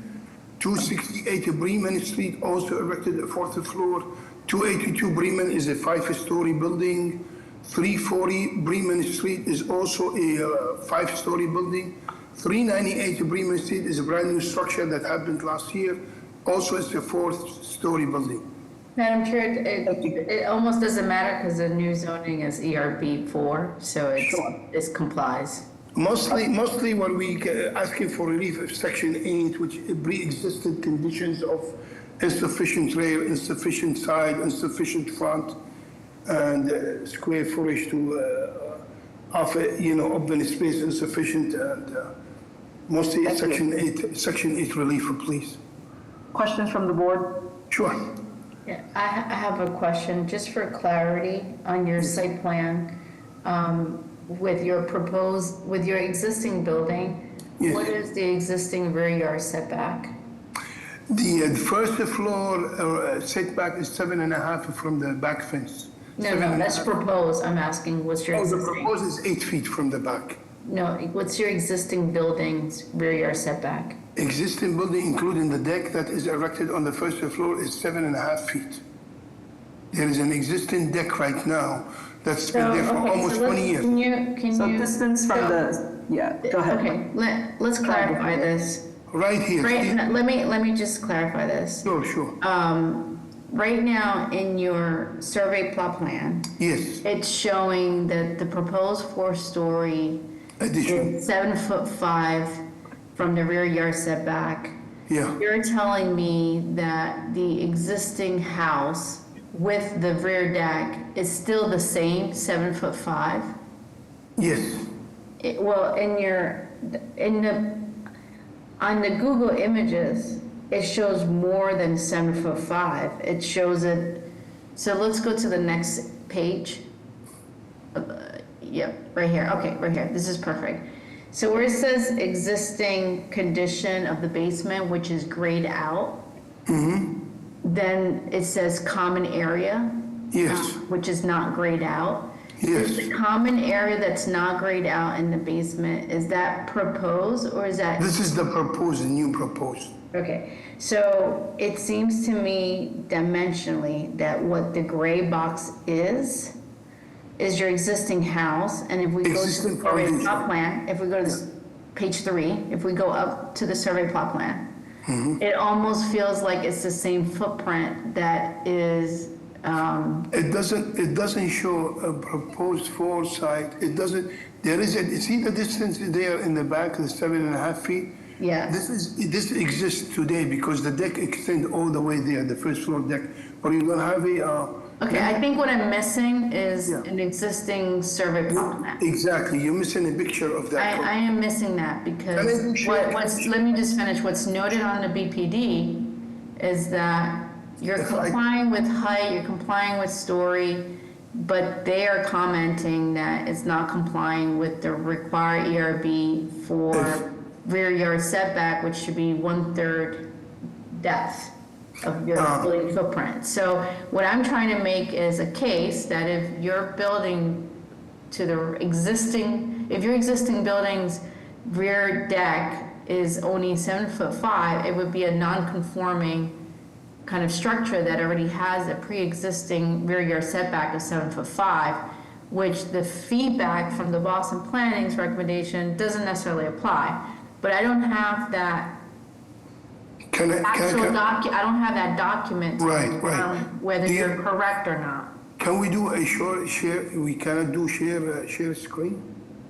Is there a... So I think I'm pretty much done with any questions, and my colleagues can put forward a motion, but I would almost recommend defer to the next hearing to allow you to provide an existing floor plan. Okay. An existing survey plot plan. Okay. Okay. I don't have any further questions, Madam Chair. Thank you. Other questions from the board? Let's take public testimony. Good afternoon, Madam Chair and members of the board. My name is Eva Jones, representing the Mayor's Office of Neighborhood Services. Regarding 218 Brenman Street, our office will defer to the board's judgment on this matter. A community process was conducted, including an abutters meeting held on 4/16/24, which was attended by 2 constituents. The primary feedback from this meeting was opposition to the proposal, citing the character of the neighborhood, the construction noise, and construction trash, while the other attendee did not express opposition or support regarding the proposal. I have also received a petition against the proposal signed by 10 constituents and abutters. They were citing the loss of green space, the precedent being set, the density, and the lack of parking. The Maverick Central Neighborhood Association has met with the applicant. They convened on 6/19/24, and they have voted to oppose the proposal. At this time, the Mayor's Office of Neighborhood Services defers to the board's judgment on this matter. Thank you, everyone, for your time and consideration. Thank you. Mr. Simonelli? Good afternoon, Madam Chair, members of the board. Christian Simonelli, Boston Groundwater Trust, on behalf of both G-Card letters from the applicant. Thank you. Madam Chair, we have no additional raised hands. With that, do we have a motion? Madam Chair, I would put forward a motion of deferral to the next hearing so the applicant can provide an existing survey plot plan. If what he's mentioning is true, if he realizes that it's not correct, what his assumptions were, I would really look at the Boston Planning's recommendation that notes that the building should ensure a rear yard 1/3 depth and a lot coverage of 60%. But there is no issue with the height in stories. Thank you. Is there a second? Second. Mr. Stenbridge? Yes. Mr. Valencia? Yes. Mr. Lang? Yes. Ms. Wewell? Yes. Ms. Better-Baraza? Yes. Chair votes yes, the motion carries. I'll ask the applicant to check in with ISD to make sure that you provide the information and are available for the next hearing. And the next date would be May 6th. May 6th. May 6th, you said? Yes, May 6th. May 6th, great. Please submit the plot plan as. Oh, I will definitely, I will by next week. Ahead of time. Thank you. May 6th, thank you so much, I appreciate it. Thank you, and thank you, everyone. Have a good day. Bye now, thank you, bye. Thank you. Have a good day, folks. Have a good day. Thank you. Have a good day. Good day. Thank you all. Thank you, everyone.